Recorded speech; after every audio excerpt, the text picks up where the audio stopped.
Do Assassin Girls Dream of Mana Automata Dolls? Volume 1 by Iwashi Dizukushi, translated by Fables, audiobook by Masquerade at Masquerade Audiobooks. Chapter 1, Prologue: A Fairy Tale of the Midnight. A man stared out the window. The window frame, aged and deep, exuded a sense of history. The thick glass panes boasted a crystal-like transparency.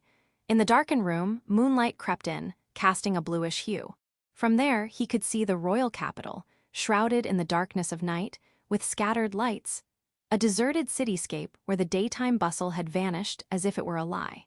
Occasionally, the wind swayed the street trees and rippled the water channels of the fountain, but that was all. As he gazed down at the scene, he muttered softly, "It's finally tomorrow, isn't it?" A deep smile etched itself onto the man's face. If anyone had witnessed that expression at that moment, they would have felt a chill down their spine. It was a smile that, like a carnivorous beast before its helpless prey, was tinged with ferocity and arrogance. From his upturned lips, canine teeth that resembled fangs peeked out. "The Prime Minister still hasn't realized it's too late to stop me now. I've won." He chuckled, his throat rumbling. It was a bedroom, or so it seemed. A large bed, big enough for 3 people to sleep comfortably, adorned with a canopy and intricate carvings. A landscape painting by a renowned contemporary artist, delicate yet meticulously calculated porcelain. A long pile carpet with a complex pattern that seemed to have required countless hours of labor. The room was the pinnacle of luxury. His voice there reached no one, standing alone. Or rather, he had never allowed anyone to be by his side. His long-held desire to seize control of this kingdom was finally about to be fulfilled. He could not afford to let even a single piece of information leak. The man had no subordinates he could trust. However, he had no shortage of subordinates who would do any job, given he paid them enough. That was fine. Relying on close confidence was a foolish act that carried too much risk in times of now. So he believed. And now, that belief was about to bear fruit. It has been a long time, a very long time, ha ha ha, ha ha ha. His ancestor, once a duke, the highest rank among the nobility. However, he had lost his territory in a political struggle and had fallen to the rank of earl. But those days were over, starting tomorrow. It's exhilarating, truly exhilarating, the best feeling ever. His excitement reached its peak, and he spread his arms theatrically towards the sky. Just then, he felt a sudden, cold, sharp pain in the back of his neck. Something inorganic and fatal slipped in smoothly, severing his central nervous system. He felt it keenly, uncomfortably clearly. He tried to turn around in a panic, but his body wouldn't cooperate. No, he didn't know if his body was cooperating or not. He couldn't breathe properly. Or rather, he didn't even know that. His body wasn't responding. The medulla oblongata, a part of the brain. It connects to the spinal cord and transmits commands to the nerves extending throughout the body. That was where the blade had been inserted, severing it instantly. The man himself didn't know it. His body collapsed, but with astonishing tenacity and willpower, he twisted his body. He tried to understand what had happened, and then he saw a black shadow in his vision. There stood a woman who exuded an unfathomable emptiness. Her black clothing, which seemed to be wrapped in darkness, did not hinder her movements. Her limbs were slender to the point of seeming fragile, and her sharp features seemed as if they could cut if touched. Her long black hair danced slightly in the moonlight. Her skin was white like the moonlight itself, her face was coldly beautiful, and her expression was so devoid of emotion that it seemed to draw you into an unfathomable place. Even though she had just taken the man's life, her face was like a blank canvas. It was terrifying, expressionless. This seemed incredibly unjust, and he tried to glare at the woman with a furious expression. Just one more day, or even half a day, and his long-held desire would have been fulfilled. His feelings, filled with the resentment he and his ancestors had harbored, was enough to take a life. Yet the woman's expression remained unchanged. And then, his body fell. His breathing, his heartbeat must have stopped. He felt death approaching slowly, slowly. "No, I don't want to die, I don't want to die." He tried to scream, but no sound came out. Eventually, the man's consciousness faded into darkness. The woman touched his corpse several times to confirm his death. "Shhh," she disappeared as if melting into the darkness. The next morning, the Earl's death shocked the royal capital. The room, which had been locked tightly, showed no signs of forced entry or anyone coming in or out.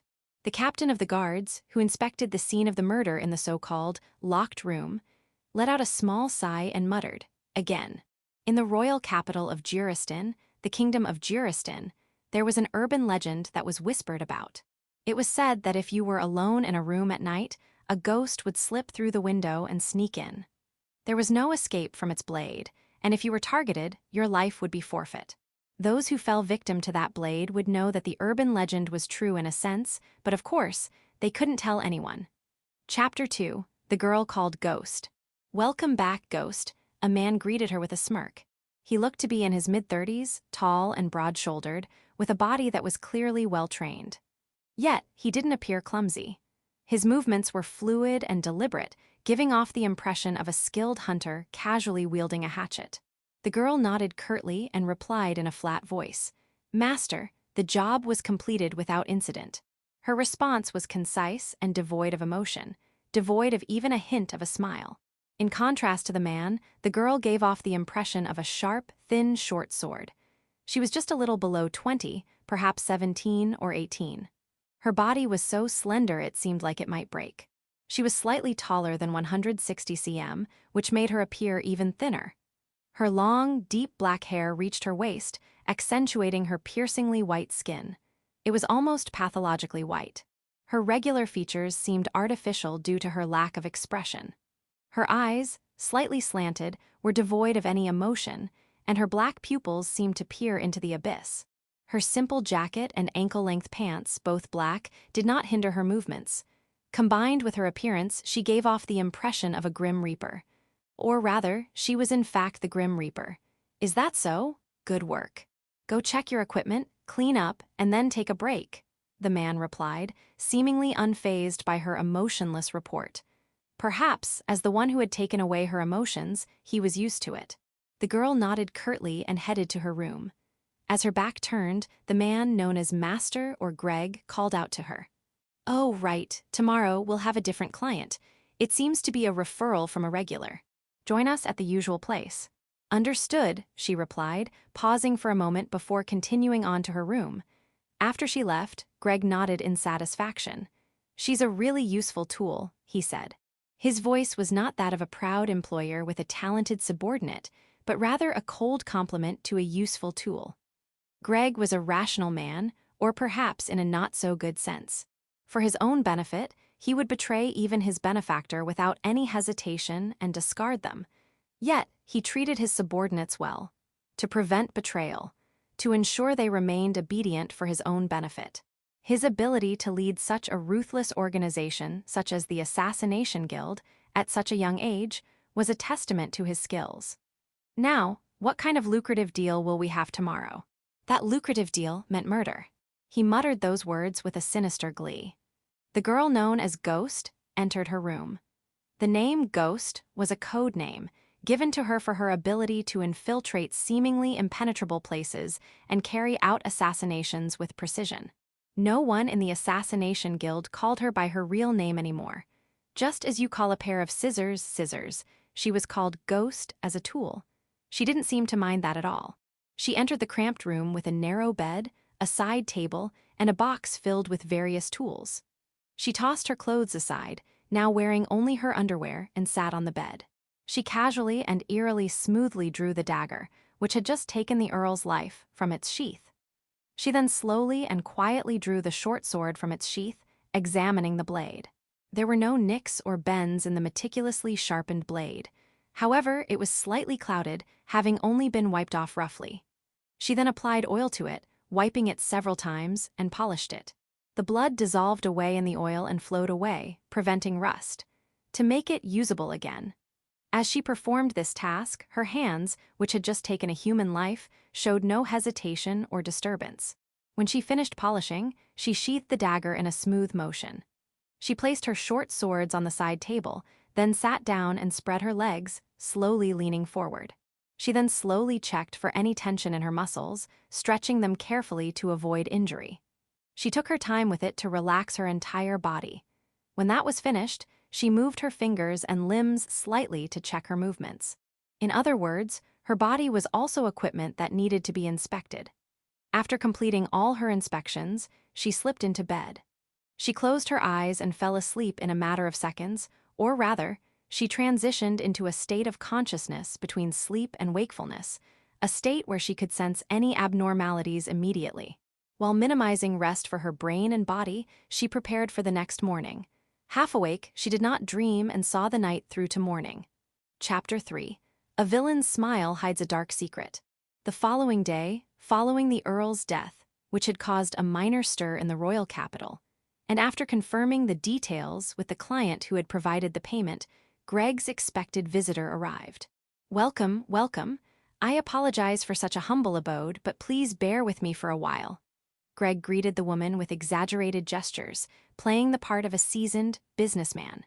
In contrast, the woman who had been led in seemed rather uneasy.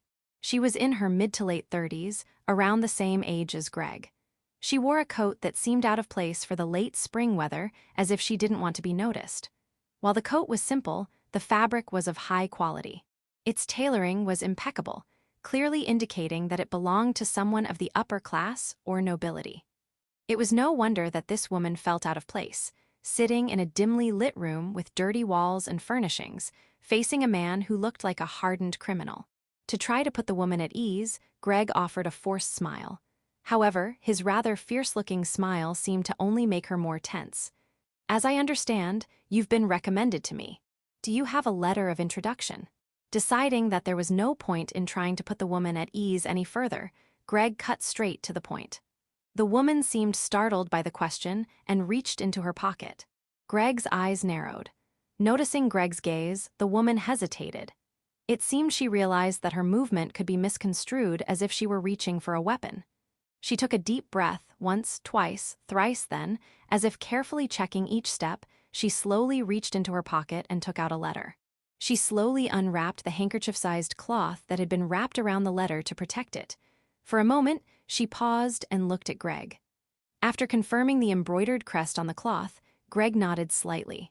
Satisfied, the woman continued and took out the letter of introduction. "Here it is," she said, handing the letter to Greg. Greg nodded nonchalantly, and so opened the letter and checked the contents. In fact, there wasn't much written on the letter. It was simply a confirmation of the woman's identity. And from that procedure, Greg learned the woman's identity and was secretly overjoyed. A member of the Endork dukedom. He muttered to himself. The Endork dukedom was one of the three most powerful dukedoms in the Jurassian kingdom, next only to the royal family. Known as a family of warriors, they had produced many generals and military leaders throughout generations. Naturally, their influence and wealth were immense, which meant they were also incredibly powerful militarily. A request from such a family, it would undoubtedly be a very difficult one, and how much could he extort from them? Without showing any sign of his inner calculations, Greg smiled and spoke. "I see. Thank you for coming. As you know, this is a delicate matter, so I need to be very careful." It was a signal that he had verified the woman's identity. The woman breathed a sigh of relief and nodded. "Well then, let's get down to business. Before we proceed, I would like to confirm our rules. As you may already know, first and foremost, we do not accept requests targeting royalty. Also, if we find that the request is false or an attempt to deceive us, we will either refuse the request or abandon it midway. Additionally, we usually require half of the payment up front and the remainder upon completion. However, once we accept a job, we will complete it no matter what. Is that clear?" He delivered the long speech, as he had rehearsed countless times without hesitation, and observed the woman's expression. When the woman nodded slightly, he continued. "Now then, may I ask who the target is? Who is it? Why? And are there any other circumstances? And how much are you willing to pay?" Having said that, he waited for the woman's answer. After a moment of silence, the woman opened her mouth. "The target is Curtis von Endork. He is the eldest son of Duke Endork and the heir to the dukedom." At those words, even Greg flinched slightly. Of all people, it was a family feud, not an assassination of a political rival. In fact, the reason Greg refused requests that are targeting the royal family was because he disliked family feuds. If even a prince were assassinated, it would shake the foundation of the country, and those responsible would be hunted down by the entire nation. No matter how influential he was in the underworld, he would be eliminated if that happened. However, there was an exception if the heir to the throne wanted to eliminate a rival royal family member. Of course, ensuring his own safety afterward was a prerequisite, and in this case, it was a very close call. After all, Curtis wasn't royalty, but he was the heir to a dukedom, second only to the royal family. If a family feud broke out in such a powerful family, it could cause significant troubles. And yet, he had already heard the target's name. So, he had to listen to the circumstances, figure out how to handle the situation without making enemies, and determine if the reward was worth the risks. I see, I've heard of him. What's the problem? Where should I begin? Have you heard any rumors about Lord Curtis? Greg shook his head in response. I've only heard that he's quite mischievous. If that's all you've heard, then you're greatly underestimating him. He's not just mischievous. The woman looked up at the ceiling and sighed heavily. He was raised to be the heir of the dukedom and was educated to behave accordingly. However, perhaps because of that, or perhaps in spite of it, he was keenly aware of what he had and what he would inherit. He was too aware of it. At first, he was just a spoiled child.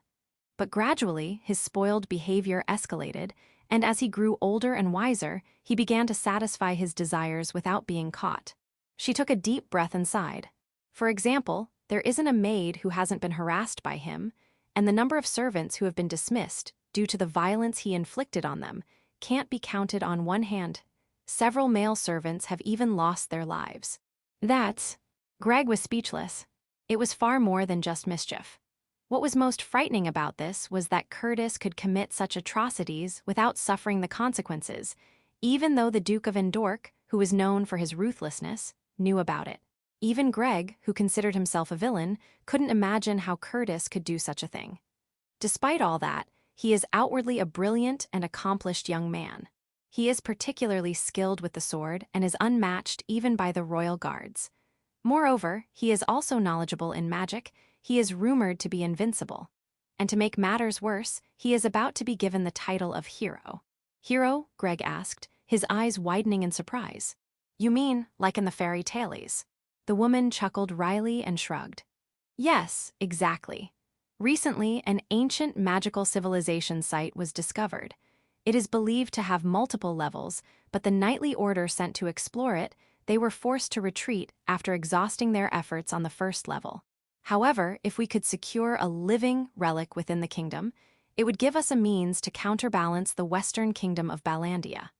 Therefore, they cannot give up on the exploration, and Curtis has been ordered to lead the expedition. And if he succeeds in the exploration, he will be granted the title of hero. If that happens, not only will he become the heir to the dukedom, but he could even marry into the royal family and become the next king. The damage would spread throughout the entire kingdom, so we have to do something about it. The woman lowered her head, her expression gloomy. Observing her, Greg began to calculate. I see, I understand your situation. So then, after it's all over, will the second son be taking over? If I recall correctly, you have 3 sons, yes.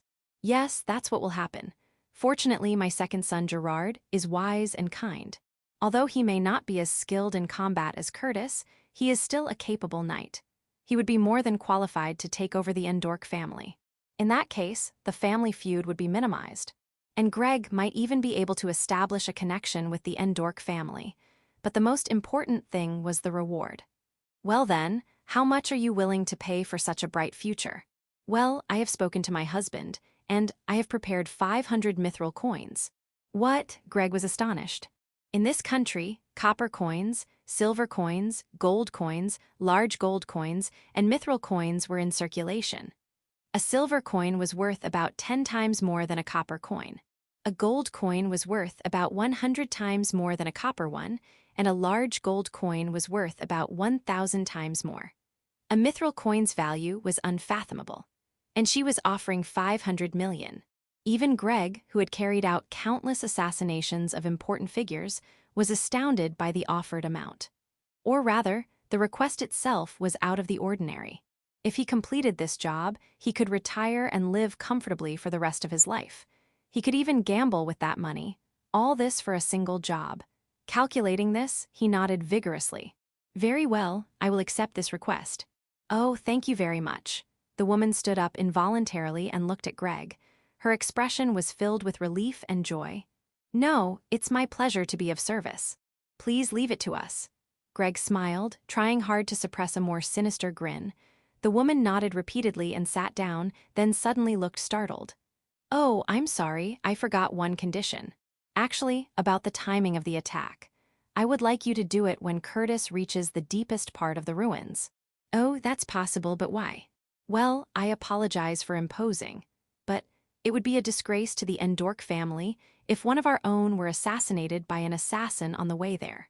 However, if he reaches the deepest part of the ruins first, our family's reputation will remain untarnished.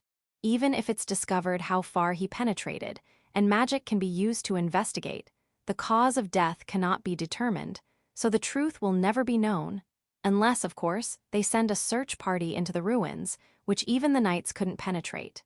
I see, being a noble is quite troublesome.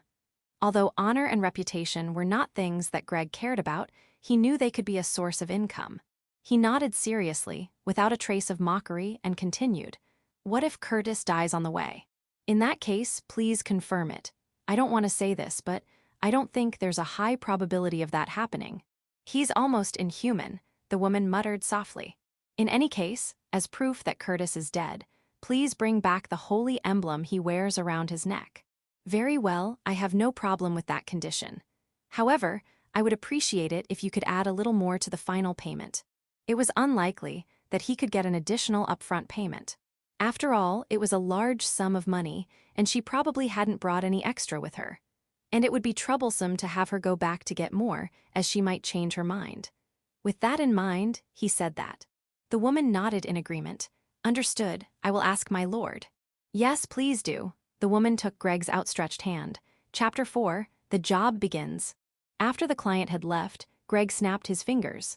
A hidden panel in the wall slid open silently. From within emerged two figures, a girl known only as Ghost and a man in his late 20s with a nervous demeanor. "Well, Ghost, anything fishy about what she said?" Greg asked. "No lies," she replied flatly. "She only stated the truth." Greg nodded in satisfaction. That was why he'd brought her along. Ghost possessed several special abilities, one of which was her proficiency in detection-based magic. Magic. It was the manipulation of a substance called mana, an energy that permeated the atmosphere. While many humans couldn't harness this power, those who could were highly valued and often held positions of power. They were commonly known as mages. Some, specializing in healing magic, were called healers.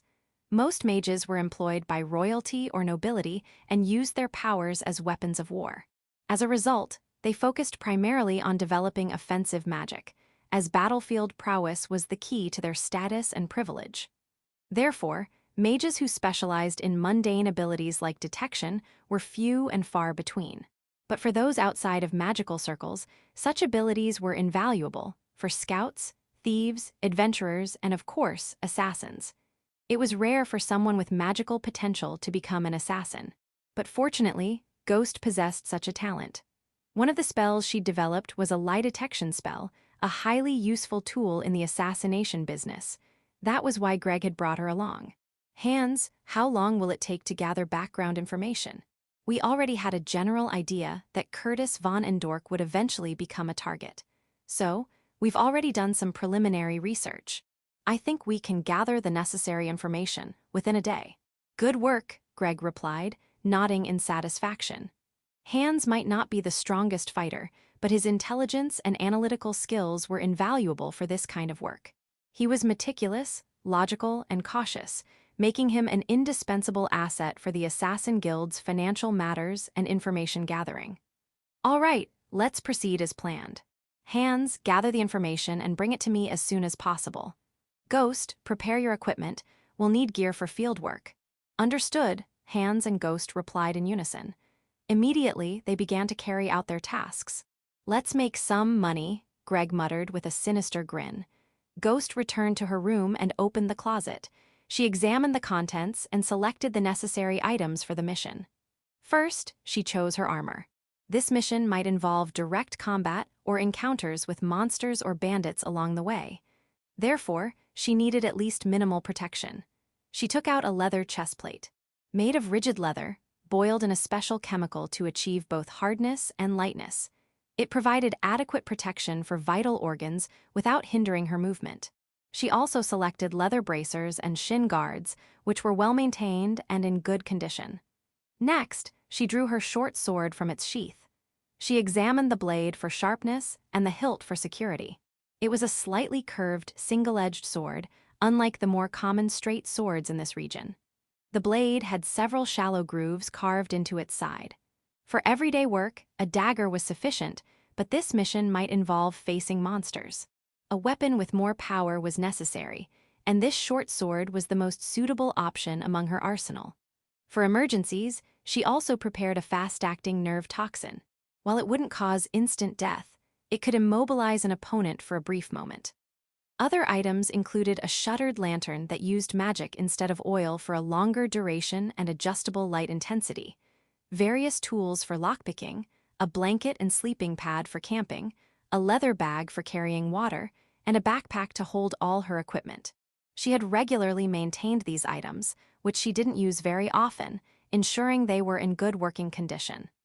The only thing left to prepare was food, which could be arranged closer to the departure time. Satisfied with her preparations, Ghost nodded. She had everything that she would need. She then gathered her equipment and placed it in a corner of the room. Then, she began her daily stretching routine to maintain her physical fitness. After confirming that her body was in optimal condition, she climbed into bed and prepared for the following day. She entered a state between sleep and wakefulness, a state where she could sense any abnormalities immediately while also ensuring rest for her brain and body. Chapter 5, Into the Ruins Forest. There's no doubt that Curtis has been acting out of line, and it's clear that Duke and Dork, though displeased, couldn't do anything to stop him. So, it's entirely plausible that this request would be made. Hans finished his report, a parchment filled with information in his hand. Greg nodded thoughtfully. The guards are a nuisance, but not a major problem. What do you think, Ghost? As long as their elimination is necessary, she replied simply, as if disposing of them was a trivial matter. Greg nodded in agreement and snapped his fingers. We've already confirmed this with the client. We can't have any witnesses. All right, let's proceed with the mission. Ghost, take care of it. And if you find any treasures in the ruin, feel free to take them. Understood, she replied before disappearing from the room without a sound. After Ghost left, Hans muttered, "Are you sure this is a good idea? Don't worry, she'll be fine. With Ghost on the job, those mages are as good as dead, and ordinary soldiers won't be able to hold her off for long. The only question is how strong Curtis is. I've told Ghost about him, but he's a monster. He got the abilities of a hero. Well, for his personality, it's beyond broken." Greg replied with a casual tone, fully confident in Ghost's abilities. Hans, however, seemed more concerned. Greg knew more about Ghost's abilities than he let on, but he had no intention of revealing everything, even to his right-hand man. Returning to her room, Ghost equipped herself. She donned her chest plate, bracers, and shin guards, which were well-fitted and didn't hinder her movements. She tested her equipment with a few light jumps. Next, she attached her short sword to her waist and 2 daggers to the back of her belt. She also secured throwing knives to her chest and shoulders. Her movements were methodical and efficient as she prepared herself. With her backpack filled with supplies, she jumped once more to ensure everything was secure. "No problem, let's go," she muttered, as if giving herself a command.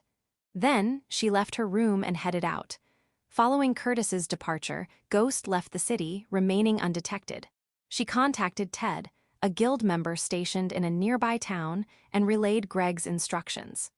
Continuing on her trip, Ghost arrived at the entrance to the ancient ruin, located in a forest northwest of the city. The ruin were alive. A cave gaped open in the collapsed mountainside, as if caused by a landslide. A metallic door, adorned with ancient magical symbols, stood a short distance within. Beyond the door, she sensed a powerful presence, numerous magical creatures. "I'll wait for them here," she murmured to herself. She was undoubtedly a first-rate assassin, but her skills were honed for combat against humans, not large, monstrous creatures. The creatures beyond the door were mostly humanoid, but some were much larger. it would be difficult to eliminate them while maintaining a position of advantage for a surprise attack. Reaching this conclusion, she moved away from the entrance and disappeared into the forest, heading towards the prearranged meeting point with Ted. Chapter 6. A Being Beyond Human. Ted looked pale when they met. What the hell was that? Was it even human? He started complaining and then recounted the information he had gathered and what he had seen. Up until that point, everything was going according to plan. I mean, who in their right mind would mess with a party that heavily armed? But then, halfway through, these guys showed up, looking like bandits, but their equipment and movements were unusually refined. The plan was to draw their attention and attack from behind while they were distracted. Apparently, their equipment and movements suggested they were private soldiers employed by some noble.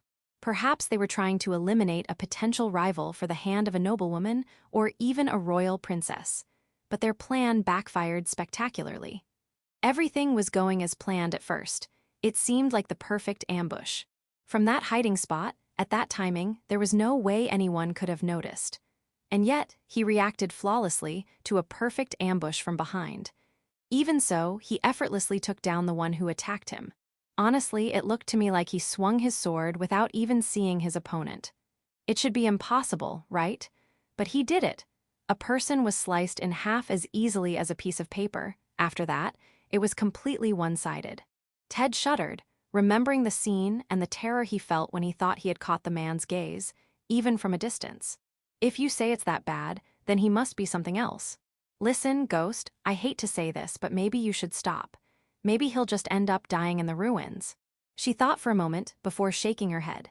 If what you say is true, then he's likely to survive. There were signs of powerful monsters, but he might be able to defeat them. I can't fail, so I have to do this. There was no despair in her voice. In fact, there was hardly any emotion at all. Ted sighed at her usual nonchalant demeanor. I figured you'd say something like that. All right, I won't stop you. But don't push yourself too hard, okay? If anything happens to you, our organization will be finished. Ted looked worried for a moment, but then he forced a smile and winked. I'll do my best. I think it'll take about a week to clear the ruins, something that size anyway, Ghost said. All right, got it. I'll wait for you at the mountain hut. Let me know if anything happens, and please don't do anything reckless. After saying that, Ted headed back to town. Without looking back, Ghost turned and walked back into the forest towards the ruins. A day later, they arrived. The companions looked exhausted, while Curtis seemed full of energy and excitement. Even from a distance, she could sense his vitality, his raw strength. He had the appearance of a knight from a fairy tale, with a handsome face, long brown hair tied back, and a well-maintained metal armor and longsword. But his eyes were different. They held a wild, savage ferocity. Suddenly, Curtis seemed to look in her direction. Startled, Ghost quickly hid behind a tree. She was too far away to be noticed, and she knew she wouldn't make such a mistake. She held her breath and waited, her senses on high alert. When she was sure he wasn't coming toward her, she relaxed slightly. So, it seems the rumors were true, she murmured. She'd never encountered anyone quite like him before. His keen senses, his graceful movements, and the chilling aura that seemed to surround him were unlike anything she had ever seen. But he's still human, she said. She could still kill him, as long as he was mortal. And she, a ghost, was more than capable of hunting mortals. It was simply a matter of fact, not pride or arrogance. It was like breathing or walking to her. A little later, he started moving again, and the chilling aura around him faded. Peeking out from behind the tree, she watched him head toward the ruins. The real challenge was about to begin. As she followed him at a distance, she began to plan how she would take down this being beyond human. Chapter 7. The tragedy unveiled by the hero. Sufficient time had passed since Curtis and his party had entered the ruins, and after the sounds of battle had ceased coming from behind the door, Ghost quietly slipped inside. This is terrible. I knew it would be, but, she murmured, her brow furrowing slightly. Before her lay a scene of carnage. Creatures that had been cut in two were among the more fortunate. Others had their upper bodies crushed beyond recognition, presumably from being punched. Limbs were torn off and scattered about. What was common to all of them was that they had clearly been no match for their attacker. If it had been low-level monsters like goblins, it would have been understandable. However, as she progressed deeper, she encountered increasingly larger creatures: orcs, hobgoblins, ogres. And then there were the shadow stalkers, shadowy creatures that lurked in the darkness and attacked from behind, which had been bisected head-on as if they were waiting for an attack. There were also remnants of slime-like creatures that seemed to have been blown away by magic. Physically and magically, he's a monster, although the magic might be from a mage, she mused, analyzing the enemy forces as she followed the trail of destruction. Curtis undoubtedly possessed the combat prowess to be called a hero. But how much of this devastation was due to him? How much did his mages and warrior companions contribute? I guess I'll have to see for myself, she sighed softly. With that, she quickened her pace slightly. Lord Curtis, a stone golem from the front and a giant spider from the right. I'll take the golem, a warrior shouted as he blocked the golem's heavy blow with his shield. It was a towering shield, a large, thick, gently curved rectangular shield that could protect the entire body when crouched. It was an excellent shield, but it was also very heavy and difficult to wield. However, the warrior skillfully manipulated the shield, enduring the golem's blows and parries. Haha, don't give me orders, Curtis replied to the warrior as he turned towards the right. His movements were inhuman. He wore a metal shoulder guard over a leather jerkin, gauntlets, and greaves. He was not wearing a helmet, perhaps confident that no blows would land on his head. Compared to the warriors who wore chain mail and various metal parts, he was lightly armored, but certainly not light. The armor probably weighed nearly 10 kilograms. Yet, he moved with a fluidity and agility that belied the weight of his armor. As if mocking the giant spider that raised its forearm to crush him in response to this movement, he stepped even closer to it. Faster than the descending forearm, his sword swept out and severed the giant spider's head. This was a creature that normally required a group of people to prepare for and defeat, but in front of this man, it was as fragile as mud. Well, don't just stand there. Push on, all of you. He shoved the thief in the back, urging him forward. No one dared to complain. He had the martial prowess to silence everyone around him. If that was the quality required of a hero, then he was undoubtedly a hero. Well, he's a monster, Ghost concluded, observing the scene from afar. His power and speed were superhuman, but it was his reaction speed that was most astonishing. It was as if he could see things that were invisible, suggesting an extraordinary ability to sense presence or perhaps an innate talent. Ghost concluded that it was the latter. After all, Curtis had shown no sign of noticing her presence here. While he reacted instantly to hostility, his awareness of non-hostile entities was inconsistent. It didn't seem like he could fully sense presences. Of course, he was still far better at it than a normal human, but that put Ghost at a disadvantage. Her specialty was ambush attacks from outside her target's awareness. Fighting someone who could react to what lay outside their consciousness was a nightmare. Now, what should I do? She muttered to herself and resumed observing. They're progressing almost too smoothly. In just one day, they cleared the 4th level, took a night's rest, and then swiftly cleared the 5th level, proceeding to the 6th. The enemies were becoming increasingly stronger, and it was getting harder for the warrior to hold his ground. The healer was fully occupied healing him, while the magician, who should have been the main offensive force, had been little more than a supportive role.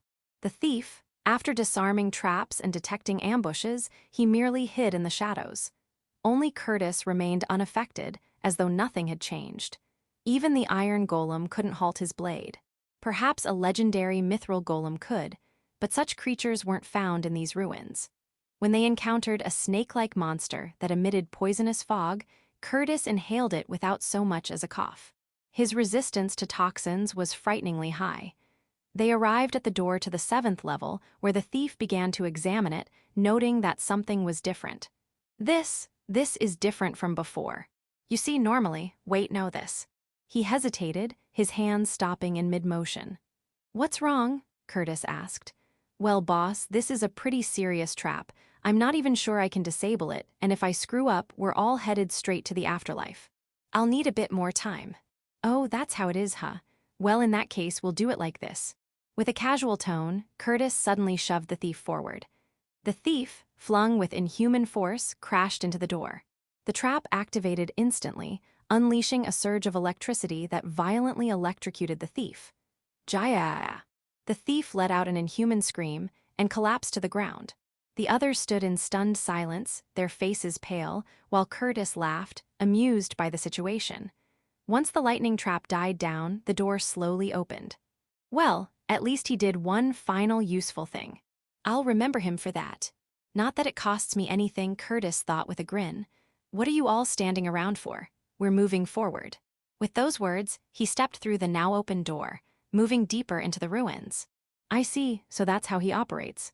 Ghost, who had been observing from a distance, murmured to herself. She wasn't enraged by the cruelty, nor was she frightened. It made a certain logical sense. Curtis was ruthlessly efficient, using people up and discarding them when they were no longer useful. It was because he was this way that he could succeed in such a mission, and why he had been chosen for it. Accepting this reality, Ghost continued to follow from a safe distance. It seems we have reached the end. Beyond the door, after descending a long flight of stairs, they arrived at a chamber where the air was thick with mana. Pillars and walls, etched with glowing magical lines, surrounded them. Pipes crisscrossed the room, likely acting as conduits for magical power. At the far end of the room stood a large apparatus, clearly designed to protect something of great significance. Seeing this, Curtis's lips twisted into a grin. Well done, Lord Curtis. The warrior, his voice flat but laced with as much praise as he could muster, spoke up. He was clearly still shaken by the thief's brutal death. The magician and the healer, on the other hand, were completely silent, unable to offer even words of gratitude. Yeah, thanks to you guys, the journey here was a breeze. I appreciate it. With those words, Curtis swung his longsword in a wide arc, cleanly severing the warrior's head. The warrior didn't even have time to react. What are you doing? The magician managed to stammer out, his voice filled with disbelief. No, deep down, he understood, but he didn't want to accept it. He didn't want to believe that Curtis was the kind of person who would do this. What am I doing? Well, you see, this place is a gold mine. It's clearly hiding some major treasure. And well, I can't have you guys trying to steal the glory. Besides, I'm the only one who deserves this kind of honor. The magician's head flew next, just as easily as the warrior's had. The healer, too shocked to speak, collapsed to the ground, trembling in fear. Oh, right. You know, I never actually needed your services. You've spent all your time healing that warrior over there, so you've been pretty useless to me. But hey, you'll go down in history as part of the team that found this treasure. You should be grateful for that, at least. With a childlike grin, Curtis stepped toward the healer, his face radiating with cruel delight. Please spare me. As if. In one swift motion, the healer was cleaved in half. A heavy, oppressive silence filled the room. Now then, I know you're there. It's about time you came out as well. After a short pause, Curtis called out to the seemingly empty space, his voice echoing through the chamber. Chapter 8. The Inhuman and the Assassin's Tool. I'm surprised, I didn't think you'd noticed. As the voice spoke, a figure emerged from behind the door. It was Ghost. So you really were there? Haha, I'm impressed with myself. Was that just a wild guess? Said Ghost, shocked. Pretty much. I just had a bad feeling about something, and these guys were gone, so even if I was wrong, no big deal. If I got it right, that's a nice bonus. He laughed with an air of carefree confidence. Despite having just killed his comrades and now standing face to face with someone trying to assassinate him, his attitude was oddly relaxed. Ah, so they were the same kind, the Ghost realized. Ghost understood. A being that was broken somewhere somehow, an extraordinary power coupled with a mind outside human logic. It was something she was all too familiar with. I see, I've lost this round of the game, but the real fight starts now. Ghost said, and slowly, quietly, without a sound, she approached him. Curtis twitched his brow slightly. He knew she was getting closer, but the odd sense that clung to her movements unsettled him. It took him a few moments of observation before he realized he couldn't see her movements. To be precise, he couldn't see the initiation of her movements. Most humans exhibit some preparatory motion before they move. Even just walking requires a subtle shift in one's center of gravity. But with her, there was none of that. She moved like a puppet controlled by invisible strings, with no beginning, no weight, and no regard for gravity. She glided towards Curtis as if walking casually, yet unnaturally. I see, so this one's a real deal. Once he understood, there was no need to fear, though he remained cautious. Her movements were smooth, but all he had to do was crush her with a blow faster than she could react. The distance between them was far beyond the range of his sword, but the moment she stepped into that range, he exploded into motion. There's a concept known as the distance of one step and one sword, the distance in which a single step brings you within striking range of a sword. For ordinary people, this might be about 1 meter, and with a step, another meter for the sword's length, and for a master, maybe 3 meters at most. But Curtis was a being beyond human. He closed a distance of over 5 meters with terrifying speed, raising his sword high and swinging it down with enough force to cleave through iron. However, Ghost was also far from ordinary. Through her earlier observations, she had already gauged the range of his attacks. She anticipated this strike. She saw it coming. Despite the tremendous speed of his sword, she met it with her short sword. Her motion seemed slow in comparison, but her strike parried his sword just before it reached her head, tangling with its side and deflecting it away. Though her movements were far slower than Curtis's, they were unnervingly precise, honed through countless repetitions to the point of mechanical perfection. It was this exactitude that bridged the gap in speed between them. Curtis knew before the blow was deflected that it would be. Rather than fight against it, he allowed his momentum to be redirected, and because he had anticipated it, he was able to stop his blade abruptly. He reversed his grip and slashed horizontally. Sensing she couldn't fully neutralize the shift in momentum, Ghost made a slight shift in her center of gravity. Curtis's sword stopped much faster than she had expected. Before she had time to think, her body moved instinctively, leaping backward. In the next instant, no, in half an instant, the sword passed through the space where her torso had been. The blow tore a chunk out of her rigid leather chest guard. She backed away several paces, re-establishing her stance with the small blade. Well, you're something else. No one's ever made me use 2 strikes and still survived, Curtis said with an amused grin, but his eyes weren't laughing. Behind the amusement was frustration. He hadn't managed to finish her off despite all that. Yes, the feeling's mutual, Ghost responded casually while controlling her breathing.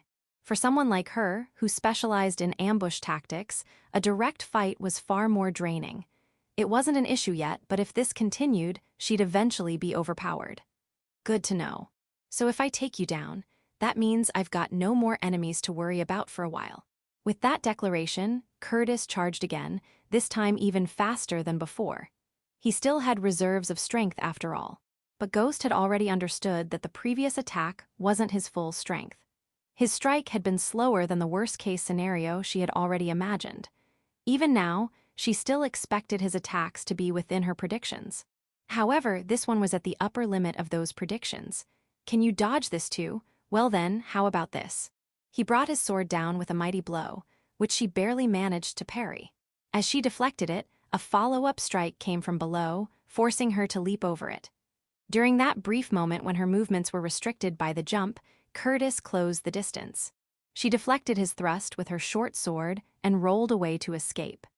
As she quickly got to her feet, Curtis was already closing in again, this time feinting with a horizontal slash. But it wasn't his real strike. The real attack was the thrust that followed, delivered after folding his body inward. Ghost barely sensed it in time and dodged with a large sidestep, rolling to put more distance between them. "Would you just hurry up and die already?" Curtis said, a trace of irritation creeping into his voice.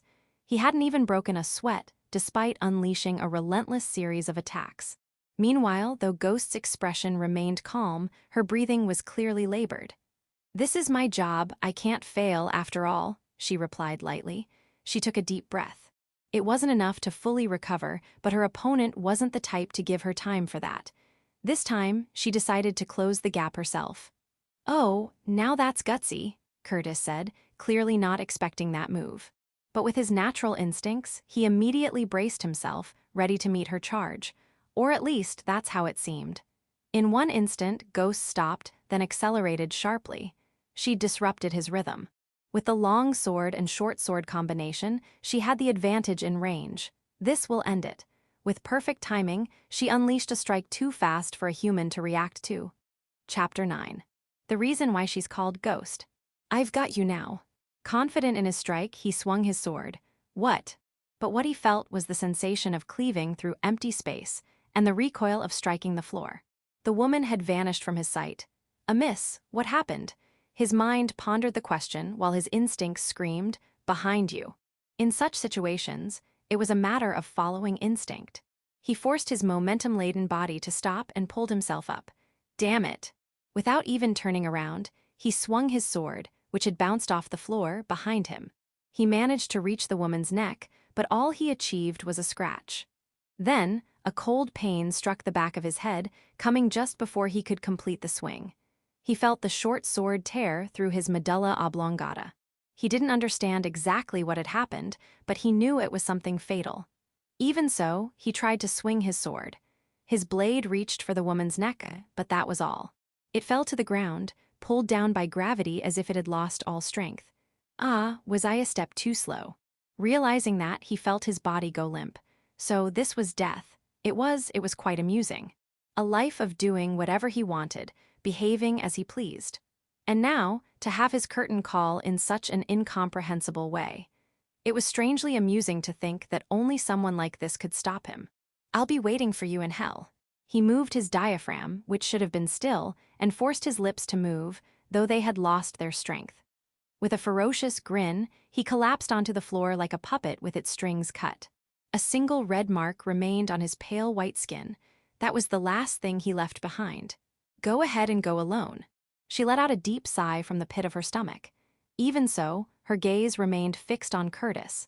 He had collapsed on the floor, but he was a man of great strength, so she couldn't let her guard down until she was certain he was dead. It had been a brief battle, but she was exhausted. She had used every ounce of her strength. She understood that if she had made even one mistake, it would have been her lying there. That was why she had prepared thoroughly and then deliberately gambled. Her greatest ability was teleportation. She could instantly move to any place she could see, any place she could perceive with her detection magic, and any place she had been before. That was the secret to how the ghost had succeeded in so many seemingly impossible assassinations. Conversely, since she couldn't teleport to places she hadn't been or couldn't perceive, she had to walk to new locations.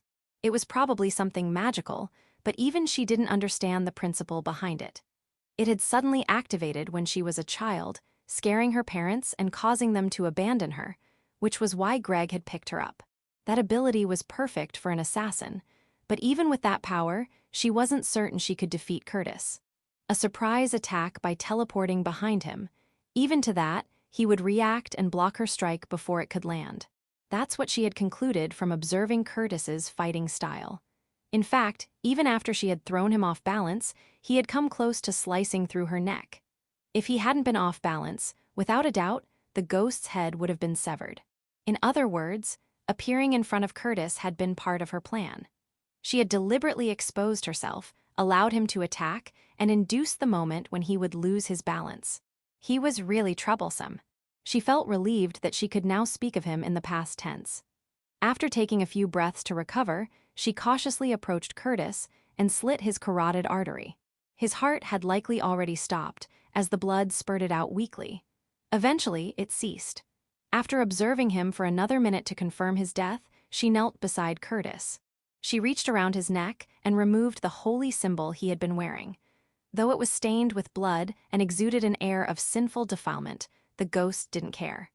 She wiped it roughly with a rag and placed it in her pocket. Now what about that? Her breathing steadied, and with no trace of the recent intense battle, she murmured. Her gaze shifted to the place where the treasure of this ruin was likely located. It was a spot where the pipes winding through the ruins converged. There were several buttons on a desk that resembled some kind of control panel. Behind it were several large tanks, each seemingly large enough to fit a person. Apparently, this was the treasure of the ruins. "Well, I can't take this back." She spoke in a rare tone of trouble, staring at the capsule. Then, she turned her eyes to the control panel. If she operated it, would something happen? Perhaps it would make this treasure easier to carry. Though she had some knowledge of magic, she didn't consider herself a researcher. She couldn't understand what any of the buttons meant or how they were arranged. So, she pressed the switches randomly. As she leaned forward slightly, at that moment, a drop of blood fell from her neck. With a small splat, it stained one of the panels. Suddenly, the light emitted by the pipes increased, and the terminal began to glow as if it had come back to life. What was happening? As she observed her surroundings, she heard a voice. Blood reaction confirmed. Magic rank B, eligible for master registration. Checking suitability, conditionally cleared. Blood pattern, magic pattern registered. Authenticated as master. She couldn't comprehend the situation that was unfolding on its own. She understood each word, but she couldn't grasp what they meant together. Registering master name, please state your name. I am. She was about to say ghost, but for some reason, she intuitively felt that name wouldn't be right. After a moment of silence, she spoke. I am Egret. My name is Egret. She stated her name, a name that no one used anymore, not even herself. The light intensified, emitting a powerful magical energy. Master name registered as Egret. From now on, you will be recognized as the master. As the ghost, no, as Egret stood there in a daze, the capsule slowly began to open. What emerged from within was a girl who appeared to be about the same age as her. She was slightly shorter, and her long, wavy blonde hair gave her a somewhat youthful impression. The robe she wore, which looked like a pale blue dress, rippled with overflowing magic. Intricate magical patterns were embroidered with gold thread on both her tunic and robe. The girl slowly opened her eyes, which were the color of the sky. When she saw Egret, she smiled. Nice to meet you, Master. I am a combat tactics class Monadal Eliminator. Please feel free to call me Ellie. Your name is Egret. May I address you as Lady Letty? Still not fully understanding the situation, Egret vaguely nodded. This was the first meeting between a girl raised as a tool and a girl created as a tool. Chapter 10. The girl called Monadal. Monadal? Certainly, she had said so. Even Egret, who only occasionally dabbled in magic, had heard of such a thing. These beings were known as fresh golems. They were golems made from biological materials, assembled from cultured organic components. While their bodies were more fragile compared to stone or iron golems, they were more agile and dexterous. It was said that in ancient times, they were often used to guard important figures or accompany magicians. Among them, a particularly unique existence was the Monadal, possessing vast amounts of magical power and manipulating it with high intelligence. It was said that these beings could even turn the tide of wars during the era of ancient magical civilizations. Because of this, they were mass-produced, deployed to battlefields, and consumed as weapons. Today, none are confirmed to exist. At least, not officially. The girl standing before her had claimed to be one. And the situation, along with the magical power she exuded, seemed to support her claim. There was enough circumstantial evidence to conclude that she was genuine. Is something wrong, Lady Letty? Well, yes, that's right. First, who are you? Yes, as I said before, I am Eliminator, a combat tactical class Monadal. You may call me Ellie. From now on, I will serve you as my master. She said this so smoothly, as if she had rehearsed it many times before, and bowed her head with an exquisite smile. Egret lowered her eyes as if she had seen something dazzling. I have a question. I've heard of Monadals, but what is a combat tactical class? Yes, it's a Monadal designed to handle individual, small group, and medium-sized group engagements. I'm equipped for suppression and support fire at close to medium range. For offensive capabilities, I have a mana blaster that gathers magical power and releases energy directly at the target. I also have a mana bolt that can target multiple enemies and fire homing projectiles. For defense, I can deploy a medium-power anti-physical and anti-magical field. It should be enough to protect both my body and yours, Master.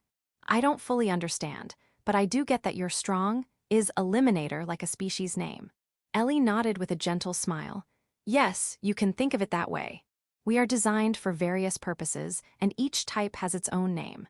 So, Eliminator is my official name, but if you would allow it, Lady Letty, I would be happier if you just called me Ellie. Egret looked at Ellie with a confused expression, unsure of how to respond. She had never been approached so familiarly, let alone by someone offering a nickname. And besides, she had always been the one used, never the one in charge. Thinking along those lines, she suddenly asked the question that had been on her mind. Why am I your master? That's because you performed the unlock operation and registered your blood. Perhaps you didn't know. Well, more like, it was a complete shot in the dark. Wow, I didn't know that could happen. Ellie blinked in surprise, as Egret averted her gaze awkwardly. After a moment of contemplation, she smiled again. However, since you've been recognized and registered as my master, there's nothing I can do about it now. Please take care of me from now on, Lady Letty. She spoke brightly and bowed once more. Looking at her lowered head, Egret pondered. What should I do now? It was a completely unexpected situation. Deciding what to do with her was difficult, but then she remembered Greg's words. Go get me a treasure. She could be considered a treasure too. In fact, if her abilities were real, her value would be immeasurable. Coming to that conclusion, Egret turned to the girl. I understand, but can I ask one thing?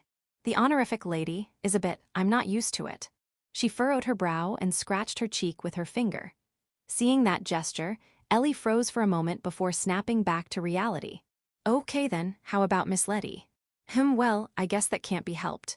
All right then, nice to meet you, Ellie. With that, Letty extended her right hand. Ellie, smiling happily, took her hand in return.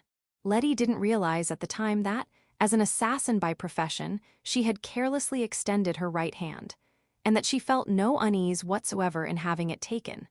Chapter 11. The first trip home. All right then, it's time to head back, but what should I do? Letting go of the hand she was shaking, she glanced at the door she had entered through. Naturally, the door she had passed through when coming in would be the one she'd use to leave. Normally, that is. However, for Letty, it wasn't necessary. After all, she could just return using teleportation. But now she had to bring Ellie along. Her equipment would follow her just fine, but the question was, could a person come along as well? No, not a person, but a doll to be exact, but would that count as equipment? As she was thinking this, Ellie gave her a curious look. We're heading back, right? We just need to go through that door, don't we? Ellie pointed at the door with her head tilted slightly. She seemed so certain, and Letty responded with a puzzled expression. Just go through it. But there are still monsters on the other side of that door. What? Why is that happening? Is it an enemy raid? What happened while I was in maintenance? No, more importantly, should I issue a counterattack order? Now it was Letty's turn to tilt her head at Ellie's panicked reaction. She thought over Ellie's words for a moment, and then suddenly realized something. Ellie, when did you enter maintenance? What year was it? What was the month and day? Why are you asking about that at a time like this? She then answered, well, it was May 20th, Imperial year 897. Well, about that. It's been roughly 1500 years since then. What? Ellie was so shocked that she froze completely. There were several eras within the ancient magic civilization, and the last of these was when the Kalshbana Empire ruled the world. The empire had a vast array of magical weapons, including mana dolls, and with its overwhelming power, it dominated the world until one day, it suddenly collapsed and vanished. The final recorded year was Imperial year 898. After nearly 100 years of unrecorded history, it is said that it took humanity another 1400 years to reach the current era. By the way, Letty knew this because of Greg's teachings, who believed that knowledge of politics is sometimes necessary for assassinations. History is part of that. She had a vivid memory of learning everything she was told in a single day, or else she'd go without food. Something must have gone wrong after you entered maintenance. As a result, this facility was shut down, the staff abandoned it, and you were left behind here. Now that you mention it, there are no other staff members, and the lighting is dim too. I didn't notice that before because there were no movements, but are there some unfamiliar corpses here? What in the world happened? Well. Letty, unable to come up with a clever excuse, briefly explained what had happened. I see, so that's what happened. In other words, enough time has passed that this place became an ancient ruin, and while I was unaware, it turned into a monster nest. That's probably the case. That seemed like the most reasonable explanation at the moment. Ellie nodded a few times, appearing to understand, before furrowing her brow in concern. Does that mean, if Miss Letty hadn't come here, I would have been trapped here forever? I can't deny that. I don't think there are many people who are capable enough to reach this place. Is that really how things are now? Ellie grimaced and looked at the door again. Letty glanced at it as well, then shifted her gaze toward the lifeless Curtis. Unless there's someone like that man, who could easily slice through an iron golem, it would be difficult. Huh, what is that? Is that man even human? Ellie looked skeptically at Curtis's corpse, as though she were seeing something unbelievable. Then, suddenly, she raised her head in realization. Did you say iron golem? Then, there's a possibility the facility's defense golems have gone rogue and are still active. Plus, the monsters may have been drawn here by the dense magical energy. Letty touched her chin thoughtfully and described the appearance of the golems. Ellie agreed, confirming they were likely the defense golems of the facility. After reaching that conclusion, Ellie beamed. If they're the defense golems here, then there's no problem. They're programmed not to attack me, and even if they're rogue, I can handle them. She puffed out her chest confidently. Right, in that case, I'll leave it to you. I'm not great at dealing with large opponents. Leave it to Ellie. Ellie gave a sharp salute, and Letty nodded in response before turning toward the door. Well then, let's go. But before we do, Miss Letty. Ellie tugged on Letty's sleeve gently and looked up at her with an almost bashful expression. Do you have any food? Yeah, it's been 1,500 years after all. Ellie's embarrassed expression stirred something in Letty's chest, a strange sensation that tickled in her heart. Chapter 12. That doll is dangerous. Wait a minute, do you even need to eat? Letty asked curiously as she lowered her backpack. She took out some portable preserved food, hard bread, which was good for long-term storage but was extremely tough, along with some highly nutritious nuts, and handed them over to Ellie. Thank you for so much food.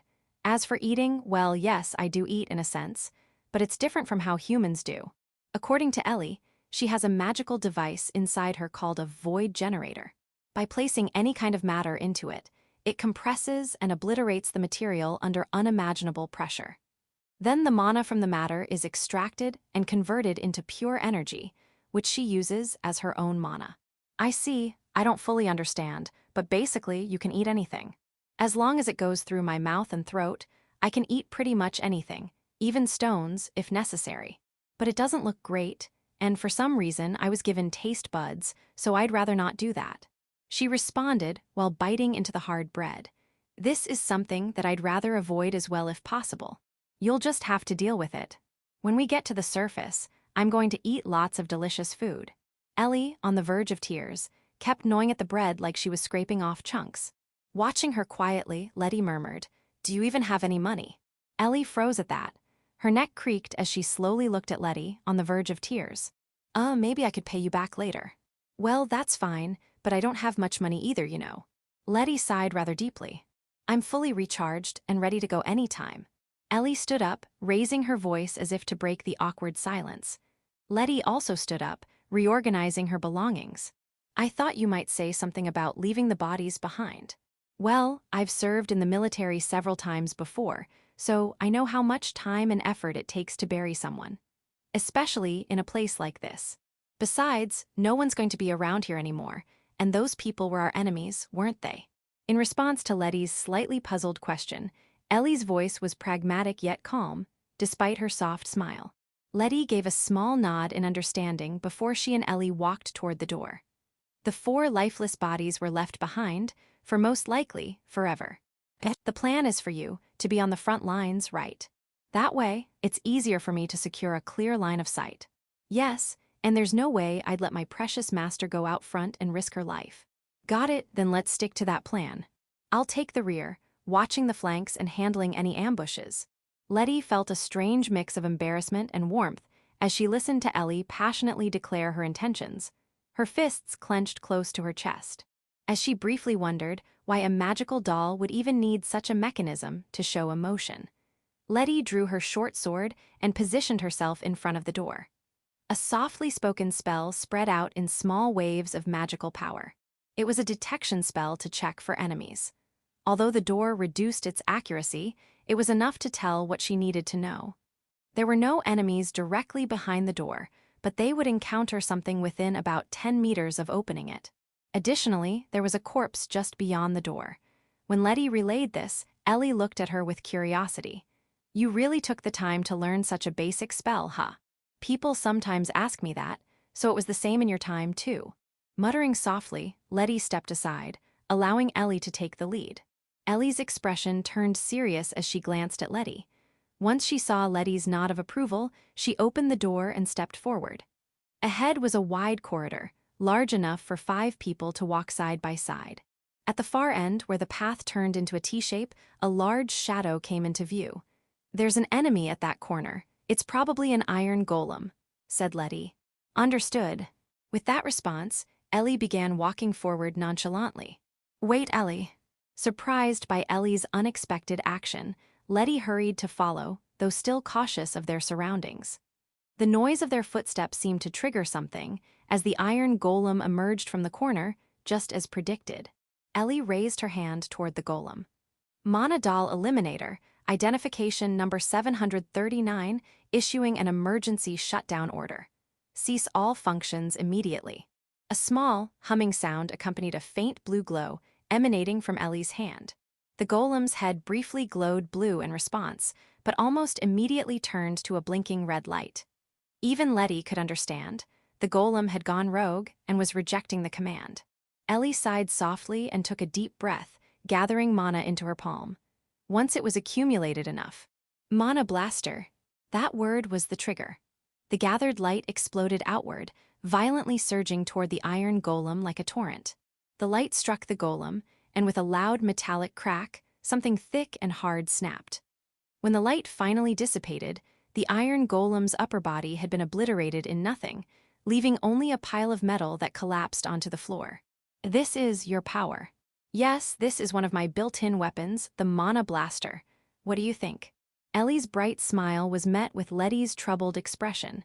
She hadn't expected her to be this powerful. Her face said it all. "Well, I didn't earn the title of tactical-grade doll for nothing." Still, Ellie's confident expression turned sorrowful as she approached the golem, gently touching its remains. This golem was part of the facility's defense system, but now it won't even listen to my orders. She glanced around at the ceiling, walls, and floor, her eyes narrowing as she took it all in. "I remember this ceiling and these walls, but now the lights are almost gone, and most of the paint is chipped away. There used to be signs on the walls, too." She pointed to the wall, which was scratched up by monsters, but any writing was long gone. "I guess 1,500 years really have passed. It still doesn't feel real."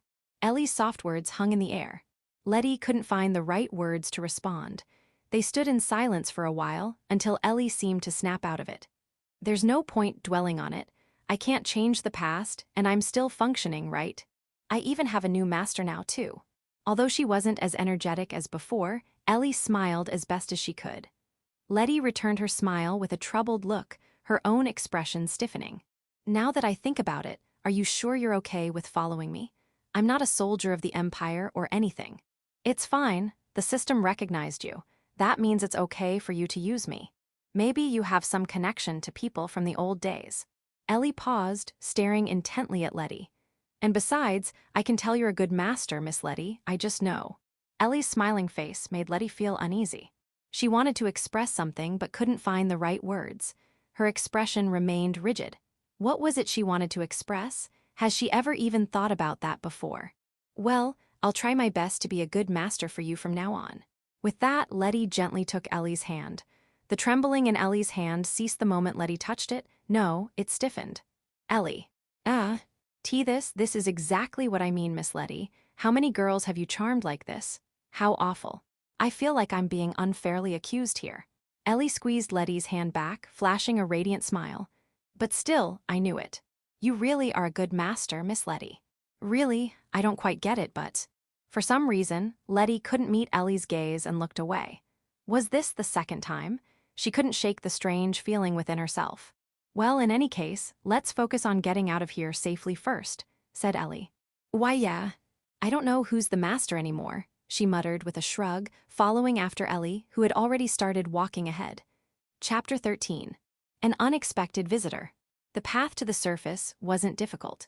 With the Mana Blaster, capable of taking down the most heavily armored iron golem in a single strike. With the Mana Bolt, locking onto and precisely hitting over a dozen enemies at once. With the anti-physical field, able to deflect the blow of a giant spider. And with Letty, who fended off ambushes from the dark, cutting down attackers from all sides. The monsters, already decimated by Curtis, had no strength left to resist anymore. Ellie, 7 goblins approaching from the left. Understood, search lock. Following Letty's instructions, Ellie focused her gaze as she gathered magic in her palm. Just as Letty had said, there were 7 goblins. As she focused on them, a white circle appeared in her vision, locking onto the goblins. Mana bolt, shoot. Once all the goblins were in her sights, she released the magic. 7 white projectiles flew out in random directions, up, down, left, and right, arcing toward the goblins, piercing their chests and heads. Not even the heaviest armored knight could survive these strikes, and all the goblins fell to the ground. That should be the last of them. Seems like it, at least up to the exit we're in the clear. The ruins were quiet again, and no footsteps approached the two. There was only a faint presence, as though some monsters still lingered far off, hiding. Shall we go? Yes, let's go. And so, the two passed through the door to the outside. The sun was already setting when they emerged. It's been a while since I last saw a sunset. Feels like it's been 7 days. This area has changed so much since then. There used to be a forward base here. During a battle, Master was injured, and I was damaged. I received maintenance here, and I was supposed to return to the front lines with someone replacing the Master. But there was no longer a front line to return to, nor a base to defend. She gazed at the cave they had just exited and at the small hill it had been buried under. Over the past 1,500 years, it had become overgrown with trees, as if nature was reclaiming it. She wondered if she, too, should return to the earth. Just as that thought crossed her mind, a hand was placed on her shoulder. And now, your new master has come. I made you wait 1,500 years, but... that's true. I have a very good master now. If nothing had changed, she might have returned to the earth. But now, her master was beside her, banishing any lingering loneliness. So, what should we do next? Well, we'll meet up with Ted and check if there are any new orders or requests. If there's nothing urgent, we'll report back. Oh, and I have to report about you too. Letty's response left Ellie looking puzzled. Are there often other requests or orders like that? If there's a request nearby, it's faster to handle it directly than to return to the capital. Though I don't expect there to be anything, Ted might be surprised though. Normally, a ruin that size would take at least a week to clear, but Curtis finished it in just 2 days. So we ended it in less than a third of the expected time. Is that guy really human? And what about you, Letty? You defeated him, just who are you? Ellie looked at Letty with a puzzled expression, raising her eyebrows. After a moment of thought, Letty shrugged. He was the man closest to being a hero of the fairy tales. As for me, I'll show you sometime. Letty hesitated to reveal her trump card. While she trusted Ellie, it was something she had kept secret from everyone except Greg. It would take some resolve to share it, so she wanted a little more time. For now, I want to head to the mountain cabin, but since the sun's already setting, let's camp here for the night. Okay, understood. Oh, but I don't have any camping gear. Ellie had probably camped many times during her military service, so she had no issue with camping itself. But camping without any gear was a different story. We can use my tools for setting up camp and starting a fire. As for sleeping, we can take turns keeping watch and share the blanket. Really? Is it okay for me to use it? I'll be wrapped up in it, breathing and everything. Ellie latched onto the idea, stepping closer to Letty and almost clinging to her. Why are you reacting like that? I don't mind. By the way, do you need to sleep? Well, if you're asking whether I need it, the answer is well, no. But it's recommended to rest for about 4 to 6 hours daily to maintain my circuits for searching and aiming. I see. Well, as I said, let's take turns sleeping. Understood. Though I wouldn't mind sharing. Her last words were whispered so softly that Letty didn't hear them. The next morning, after an uneventful night, they cleaned up the camp and headed to the mountain cabin where they were supposed to meet Ted. They almost got lost as they rarely used the path, but soon arrived. However, as they approached the cabin, Letty suddenly stopped and signaled Ellie to halt with a hand gesture. Ellie, be ready to shoot at any time. Letty gripped her short sword. Moments later, the door to the cabin opened and 3 men stepped out. Well, what do we have here? A couple of pretty ladies in the middle of nowhere. Hey, ain't that the black-haired chick we're looking for? And who's the other one? Doesn't matter, just more fun for us. The men sneered, dressed like typical bandits in slovenly, mismatched clothing, clutching poorly maintained longswords. Their blades were stained with fresh blood. Chapter 14, Parting Words. What are you doing here? Letty asked in a low, restrained voice, her hand on her short sword. The air around her turned so cold that Ellie, standing behind her, trembled. However, the men, either too dull or too full of themselves, didn't notice and instead approached with sneers. We're just running an errand, but we got a question for you, lady. Letty's eyes narrowed. Answer me first, where's Ted? Hi, Ted. Oh, him, he's probably rotting inside by now. At that moment, she heard their unpleasant laughter. Ellie, the one on the left. Yes. Immediately, a light bullet fired from Ellie, who had been quietly gathering magic behind them, pierced the chest of the man standing on the left of the group. At the same time, hi. Letty's figure had vanished from the spot she stood just a moment ago. A puzzled voice. Before the man on the right could realize what had happened, he crumpled to the ground like a puppet with its strings cut. Letty was now behind him. From her short sword, which she had somehow already drawn, a small amount of blood dripped. Before the stunned man could even blink, Letty moved again. Using the force of withdrawing the sword, she slashed behind his right ankle, severing his Achilles tendon. Huh. As the man reacted to the pain and dropped his sword, still confused. She slashed diagonally behind his left knee, straightened up, and made swift cuts across his left shoulder and right shoulder. With no strength left in his legs, the man collapsed in a heap, just like his fallen comrade. Ag, it hurts. It hurts. Finally registering the pain surging through his body, the man screamed in agony, unable to muster enough strength to even flail. Without a second glance at him, Letty kicked the fallen sword far away. Ellie, I'm sorry, but keep an eye on him. Why, yes, please be careful. There were many things she wanted to ask, but that would have to wait. Watching Letty enter the hut, Ellie quietly saw her off. Inside the hut, just as she expected, Ted lay on the floor. His hands and feet were bound, his face deformed from beatings. Stab wounds covered his body. Ted, are you alive? After a quick glance to make sure there were no other enemies, Letty rushed to Ted's side. Ghost, is that you? Why are you here? I finished work sooner than expected. Let me treat your wounds. Her words faltered as she saw his injuries up close. The depth of the wounds, the amount of blood, and most of all, the deathly pallor on his face, she realized. There was no saving him. I guess you really do know your own body better than anyone. Ted coughed a few times and weakly smiled, if it could still be called a smile.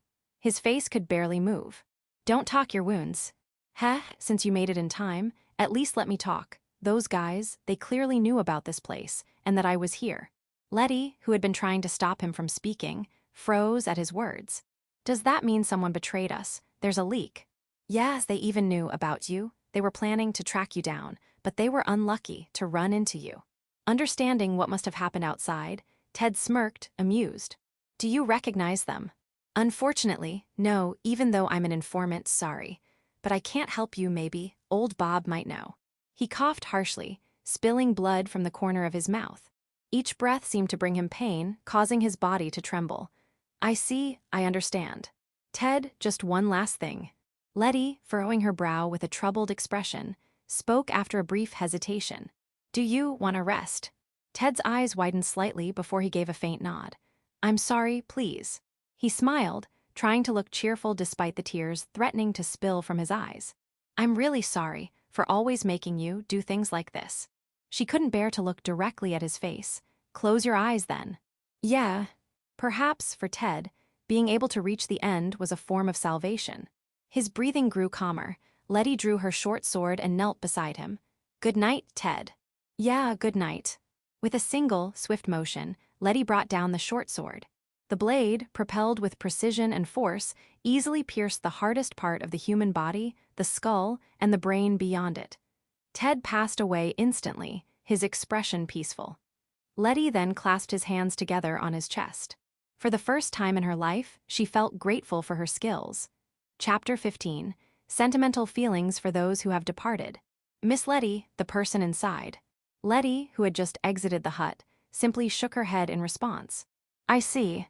Muttering softly, Ellie glanced at her face with concern. Noticing Ellie's gaze, Letty furrowed her brows, troubled. I'm fine. There's still work to be done. Saying this, she walked over to the man, who was still groaning on the ground. As she approached, making intentionally loud footsteps, the man's body trembled violently with each step. She nudged him with her boot, rolling him over onto his back, revealing a face twisted with fear and confusion. What the hell? What are you people? Quiet. She stomped on his mouth, silencing him. Answer only what I ask. Who hired you? With a cold, gleaming dagger pointed in front of the man's eyes, her voice and gaze were even colder. HHMPH, like I'd tell you. A swift sound cut through the air. Avoiding any major blood vessels, the dagger traced the nerves along his arm. Og. Answer. Ignoring the man's panicked confusion at the excruciating pain, she pressed her boot down. The thick, dirt-stained soles of the boots trample over the man's exposed nerves, grinding it in with her weight. AOHH. Answer. The dagger flashed again. His arms, legs, chest, stomach, he could feel his nerves being exposed, and even the slightest breeze caused excruciating pain. Imagining what would come next, he panicked. Estep, I'll talk. The man finally began to speak. He explained that he had been gathered by the leader of a gang posing as a thieves' guild in the capital. Their task was to occupy the hut and capture the woman who returned. He also admitted that while they had been informed of her appearance, her skills had been greatly underestimated. The leader had even joked that they were to capture her alive because she was likely a cherished mistress. So, your leader said that. Why, yeah, but I don't know anything about anyone higher up. I swear, I really don't know. She stared at him in silence, assessing his response. No signs of deception. It seemed he was just a thug sent with incomplete information. I see, got it. Why, you get it right, so you'll let me go, right? Please spare me. She looked down at him for a moment, before lifting her boot from his body. You've talked, so I won't take your life. The moment she said that, she swung the dagger again. With precise movements, she severed the tendons at his elbows, wrists, knees, and ankles without causing much bleeding. His screams filled the air. But you said, yeah, I won't take your life, I won't. The rest is up to you. It was only then that the man realized the gravity of his situation. Tendons severed, unable to stand or crawl, alone in the middle of the forest. There are wild dogs and wolves around here, aren't there? Her voice, devoid of any emotion, was the last thing he heard before he passed out in shock. Sorry for the wait, Ellie. I showed you something unpleasant. No, it's all right. It's still gentle, as long as you don't use fire, right?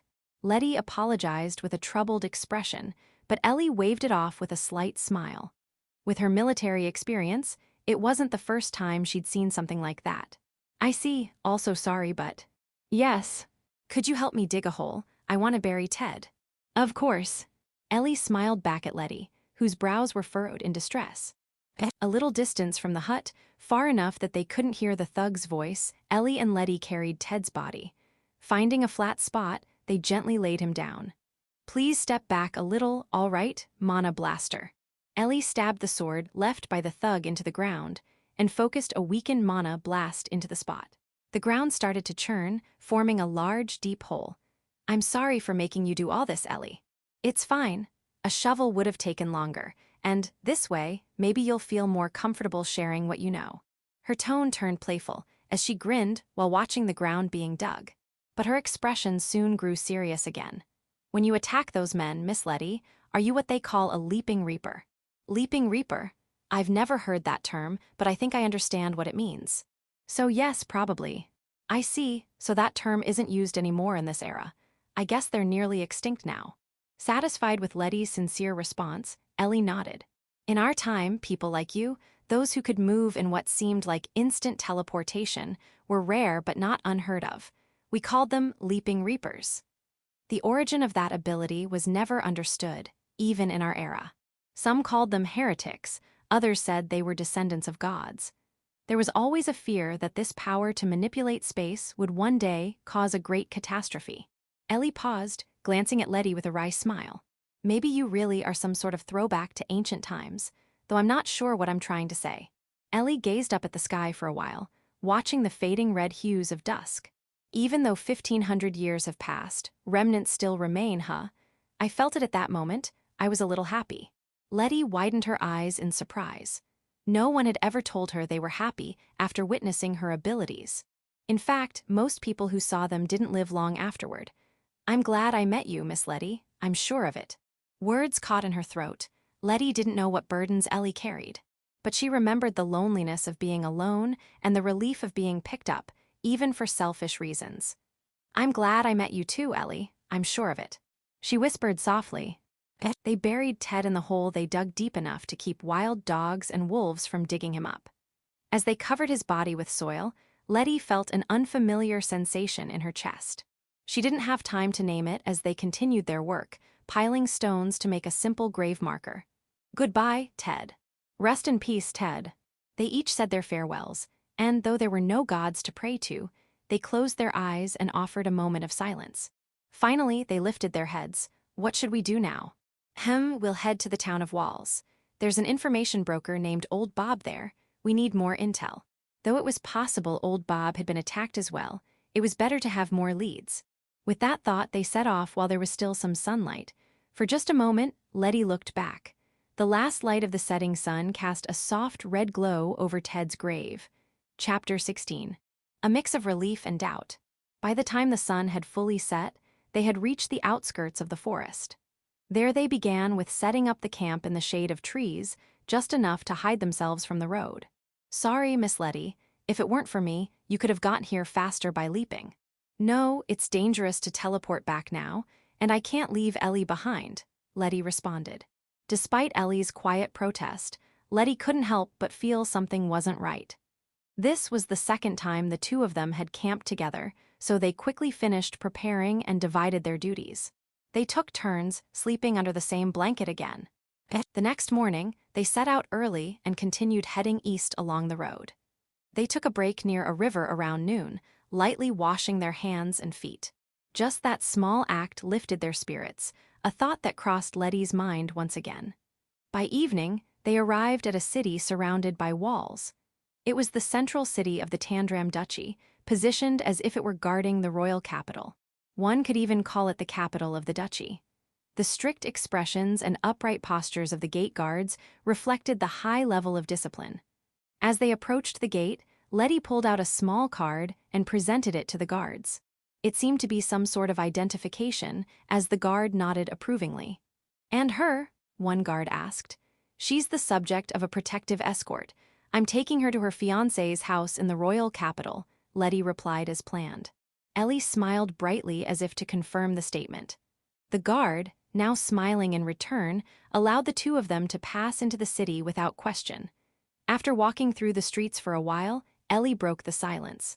"That's really convenient, isn't it? That card from the Adventurers Guild, right?" "Yes, didn't they have these in your time?"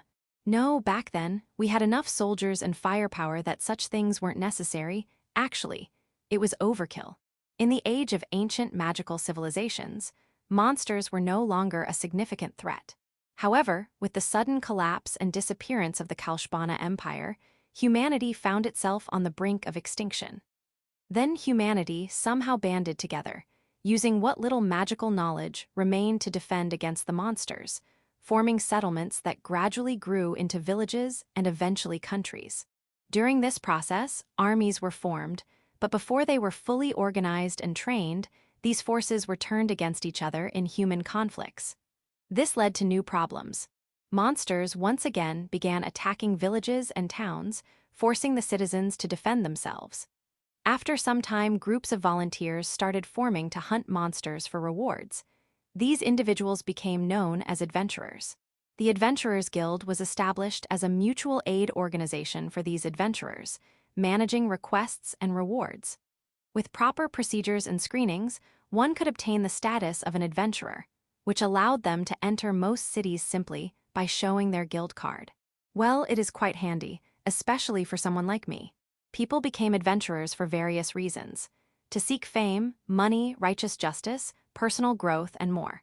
Among them were people like Letty, from the underworld, who obtained the status as a cover for their true activities. These people rarely engaged in actual adventuring. Those in the know would often warn others to stay away from anyone who seemed too skilled to be a newcomer, but was rarely seen around the guild. "Wouldn't it be useful for me to have one as well?" Ellie asked.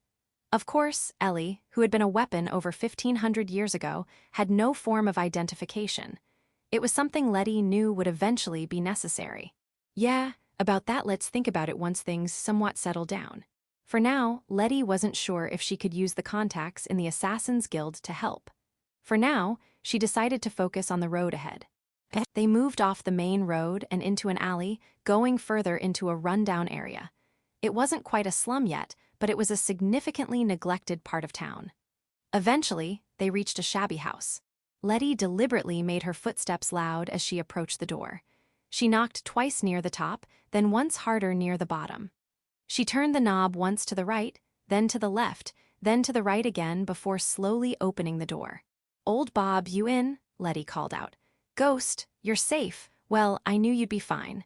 An elderly man in his 60s greeted them with a wide grin from behind the counter. Old Bob, who was also a pawnbroker, was also one of the guild's informants.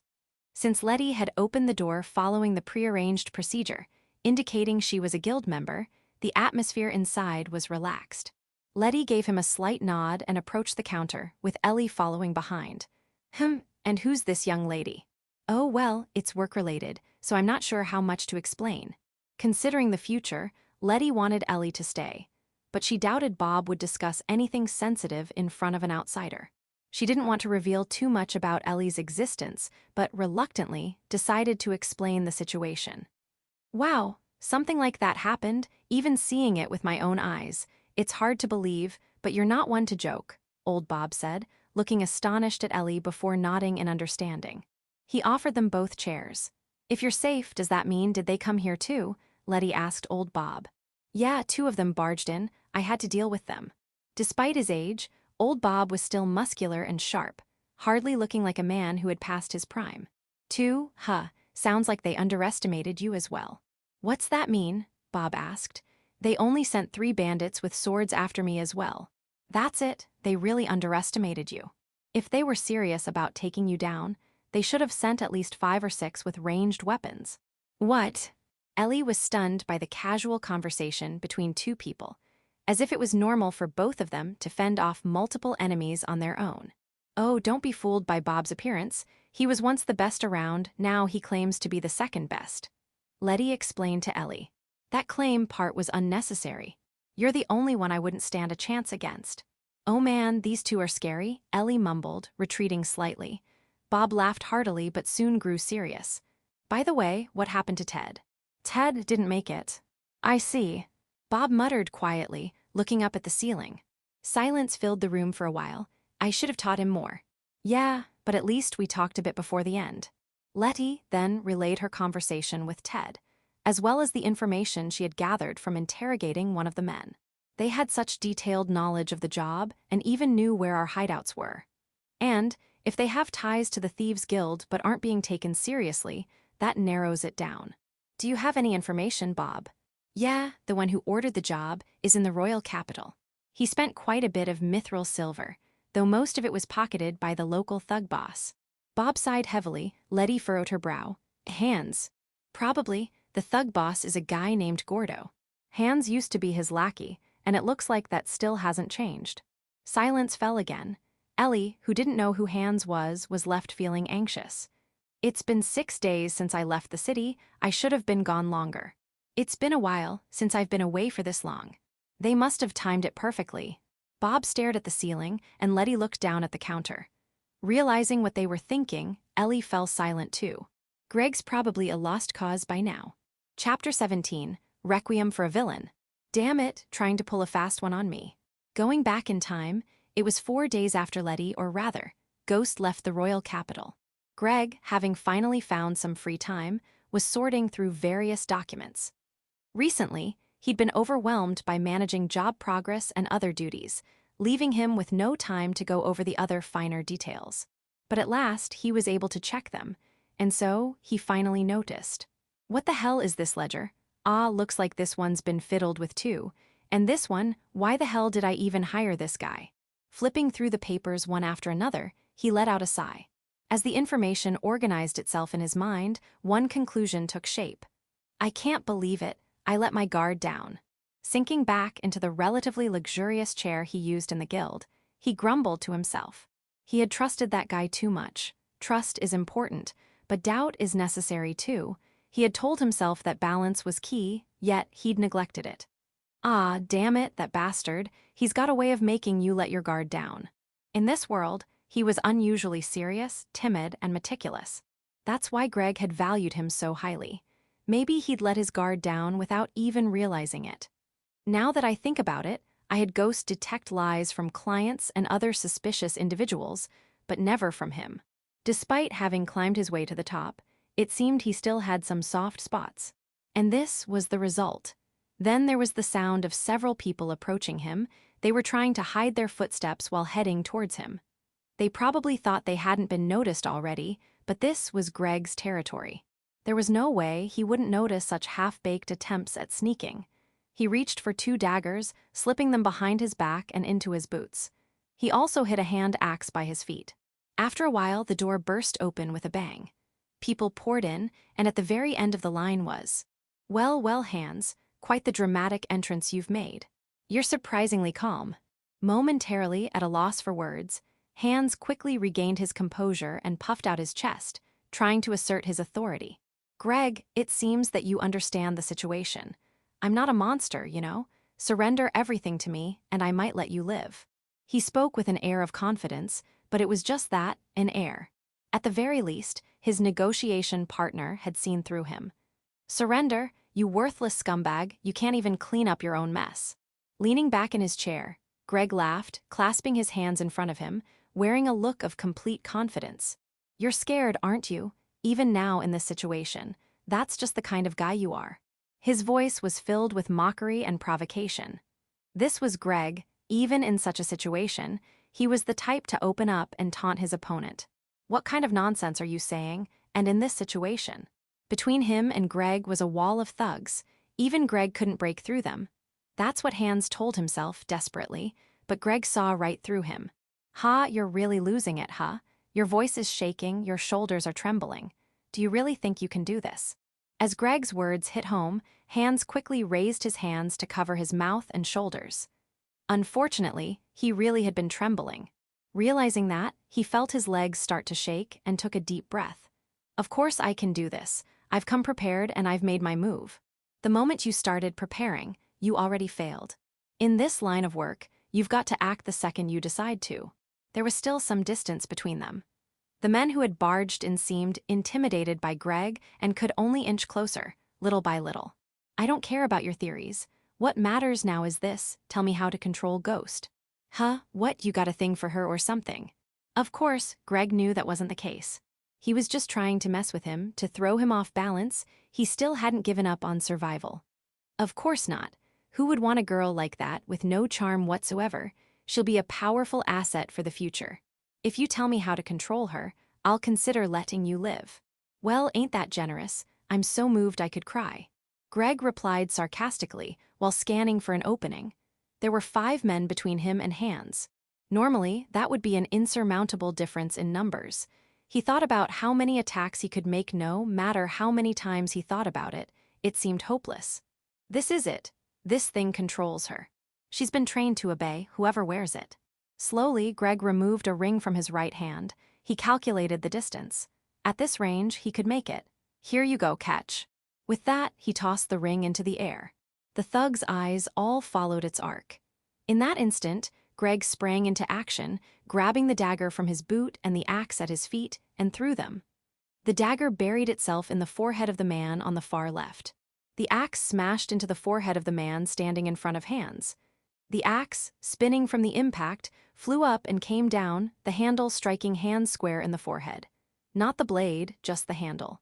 "Gah! Arg! Uah!" 3 different cries of pain rang out as Greg kicked over his desk and flipped it toward the men. He kicked it again, sending it flying towards them. "Damn it, this guy's got some ridiculous luck." Yelling, Greg launched himself at the men. Staggered by the desk, they couldn't properly dodge. In the chaos, Greg drew another dagger and lunged at the man on the far right, plunging it into his chest. He let the falling man's weight carry him down as he rolled forward, trying to create some distance and regain his footing. But, he was just a moment too late. A blade slashed his back, and he let out a grunt of pain, his legs faltering. As he tumbled to the ground, he twisted his body and threw the dagger in his hand. It embedded itself in the chest of the man who had slashed him. But the man collapsed on top of Greg. "Damn it, you bastard." Falling backward, Greg shoved the man off him. He shoved him away. The next blade, he couldn't dodge. "Damn it, is this it for me?" Greg grumbled, swallowing the pain as the sword pierced through his chest. He looked down at the blade, which had punctured his lung. "You bastard, at least stab me in the heart if you're gonna do it." With a curse on his lips, his fingers brushed against a sword, dropped by one of the men he'd stabbed earlier. "If you don't, this is what happens, you bastard." Summoning the last of his strength, Greg grabbed the sword, reversed his grip, and plunged it into the man's side. The man screamed in agony, thrashing wildly, and knocked Greg to the floor. His lungs collapsed further, and oxygen was rapidly cut off as his strength drained away. Blood was finally flowing freely from his wound. Coughing up blood, it poured down from his mouth. "You couldn't even gather decent men, could you? That's all you're worth in the end." A mix of genuine disdain and bitter taunt laced his words as he grinned. Shut up, shut up. I'm not like that, I can do more." "That's what makes you more shallow, you damn fool." With a look of exhaustion, as if offering final advice to what had once been his right-hand man, Greg closed his eyes. His strength was gone. He couldn't even lift his head anymore. With a thud, he rolled onto his back. The familiar ceiling looked strangely distant. "So this is it for me? Well, I guess that's just how it is." Starting as nothing more than an errand boy, he'd built a network of guild branches across the nation. It wasn't bad, he wasn't satisfied, but it wasn't bad. Yeah, not bad. Hans was no longer in his sight. In the distance, his eyes focused hazily on something else. "Take care of the rest for me, Egret." The words he whispered to his trusted secret weapon never reached her ears. Chapter 18, The Fate of a Minor Villain. Haha, it feels good, really good. In the former guild master, Greg's room, Hans muttered to himself while sitting in his luxurious chair. From downstairs, raucous laughter, the sounds of people causing a commotion, and the occasional shattering of bottles could be heard. It must have been Gold and his men enjoying themselves. By tossing them a bit of cash from the reserves, Hans could easily control them. The sight of the man who had once looked down on him now following his every order for money was immensely satisfying. Hans reviewed the documents at hand. The money given to his men was only a fraction. There was still plenty left in the reserves. With that, it was now his turn to rise to the top. He truly believed it. But first, I need Ghost out of my way. As long as he secured her, he could dispose of his gang, who had now become more than just a nuisance. Smirking darkly, he reached for the glass on the desk. Speaking of nuisances, he had already eliminated most of the guild members who didn't follow his orders. Though that accounted for the majority of the guild, Hans deliberately ignored what that meant. A voice seemed to mock him, saying, "That's as far as you'll ever get." He shook his head to clear it and took another swig of his drink. "Capacity, what about you?" Hans shouted into the void. No one was there to hear him, or so he thought. "You seem quite agitated." A quiet voice echoed. Startled, he glanced in the direction of the sound, and there stood a thin, black figure. When the moonlight streamed in, her appearance became clear, an expressionless face, long black hair, and clad in black from head to toe. "G-Ghost, how are you here?" Hans panicked internally. Did his men fail? Though he swallowed his complaints, his face betrayed his unease. "How, you ask? I'd say it's because you teamed up with the wrong people." The calm sarcasm made Hans' lips twitch in irritation. Being mocked by even her angered him greatly. "HMPH, say whatever you like. You can't defy me now." Hans had fantasized about this moment countless times when she would be brought back to him. He had even rehearsed what he would say. He had practiced putting on the ring, too. As rehearsed, the ring slid smoothly onto Hans' finger.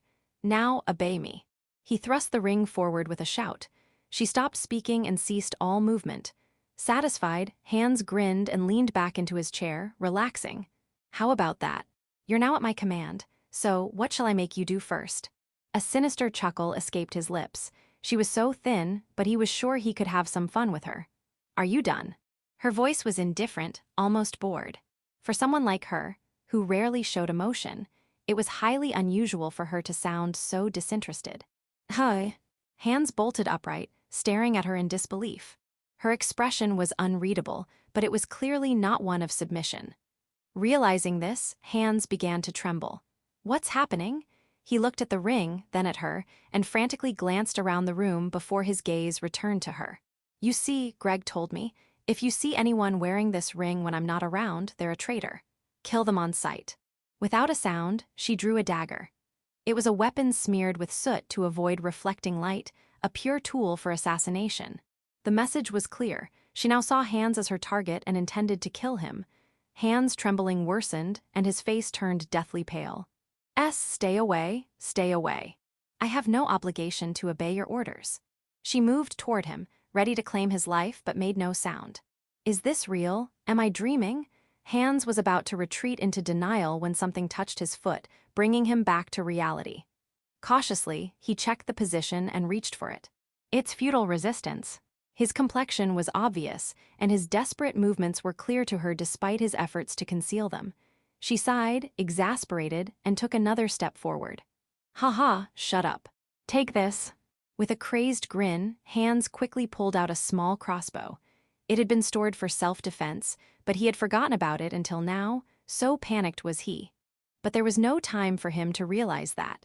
All he could think was that this would save him, that he wouldn't die. It gave him the strength to act. He aimed. Since she had approached him, the distance was no more than 5 meters, impossible to miss. The bolt shot toward the space where she had been. What just happened? Without understanding, Hans felt a cold sensation at the back of his head. A dagger had slid in.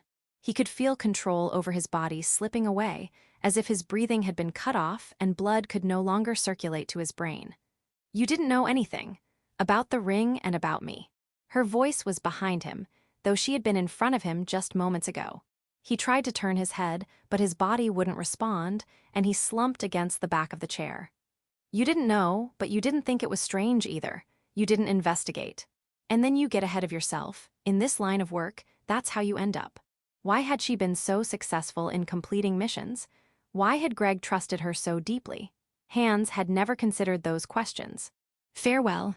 Her cold voice reached his ears. His consciousness, already clouded from lack of oxygen, faded completely as the blade was pushed in deeper. After confirming that Hans had drawn his last breath, she slid the dagger out without resistance. She wiped the blade on Hans' disheveled clothing and sheathed it, then headed toward the window. Touching the hinge, she deactivated the trap. The window opened silently. If someone opened it unknowingly, a loud screech would have alerted everyone, one of Greg's security measures. Hans should have known that, but he hadn't noticed. The door hadn't opened, obviously. If she had snuck in through the window, why hadn't there been a sound? He hadn't noticed the oddity in that either. That was Hans' limit. Peeking through the window, she locked eyes with Ellie below. She gave her a hand signal, and Ellie responded with an acknowledgement before moving as planned. Once she confirmed this, Letty turned toward the door. Well, time to clean up. Murmuring to herself, she drew her short sword. Chapter 19, Purge. Receiving a hand signal from Letty, Ellie responded and stood in front of the guild's doors. From what she had heard, just beyond the entrance was a large hall, and through the door, she could hear the voices of men drinking and making noises. Letty had already confirmed with her detection magic that there were many people inside. Ellie gathered mana into both hands as she stood at the door, a little in her right hand, more in her left. Glancing at the door's hinges, she took aim. With a small sound, Ellie released the magic in her right hand. 2 beams of light shot out, piercing through the hinges. Then, with a loud bang, she kicked the door open and rushed inside. "Good evening, everyone." She greeted them in a loud voice. The men froze in confusion, and in that instant, Ellie scanned the room and finished aiming. "Shoot." She released the magic she had gathered in her left hand. The beams of light struck the chests and heads of the dozen or so men, causing them to collapse one after another. What the hell? What's going on?" One of the men who had not been hit finally managed to speak. Without answering, Ellie scanned the room once more to ensure there were no survivors and took aim. Another beam of light shot through the room, finally clearing it. No movement detected. Area secured. Ellie's expression and voice were mechanical and emotionless, completely different from how she had been when talking to Letty. She showed no sign of enjoying the overwhelmingly easy victory, as if it were only natural. Hearing footsteps thudding down from the second floor, Ellie turned her attention towards the newly arrived reinforcements. Enemy reinforcements confirmed, proceeding to eliminate them. Once again, she gathered mana in both hands. This time, she stored a reasonable amount in both hands, enough to take down a dozen or so enemies. Considering the number of footsteps, it was an excessive amount of firepower, but Ellie didn't seem concerned at all. Master has entrusted this to me. Failure is not an option. A slight smile returned to her face, showing her enthusiasm. The plan was for Letty to infiltrate the guild master's room on the 4th floor and eliminate hands. At the signal, Ellie would storm in and secure the area from the 1st floor upwards. Letty would then descend from the top, cutting down anyone trying to escape. The goal was annihilation through a pincer attack. No one would be allowed to escape. Increasing the sensitivity of her sensors to ensure she didn't miss any movement, Ellie headed for the stairs to intercept the reinforcements. Among the collapsed men, she noticed one who was slightly better dressed.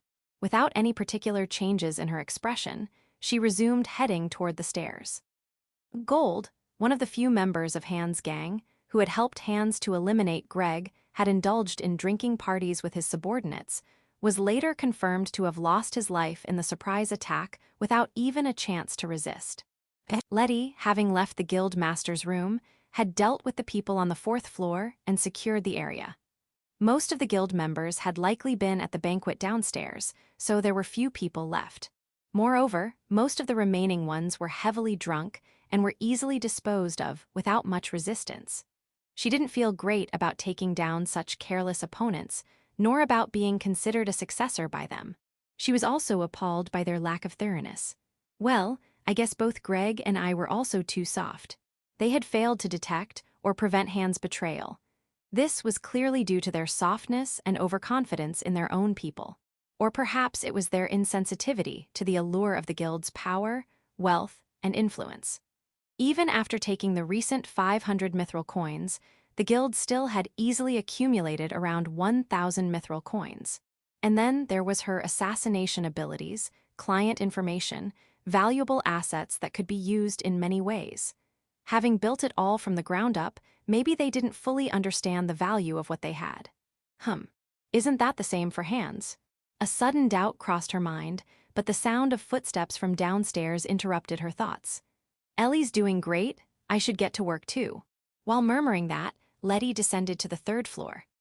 Thanks to Ellie's magical barrage and Letty's stealth-based fast combat, the guild was swiftly brought under control. There had been about 40 people in total, but the ambush had been so perfectly executed that there had been almost no resistance. Ellie, good work. Miss Letty, you two, great job. Despite having taken down over 20 people, Ellie showed no signs of fatigue and smiled brightly. Letty, too, was unfazed. Now then, let's check the basement. With that, they headed down the stairs. The basement held storage and cells, and there were usually very few people there. Perhaps the guild members disliked the damp, unpleasant space, as all of them had been upstairs. However, Rita. G-Ghost, why are you? Did you come to save me? No, it's just a coincidence. I didn't know you were captured. In one of the cells was a woman. She looked to be in her early 20s, with short, neatly cut brown hair, large charming eyes, and a face with a certain sensual allure. Her voluptuous, soft-looking body was clad in rags. Should I say I'm glad you're alive? Of course you should. What's with the awkwardness? I'm fine, you know that, right? Given her condition, it wasn't hard to imagine what had happened to her. Letty frowned slightly, but Rita smiled at her. But she couldn't completely hide her exhaustion and weariness. Rita was also an assassin. Using her beauty and body, she would seduce men and complete her work during the night.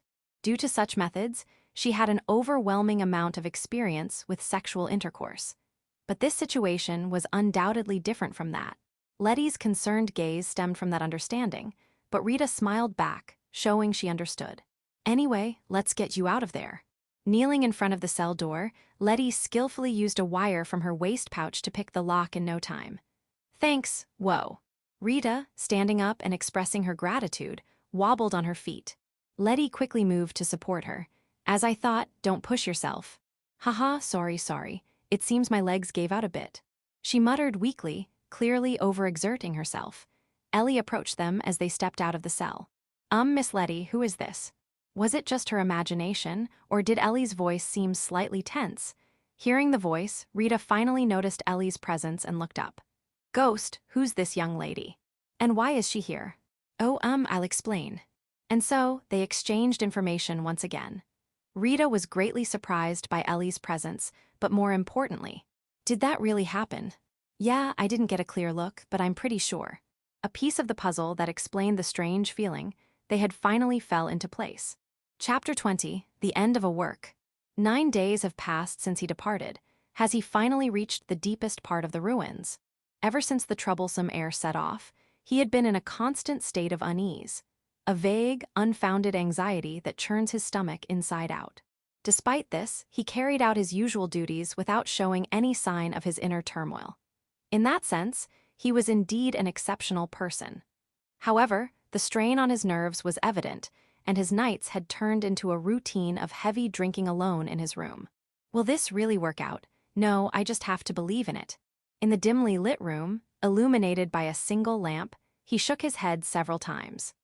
The information he had received from the steward of a certain count, with whom he was quite close, suggested that success was possible, even with an opponent as inhuman as that one. If they are inhuman, then all the more reason to deal with them using something equally inhuman. From the day he resolved this, he began his covert machinations. This is the way it should be. If Lord Gerard becomes the heir, the House of Endork will be secure. That's how it's meant to be. A steward, a person who oversees the butlers and maids, manages all the trivial and administrative duties, the unseen ruler of a noble household. As the son of the steward of the Endork family, he had served as a butler and trained to one day take over as the next steward. During those days, he had grown particularly close to the second son, Gerard. Or rather, it was more accurate to say that Gerard was the safer choice to align with because Curtis, the elder son, was far too dangerous. Nonetheless, Gerard had grown fond of him, being a very kind and gentle child. So much so that he believed whatever his butler told him without any question whatsoever. If Lord Gerard asks the Duke, things will work out in our favor. If all things go smoothly, that guy will be gone, Lord Gerard will be the head, and my time will come as well. He whispered these words to himself, hands trembling as they held the glass. For this current mission, he had planted all sorts of suggestions in Gerard's mind, persuading the young man to plead with the Duke, thus securing the necessary funds. And now, it'll be fine, I've laid all the groundwork. It will go well. The greatest obstacle, Greg, was already out of the picture. All that remained was to bring her under control. He grinned as he downed the rest of his drink. Thud. The sound of the glass hitting the table echoed unnaturally in the closed-off room. Good evening. Who's there? A sudden, quiet voice. Panicking, he looked around to see a dark figure by the window. Clad in black clothes that absorbed the moon's pale blue light, with long black hair flowing down, the figure's face was unreadable in the shadows. From the Assassin's Guild. I've come to report the completion of your request and to collect the remaining payment. The voice was soft, almost a whisper, as something was tossed onto the table. It slid across the surface and stopped right in front of the man. This is the seal of Lord Curtis, so that means. Yes, the request has been completed. That is the designated proof. With trembling fingers, he reached for the seal. Carefully, he poked it with his fingertips, slowly picking it up, feeling its texture. He turned it over, scrutinizing both sides again and again, confirming the proof. Ha ha, ha ha ha ha ha, I did it. Finally, I did it. Be quiet, now that you've confirmed it, the remaining payment, please. Her cold voice cut through his triumphant cry like ice water. He scowled, waving his hand dismissively. Don't be ridiculous. Go confirm it with hands. Why hands? Hi. His movements froze at the unexpected question. What is this woman talking about? He stared at her in disbelief. The guild master of our guild is Greg.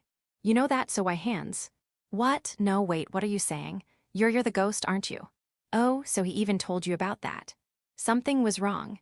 This wasn't how things were supposed to go, not according to the plan he had worked out with hands. You're supposed to be under his control. Did you really think things would go that smoothly? With a small sigh, a horrible realization dawned upon him. Cold sweat broke out all over his body. No, it can't be. I had my doubts that Hands was not working alone, so I did some digging, and now, here we are. A faint rattling sound filled the room. The man still hadn't noticed that it was he who was shaking. I don't know how or why you two met, nor do I care. But Hands used you, and you used Hands. You both prepared the perfect setup to eliminate your respective nuisances. He had gathered thugs and dispatched them to various hideouts. It wasn't something that could have been arranged hastily after receiving a request. In other words, this had all been premeditated from the start. That said, it wasn't perfectly executed, and there were still some loose ends. And no, I was deceived by him. That's a lie. Unknown to him lies doesn't work on Ghost. His heart sank at the calm declaration. There was no way out. It had been made clear to him. Right after Greg was killed, you visited the guild and spoke with Hands. I'm guessing you both planned to split the remaining payment between you two, didn't you? Silence. Her words needed no response. His gaze darted around nervously, and as she followed his glance, she muttered something softly. For a while, only her barely audible words filled the room. I've detected the reaction of Mithril. You've hidden it inside that pillar, haven't you? What, you even know about that? It was now impossible to keep track of how many times he had been stunned. He had been completely exposed, left utterly defenseless. It felt as though a freezing midwinter wind had blown through the room. Well, the confirmation is complete. Now it's time for collection, both the reward for completing the request and the price of your betrayal.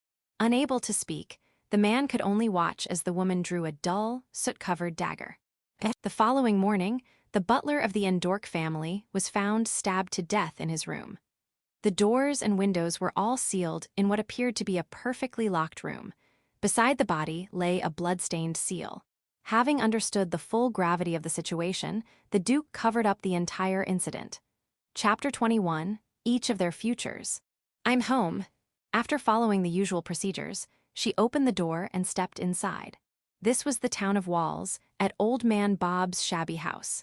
Letty, having completed her settlement, deliberately waited a day before returning. Welcome back, Miss Letty. Ellie was standing right in front of her, like a dog who had heard the footsteps of its owner. Not that Letty had ever owned a dog. She couldn't help but smile at the girl's bright grin. I'm home, Ellie. It was just a greeting, but for some reason it was hard to say. Even so, that difficulty wasn't unpleasant. If anything, it felt comforting. For a while, their gazes locked with each other. Oh, you're back quick, Ghost. Or should I start calling you Egret now? Welcome back, Ghost. Yeah, Egret sounds good to me too. Hearing the voices, Old Bob and Rita came out. Rita and Old Bob didn't know about the teleportation, so she had to wait by staying for a day in the town before coming back. After the purge and rescuing Rita, Letty and Ellie brought Rita back to the town of Walls. While tending to her injuries, Egret sorted out the information and confirmed it. After doing so, Egret had returned alone to the royal capital to verify the truth. And as expected, she retrieved what was needed to be retrieved. Well, I don't know. Yeah, that's right, the guild is no more so. At the voices of the two, Egret tilted her head, she thought for a bit, and then came to a conclusion. Yeah, Greg's gone, and a lot of our members have been killed off too. Egret's words made the two nod. It's clear that we can't continue that line of work anymore. Though there was a slight tinge of regret in their voices, both seemed largely at peace with it. Such a profession was always bound to come to an end anyways. They had already accepted that. They knew they were lucky to have survived. Oh, by the way, as expected, he was in on it too. Egret said to Old Bob and Rita, I figured, you've retrieved everything cleanly, haven't you? Of course. Bob asked for confirmation, and Letty nodded in response. Rita sighed heavily. Geez, it ticks me off that we were fooled by those guys, but well, since you took care of it, I guess I'll let it go. Rita, thank you. It was thanks to your information. Rita ruffled Egret's hair, and she squinted her eyes as if she was getting tickled. Then Ellie approached, tugging gently at Letty's arm. Letty, isn't your backpack bulging more than when you left? Ah, because I retrieved this too. Letty removed her backpack and pulled out a leather pouch. It was packed full and looked quite heavy. These are the mithril coins he split with Hands. Probably half of the 300 coins, about 150. I didn't count, though. With a thud, she placed it on the table. The payment had been increased, just as Greg had demanded. It seemed they had prepared it from the start, knowing they'd split it anyway. Seeing the pouch, Bob and Rita began to think. Now then, what should we do with all this? Adding it to what was left in the guild, it's quite a sum. At least, it's not something you'd leave in a small shop like this. That's right. If we split it up, I feel like it would only bring us ruin. It's important to stay within your means. Indeed, during their escape with Rita, they had taken as much money from the guild's safe as they could carry. Despite her appearance, Ellie was surprisingly strong and had carried a significant amount, though that was a secret. In total, it amounted to more than 1,500 mithril coins. Equivalent to over 1.5 billion gold coins and jewels were stored and hidden in the shop's warehouse. Nobody seems to have caught wind of it, so as long as we don't spend it recklessly, we shouldn't get caught, but still, it's unsettling. You know, Greg once said something. Egret addressed the grumbling old man, and Rita looked at her curiously. What did he say? In case something happened to him, he said to divide up the remaining money among the survivors and disband. He said it was meant to be a farewell gift for moving on. That bastard said something like that. Old Bob and Rita knew Letty wasn't the type to lie for money.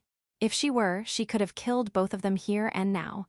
It would be easier for her, and they knew she wouldn't do it. So, Letty's words must have been true. That bastard, for such a relentless and greedy rationalist, he had his moments, didn't he? Yeah, even if it was all calculated, he was a hard guy to hate, wasn't he? The two quietly turned their eyes toward the leather pouch. For a moment, silence fell. Egret, did he mention an amount? He was laughing, saying maybe something about 50 mithril coins. For something that would only happen after his death, that's quite generous.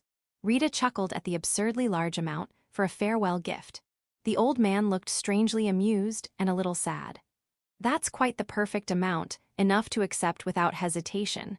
I wonder if it was just luck or if he planned it, hard to say with him. Isn't that just like him? That's good enough, isn't it? Yeah, you're right. I'll go get some bags to split it up. With that, Bob stood up. As they watched him head to the back, Rita leaned on the table with her elbow. Yeah, that's the kind of guy he was. Not that I could ever say I liked Greg, not even if my mouth was torn open, but I didn't hate him either. I acknowledged him as my guild's master.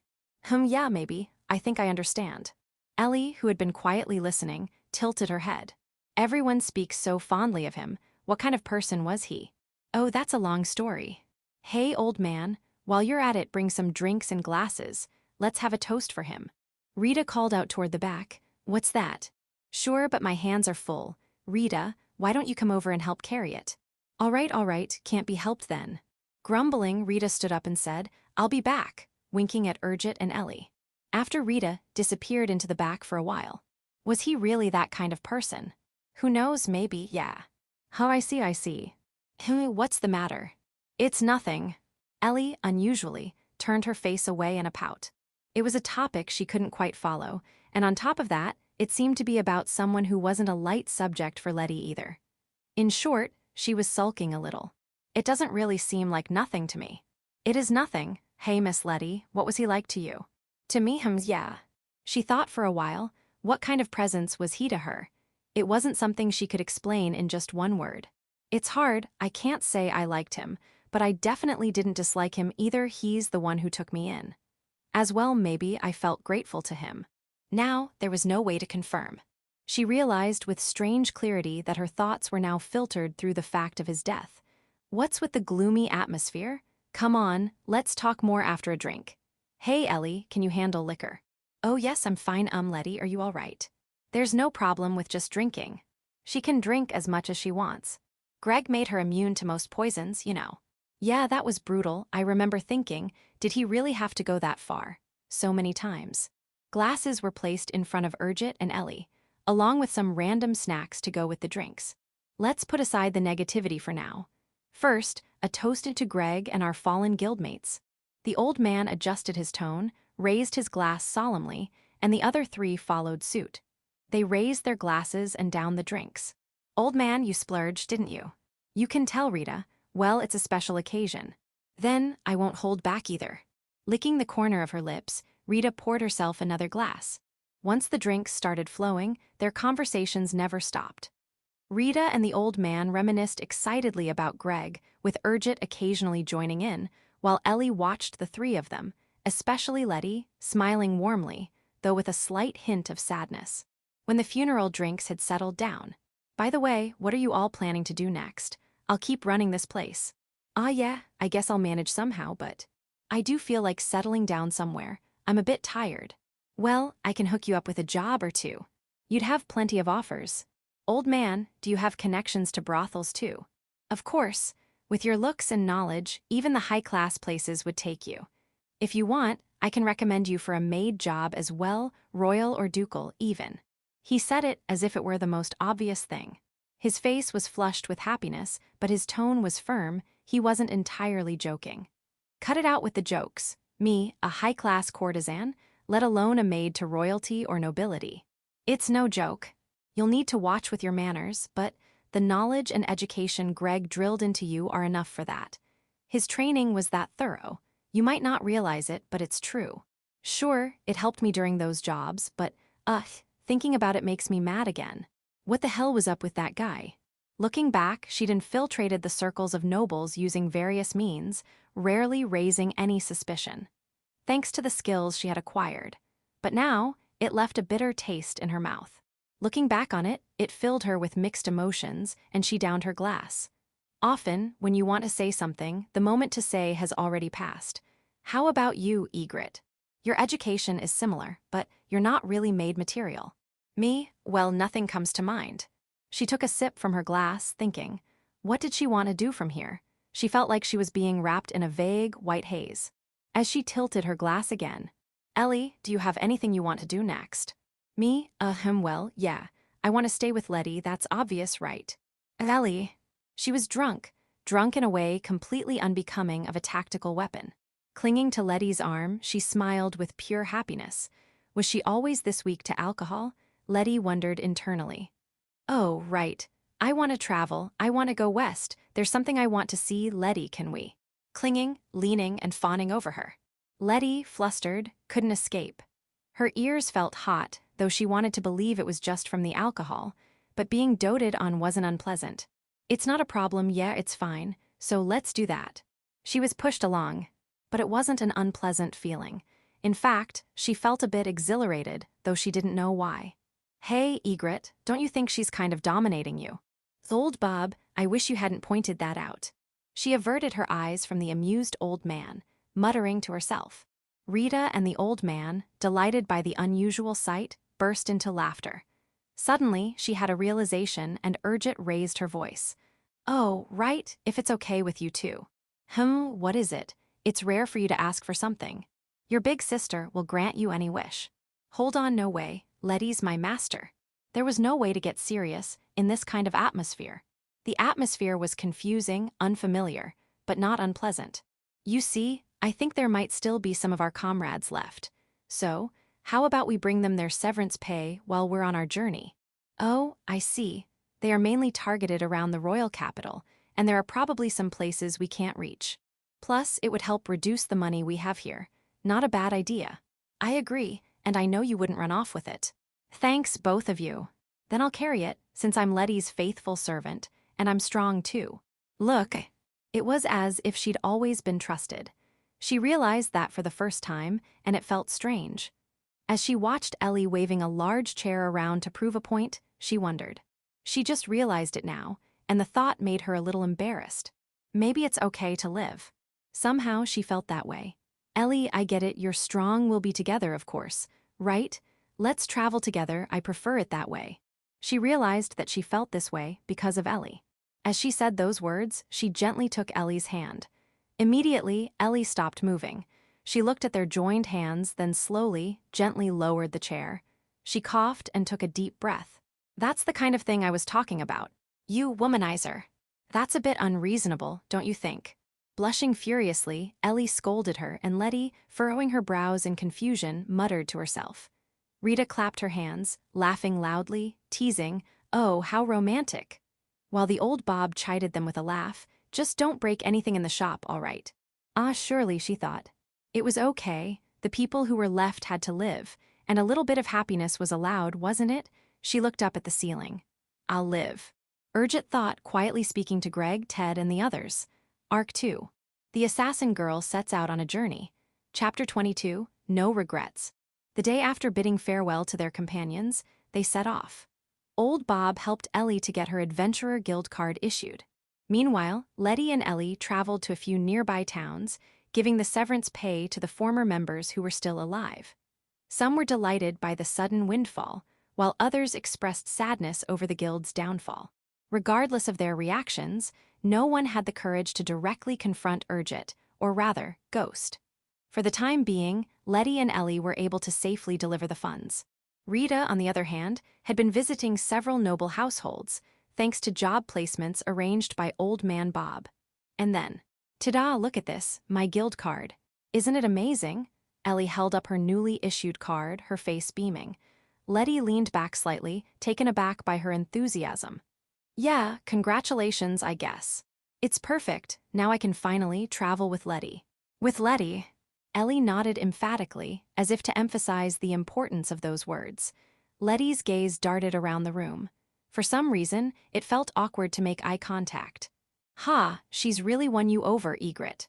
How was everything today? Old Bob, ooh, don't tease me. Well, it went smoothly. I think we've covered most of the eastern region. Egret replied, her eyebrows furrowed in a troubled expression as she looked at the old man who had come out laughing. Then, as if realizing something, she turned to face him seriously. Thank you, old Bob. Thanks to you, Ellie was able to get her guild card. Oh, come now, it was nothing. Letty bowed deeply, and the old man waved his hand with a laugh. Raising her head, Egret slowly shook her head. No, I really wanted to say it. I mean, I'm Ellie's master. The old man looked at Egret with a surprised reaction. I see. Well, in that case, I'll accept your thanks. You've changed a lot, Egret. Egret searched for the right words, her gaze wandering. She stumbled over her words as she tried to express what she wanted to say. The old man watched her quietly. Letty, you did all that for me. Ellie, it's not a big deal. Ellie threw her arms around Letty, her voice filled with emotion. Letty, though taken aback, returned the hug. It is a big deal. For me, for me. For me. Are you sure you're not still drunk? She had drunk quite a bit with Rita yesterday. Although her body was usually good at processing alcohol, she wondered if she was still a bit tipsy. All right, all right. Stop fooling around and go to your room, Letty said. Yeah, okay, Letty. Ellie, grab your stuff. With a loud clap, the old man gestured for them to go. Letty nodded. Ellie reluctantly let go of Letty and grabbed their luggage, heading towards the room they had rented on the second floor. Watching them go, old Bob rested his elbow on the counter and narrowed his eyes. I wonder if this is a good thing for Egret. The girl who had once been like an emotionless machine had changed a lot under Ellie's influence. He felt a mixture of surprise, amusement, and a bit of bitterness. We're partly responsible for turning her into a weapon. When he joined the guild, she was already a complete tool. He had wanted to say something, but as a newcomer, he hadn't felt like he had the right. He knew that was just an excuse. By helping them on their journey, he felt like he was atoning for his past actions. I'm sure she won't mind, but no, maybe that's why. And so, he prayed that this journey would be a good one for her. Come on, Letty, let's get ready. We're leaving. Ellie slowed down. When Letty said that, Ellie sat down on the bed and waited expectantly. Her eyes sparkled with anticipation, and Letty felt a little overwhelmed. It's late, so let's rest. We'll pack tomorrow and leave the day after. But Ellie's face fell. Seeing her like that, Letty had an idea. Here. She reached out and stroked Ellie's head. She had remembered how Ellie had reacted when Rita had done the same thing. It seemed to work. Okay, fine. If you're tired, Letty, then let's sleep, but we'll leave tomorrow. Yeah, okay. Letty wondered if she had done the right thing. Chapter 23, Preparations for the Journey. The next morning, Letty slowly roused herself from a half-awake state. As soon as she sat up, she felt a presence near her. Good morning, Letty. It was Ellie, as usual. Good morning, Ellie. She nodded in response to Ellie's cheerful greeting. Ellie leaned in, almost like a puppy, so Letty gently pushed her away and got out of bed. Still in her underwear, she slowly stretched her legs, arms, and back, checking her condition. She felt as fit as ever. If you wanted, I could help you stretch, you know. Your hand feels a bit off. They exchanged such trivial banter as Letty finished stretching and got dressed. Ellie was already in her usual robe. Let's have breakfast. I helped to make it today. You actually cooked. Of course, cooking on the battlefield is part of the job, you know. That was one of the reasons they were given humanoid forms.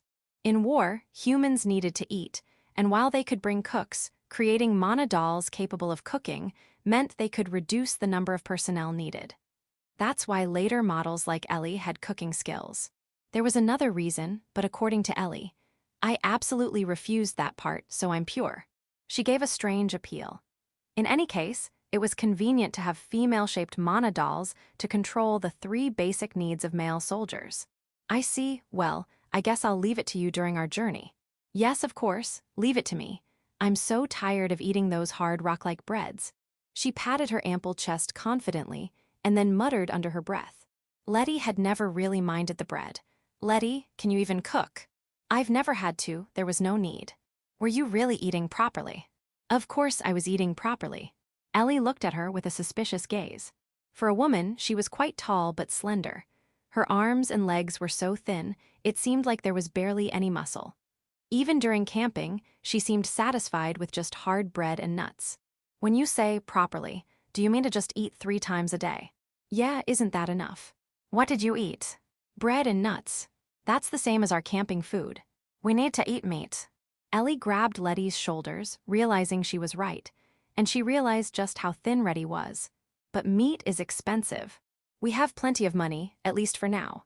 In this era, agricultural productivity was improving, and the food situation wasn't as bad as it used to be.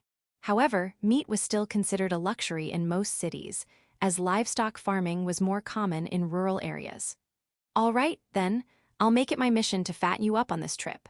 Is that really a goal for this journey? Letty raised an eyebrow, amused by Ellie's sudden enthusiasm. Oh, right, you said you wanted to eat something delicious. Yes, I haven't been able to eat properly because I was so busy. The food old man Bob made was much better than the camping food, but it wasn't exactly a feast. So, maybe Ellie's cooking will be delicious. Don't say that, but I'll do my best. Come on, let's go eat. Ellie pulled Letty's arm, and Letty didn't resist. She was a bit surprised at how easily she was being led around. And somehow she didn't mind. Okay, don't pull so hard.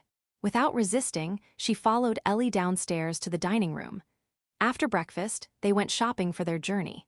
Walls was a city located on a major east-west road and was a thriving center of trade.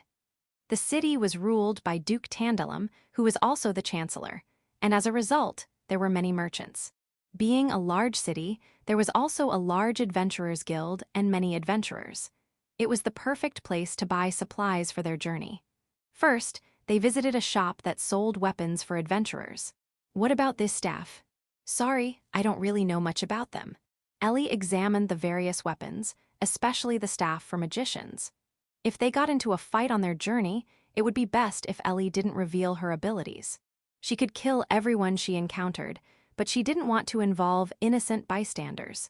So, she decided to disguise herself as a magician during their travels. Since there were magic spells called Mana Bolt and Mana Blaster, she thought she could fake the incantations. It's not just the design, but the mana conductivity is good. I think this one is the best of the lot. Hey, young lady, you have a good eye for this stuff. Oh, you're so kind, sir. When the shop owner overheard their conversation, he joined in. After talking about staffs for a while, Ellie managed to get a 20% discount. Ellie, you're terrifying. Letty couldn't help but mutter. After that, they went to a general store to buy camping gear and other necessities. They chose the largest one, which had a wide variety of goods. I think 1 blanket is enough for both of us. Note, yes, you tell her, Ellie. That was an emergency. Despite some resistance from Ellie, they bought plenty of blankets, water pouches, backpacks, and other essentials. Considering the possibility of rain, Letty also thought a small tent might be useful. It was strange for her to be thinking about things like this. Normally, she wouldn't have cared for such details when traveling alone. Hey, Letty, look at this pot. It's great. You can use it for boiling or frying, and it's easy to carry around. Ellie pointed to a large iron pot. It was shaped like a deep round shield with a gentle curve. Okay, but are you really going to cook? Of course. I'll make sure you never go hungry. Where does that level of enthusiasm even come from? Though a bit surprised, Letty eventually agreed. It isn't a problem if Ellie wants to cook. They also bought wooden plates, spoons, and magic stones for starting fires. In addition to their usual bread and nuts, they bought potatoes, dried meat, and other preserved foods. She had bought more than she thought they needed. But for some reason, she really didn't mind. Chapter 24, and so, the morning of departure. As they finished their preparations, they returned to old Bob's shop. Rita also came back. "They're actually going to hire me as a maid for the Duke." "What did you do, old man?" she asked, looking as if she'd been tricked by a fox. The old man grinned. "I just asked an old friend for a little favor." Both Rita and Egret knew well of the old man's extensive network as an information broker. Or at least they thought they did. They stared at him in disbelief, and even Ellie joined them. "What are you all staring at? Tomorrow is Egret and Ellie's departure day, and soon, Rita too will start her new job. Let's have a grand time tonight." He seemed genuinely happy, like a grandfather sending off his grandchildren. With a smile, he picked up a bottle of sake. And so, they spent the night being dragged around by the cheerful Rita, Ellie clinging to Letty, the old man teasing them both. As Letty got used to that atmosphere, she felt a strange sense of peace. And so the next morning eventually arrived with the day of their departure finally upon them. "Are you two ready?" the old man asked, checking their luggage. Both Egret, who was used to traveling for work, and Ellie, who had been on many military campaigns, seemed to be well prepared. In fact, their preparations were almost too perfect, making their new backpacks look out of place. "Of course. I've been looking forward to this day for so long. I, the humble Ellie, will faithfully serve as Miss Letty's traveling companion. I think you're a little too excited."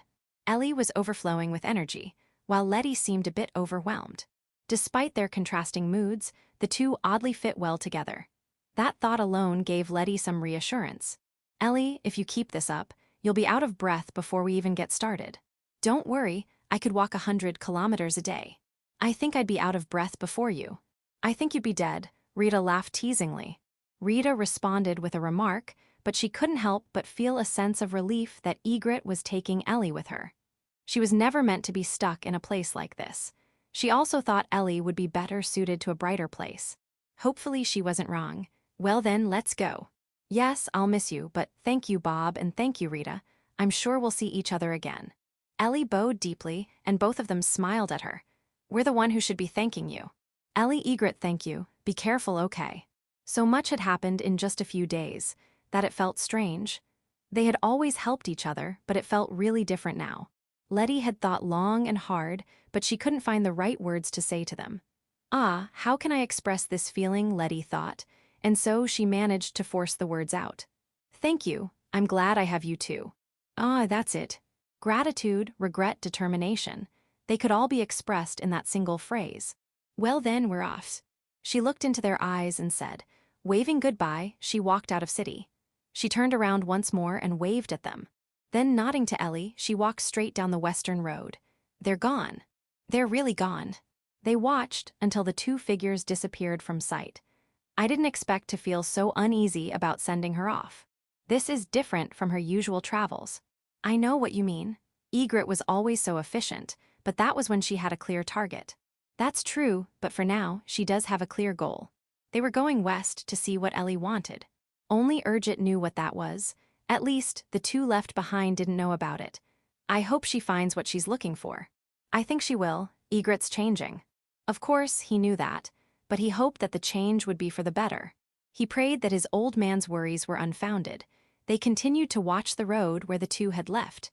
After walking for a while, Ellie suddenly turned around. Egret stopped as well. "Is something wrong?" "No, it's nothing important." She looked back towards Walls.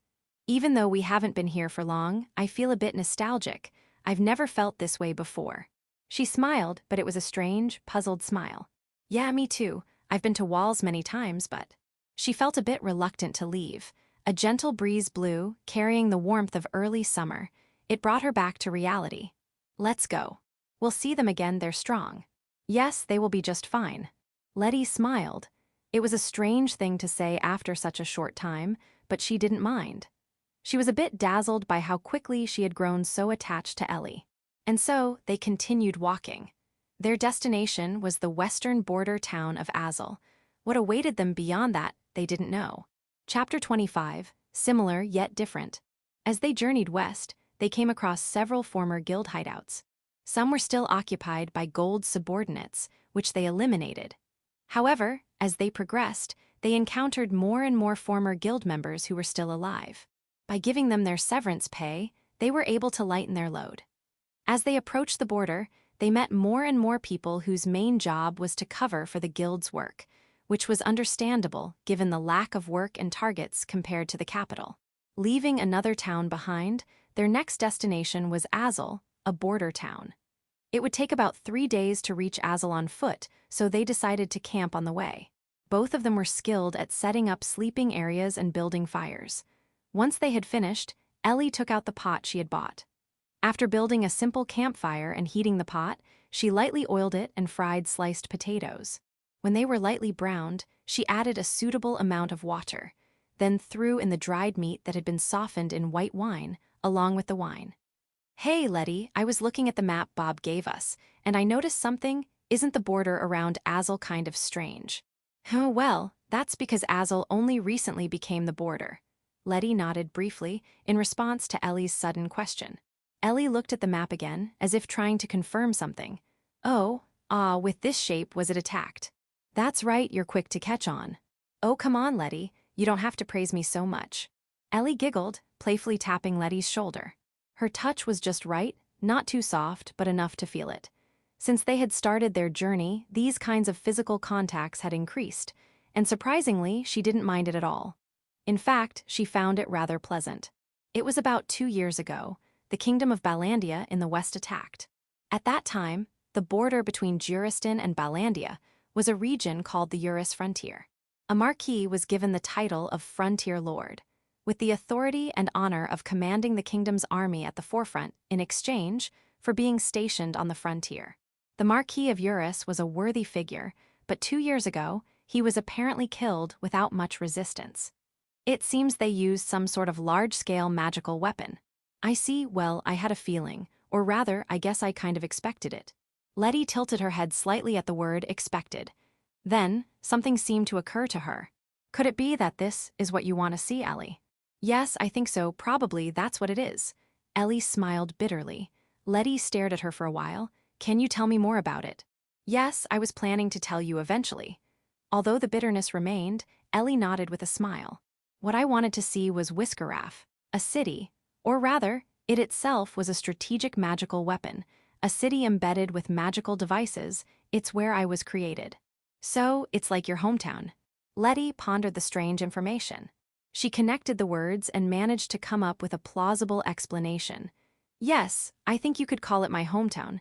It's not a very home-like place, though." She looked away and up at the sky. The starry sky looked no different from the one she had seen before.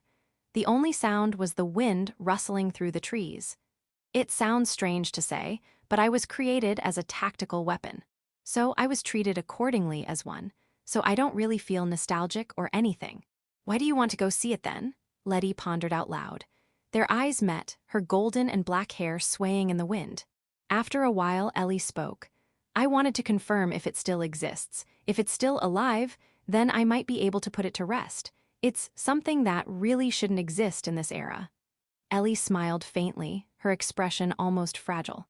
At that moment, it seemed as though she might entirely disappear, and Letty, without thinking, grabbed her hand. "Letty, I just felt like you were going to leave," Letty murmured, trying to explain herself, though her voice faltered. Ellie's eyes widened for a moment, then narrowed again. She squeezed Letty's hand. "It's okay, I'm not going anywhere. How could I leave such a cute master behind?" "I'm not cute." Feeling a little relieved that she was back to her usual self, Letty looked away.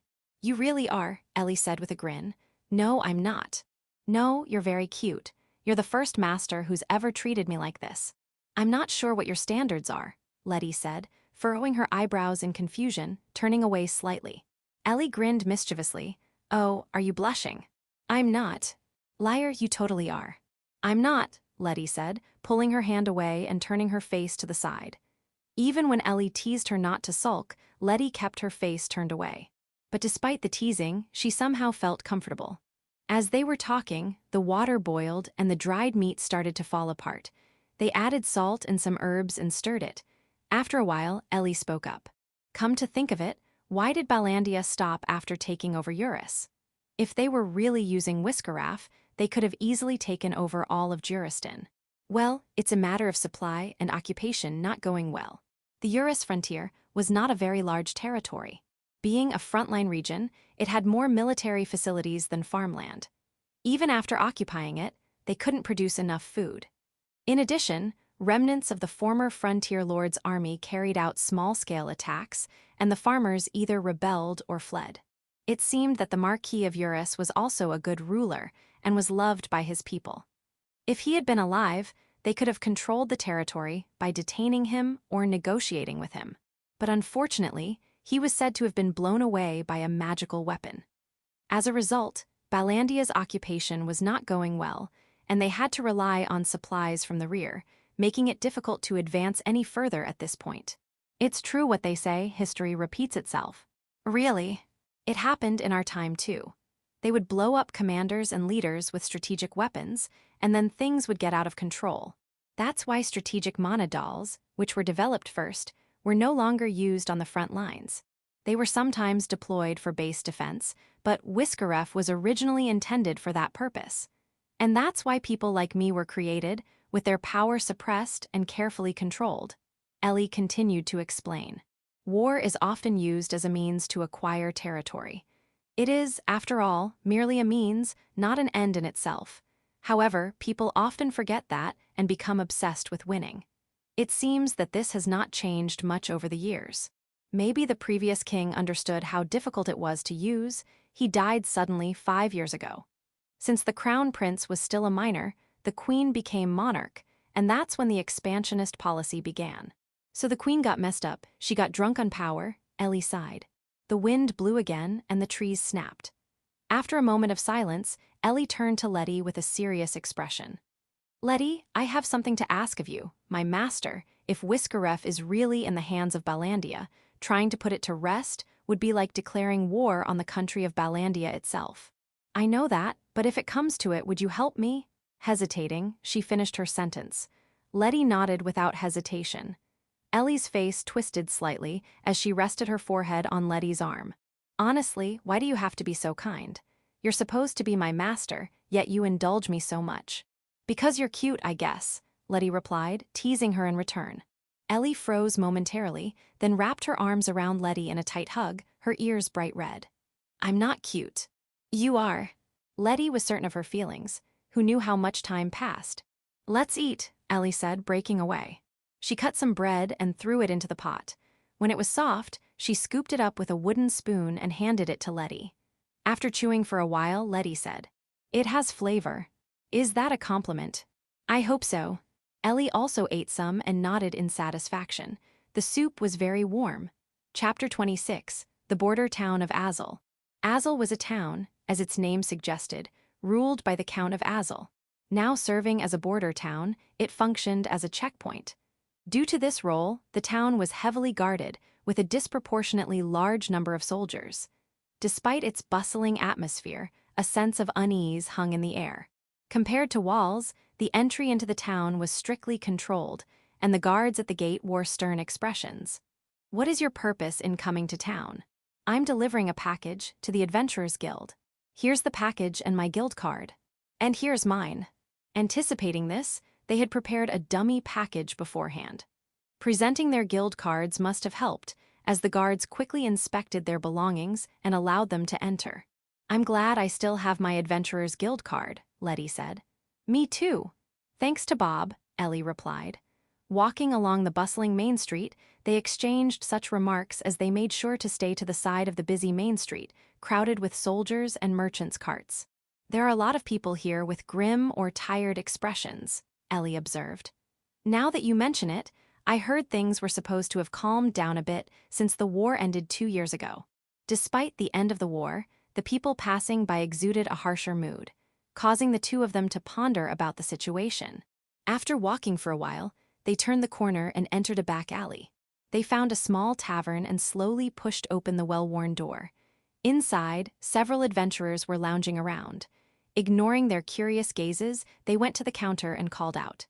Is Thomas here? I have a letter for him. Why, yes, he's here. Please wait a moment. The young woman at the counter replied, hurrying to the back.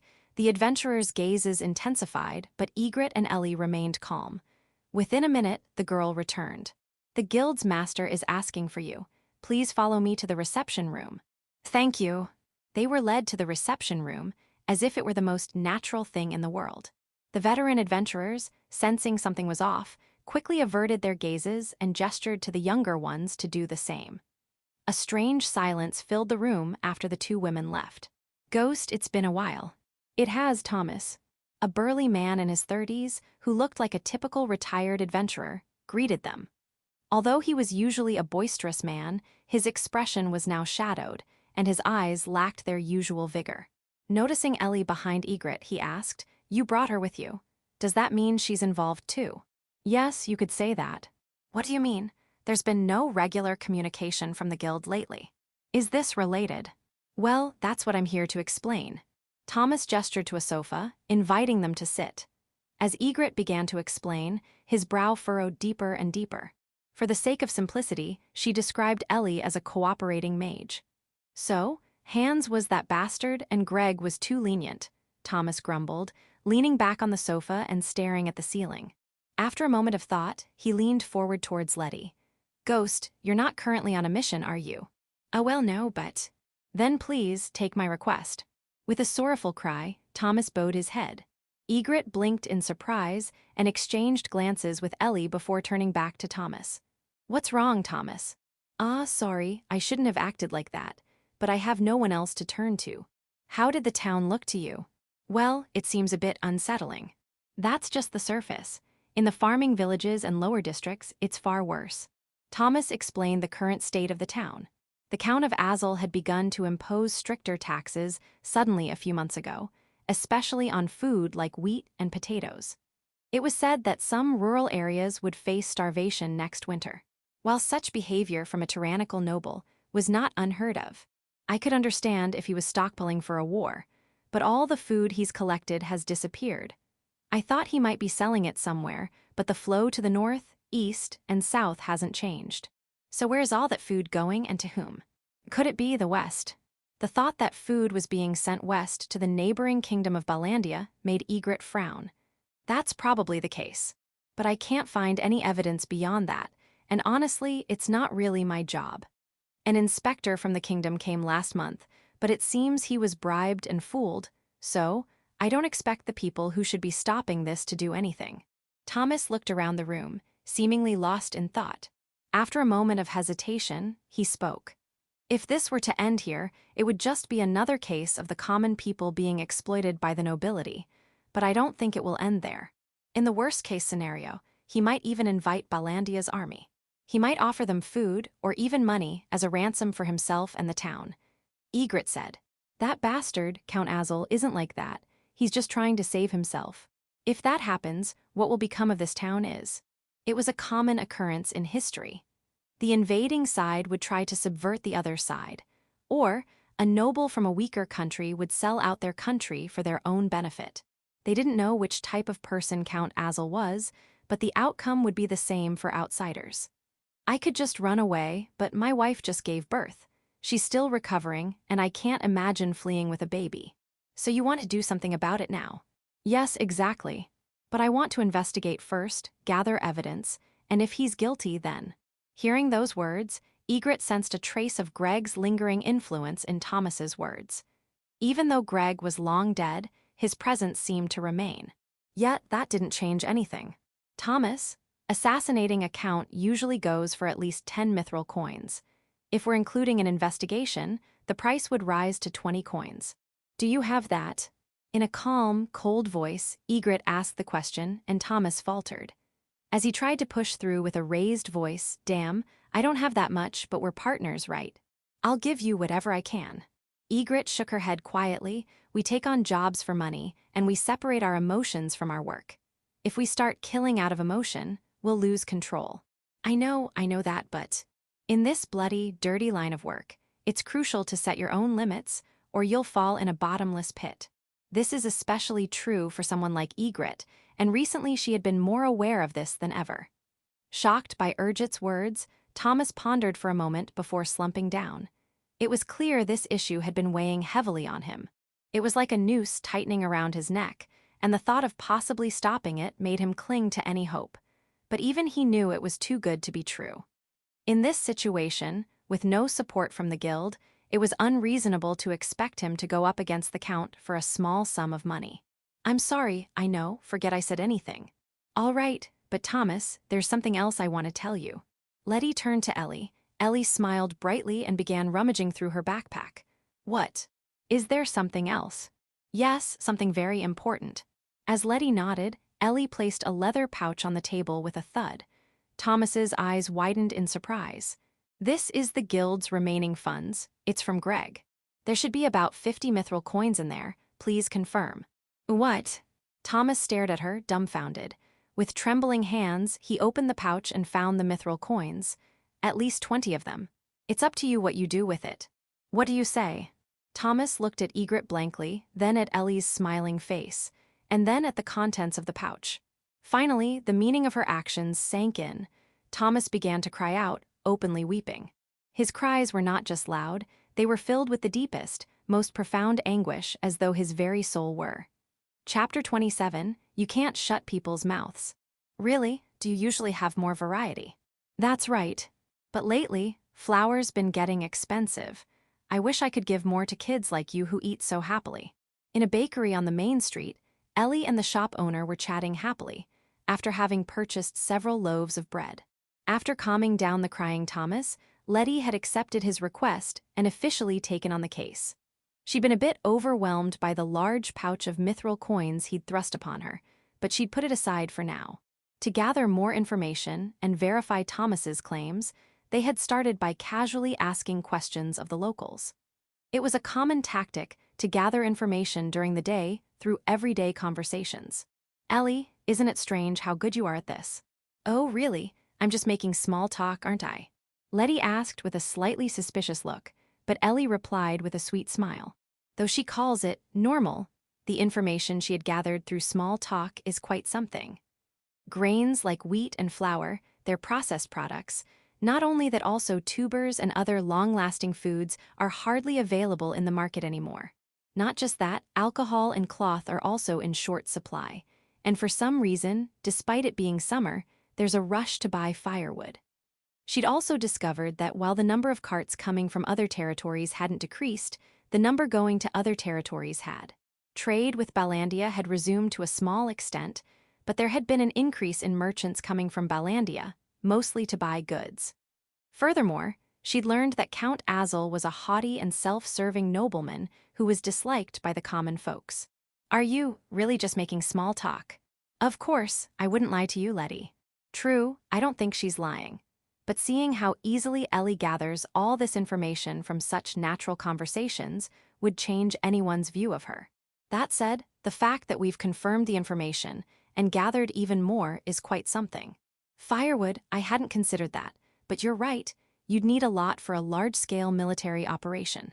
Yes, with so many people, they'll need it for cooking and other things. So our suspicions are confirmed.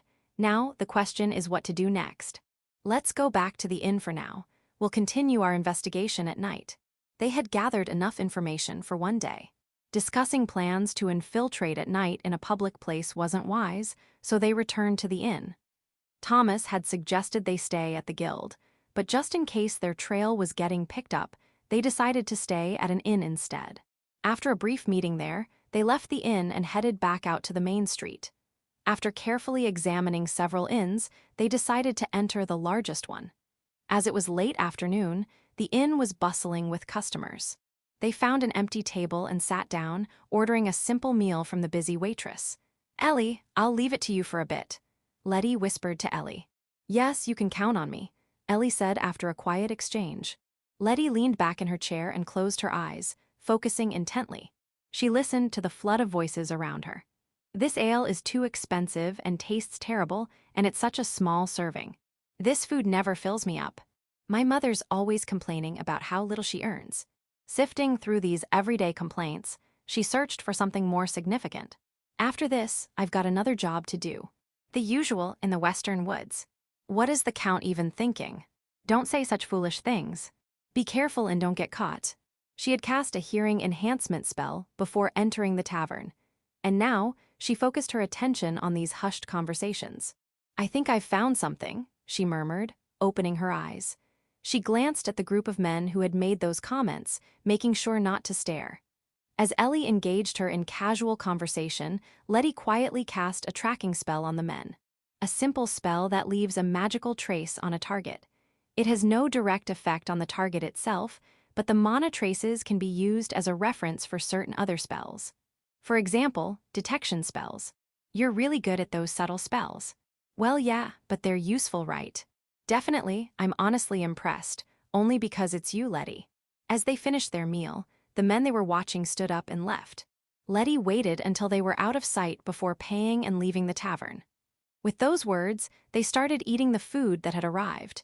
They dipped the slightly stale bread, probably baked that morning, into the somewhat bland soup as they kept an eye on the men, who soon stood up. They hadn't had much to drink, it seemed.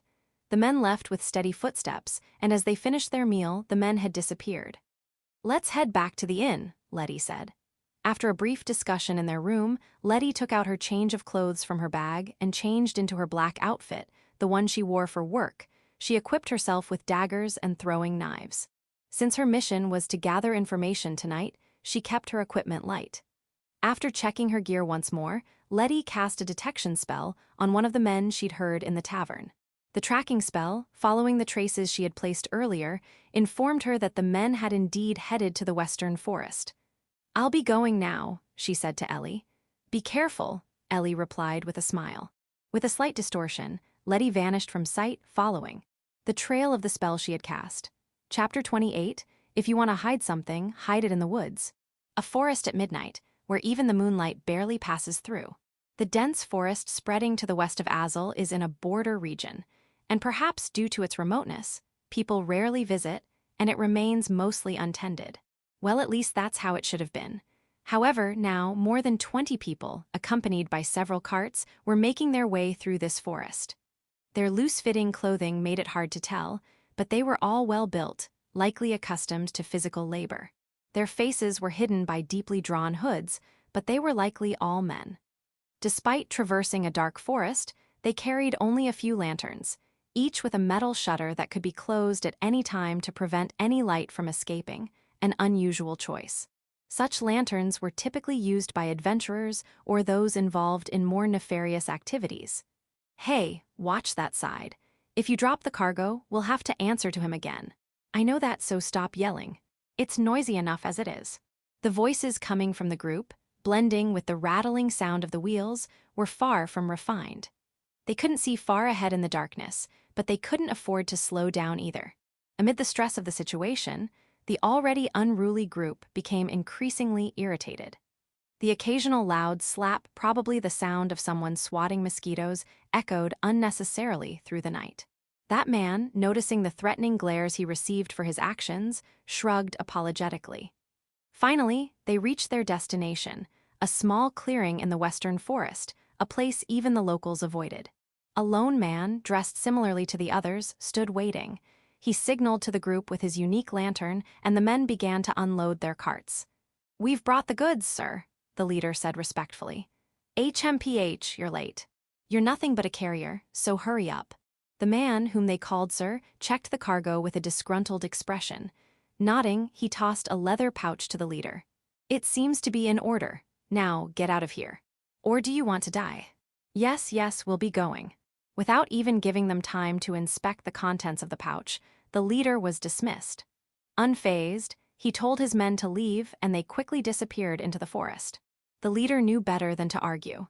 He understood that the threat of death was not an empty one. There was no point in risking his life for a little extra pay. Besides, Sir always paid his dues, albeit reluctantly. It was wiser to take what was offered and leave. After the men had left, Sir turned his lantern westward and signaled. Before long, another group emerged from the forest. Dressed in a way that concealed their identities, they moved with a sense of discipline. The men swiftly approached the carts and began inspecting the cargo. Sir, putting on a fawning smile, approached the leader of this new group. "I apologize for troubling you to come all this way. As a token of my gratitude, I've added a little extra to the cargo." Very thoughtful, yes, it seems to be there. Without even glancing at the boss, the leader received a signal from his subordinates, who had finished inspecting the cargo. The leader pulled out a letter and tossed it carelessly to the sir, who scrambled to catch it before it hit the ground. even going so far as to dirty his knees. Holding the letter like a sacred object, the boss looked up at the leader with a servile expression. Thank you, thank you. Please convey my loyalty to Lord Diane. Don't mention that name so casually. I'll pass on your message. I apologize, I was careless, even in such a secluded forest. Sir Trembling prostrated himself on the ground, smearing his forehead with dirt. The leader looked down at him with a sneer, barely concealing his disdain. The boss's shoulders trembled for a moment, but he remained in his humble position. The Lord only uses those who are useful. Serve him well. Yes, of course. I will devote myself to him. The next shipment will be in a week. Don't forget. Of course, I would never. With a final glance at the groveling man, the leader signaled to his men. Without a word, they loaded the carts and disappeared into the forest. Several minutes passed before Sir finally raised his head. Damn that man, to treat me like this, just you wait when I rise to power. His face flushed with anger and humiliation. He clenched his fists, shaking with rage, but he was not foolish enough to make a scene. With a sigh, he turned and followed the others into the forest. None of the men noticed the figure dressed in black, with long black hair, who had been watching everything. Nor did they notice as the figure followed them all the way to the estate of Count Azil. Chapter 29. The outlook is as foggy as 5 miles of mist. The following day, around midday when most adventurers were out on quests, Egret and Ellie visited Thomas. Recognized by the receptionist, they were quickly ushered into his reception. Thomas arrived shortly after, looking a bit flustered. Ghost? No, Egret, you're back pretty quick, considering it's only been a day. Well, I've run into a bit of a problem. Whoa, what happened? No, first have a seat. He gestured to the long sofa and sat down opposite them. After a moment of silence, they exchanged glances for a moment, as if unsure how to start. Both gazed up at the ceiling briefly. First of all, Count Azil is definitely smuggling supplies to Balandia. I figured as much, but how did you find out so much in a day? I was just lucky, I guess. She then explained the results of her investigation. The majority of the scarce supplies were military grade. The transactions were taking place in the Western Forest, and Azil had been receiving letters that likely pertained to his personal safety. As she spoke, Thomas's expression grew increasingly grave. How do you two gather information so easily? It's almost unfair to information brokers. I told you, it was just luck. Now, the real problem is, the trading partner was someone called Diane. They referred to him as the Lord. Wait, are you talking about Balandia's Diane? As in, Lord Diane. He's probably the commander of the First Knight Order. Are you kidding me? Oscar von Diane, commander of the First Knight Order of the Balandia Kingdom, he was rumored to have used magical weapons that decimated the forces of Marquis Eurus in no time. The First Knight Order was a rapid response force with the authority to take military action without the king's approval. It was already problematic enough that he was connected to Count Azil, but what was even more concerning was, it's not just that he's smuggling supplies to Balandia. The fact that he's dealing with the First Knight Order, which could arrive at a moment's notice, is a huge problem. What do you think will happen if a border lord who's been smuggling military supplies to save his own skin gets assassinated? Then, there's a strong possibility they might seize the chaos to invade and cover up the evidence, right? Considering the type and quantity of supplies they were gathering, they're probably prepared to invade immediately. With Count Azil's help, or after taking advantage of the chaos caused by his assassination, they could probably occupy the territory for at least a month. In that time, they could seize food from nearby villages and establish a foothold, or they could simply plunder and retreat. I didn't act yesterday because they said there was another deal in a week. If we do nothing, we probably have at least a week's grace period. I think that was the right decision. This is bad. We need to find a way to keep an eye on the First Knight Order's movement. Thomas looked up at the ceiling. It seemed to symbolize the uncertainty of the situation. Whether they killed Count Azil or not, there was still a high chance the city would become a battlefield. And if that happened, their entire goal of assassinating him would become meaningless. As they pondered their next move, Thomas suddenly had a question. Wait a minute, the First Knight Order, Diane is the commander of the First Knight Order. As far as I know, but what about it? Egret replied to Thomas's sudden question. Something's off. The city of Augsburg, near the border, should be stationed by the Third Night Order. I don't know where the First Night Order is, but what's going on? Letty and Ellie exchanged glances. They pondered the implications of his words, but they only tilted their heads in confusion. Why would they take the trouble of transporting supplies to a place that's not even near the First Night Order? They're bypassing the Third Night Order, which is stationed near the border. Strategically, that's a waste.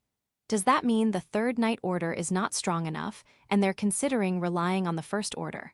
No, that's not the case. The Third Night Order consists of 1,000 knights and about 7,000 attendants and foot soldiers. In total, they have 8,000 combatants and nearly 10,000 people, including non-combatants. It's not like their fighting strength is significantly lower than the First Night Orders. Count Azil also had a sizable force to counter them. But if they were defeated and the area was occupied, it would take nearly 2 weeks for reinforcements from the Kingdom of Juristin to organize and dispatch an army. In contrast, the First Night Order from Balandia could join attack Azil in less than a week, making their arrival almost guaranteed to be faster. And yet, this strange disconnect, what did it mean? They're not in sync, there's no unity in their actions. That's how it seems. Thomas, have you heard of any internal conflicts in Balandia? At their questioning looks, Thomas folded his arms and stared at the table. After a moment of thought, his brows twitched, and his face gradually took on a confused expression. There is, but no, it can't be, could it?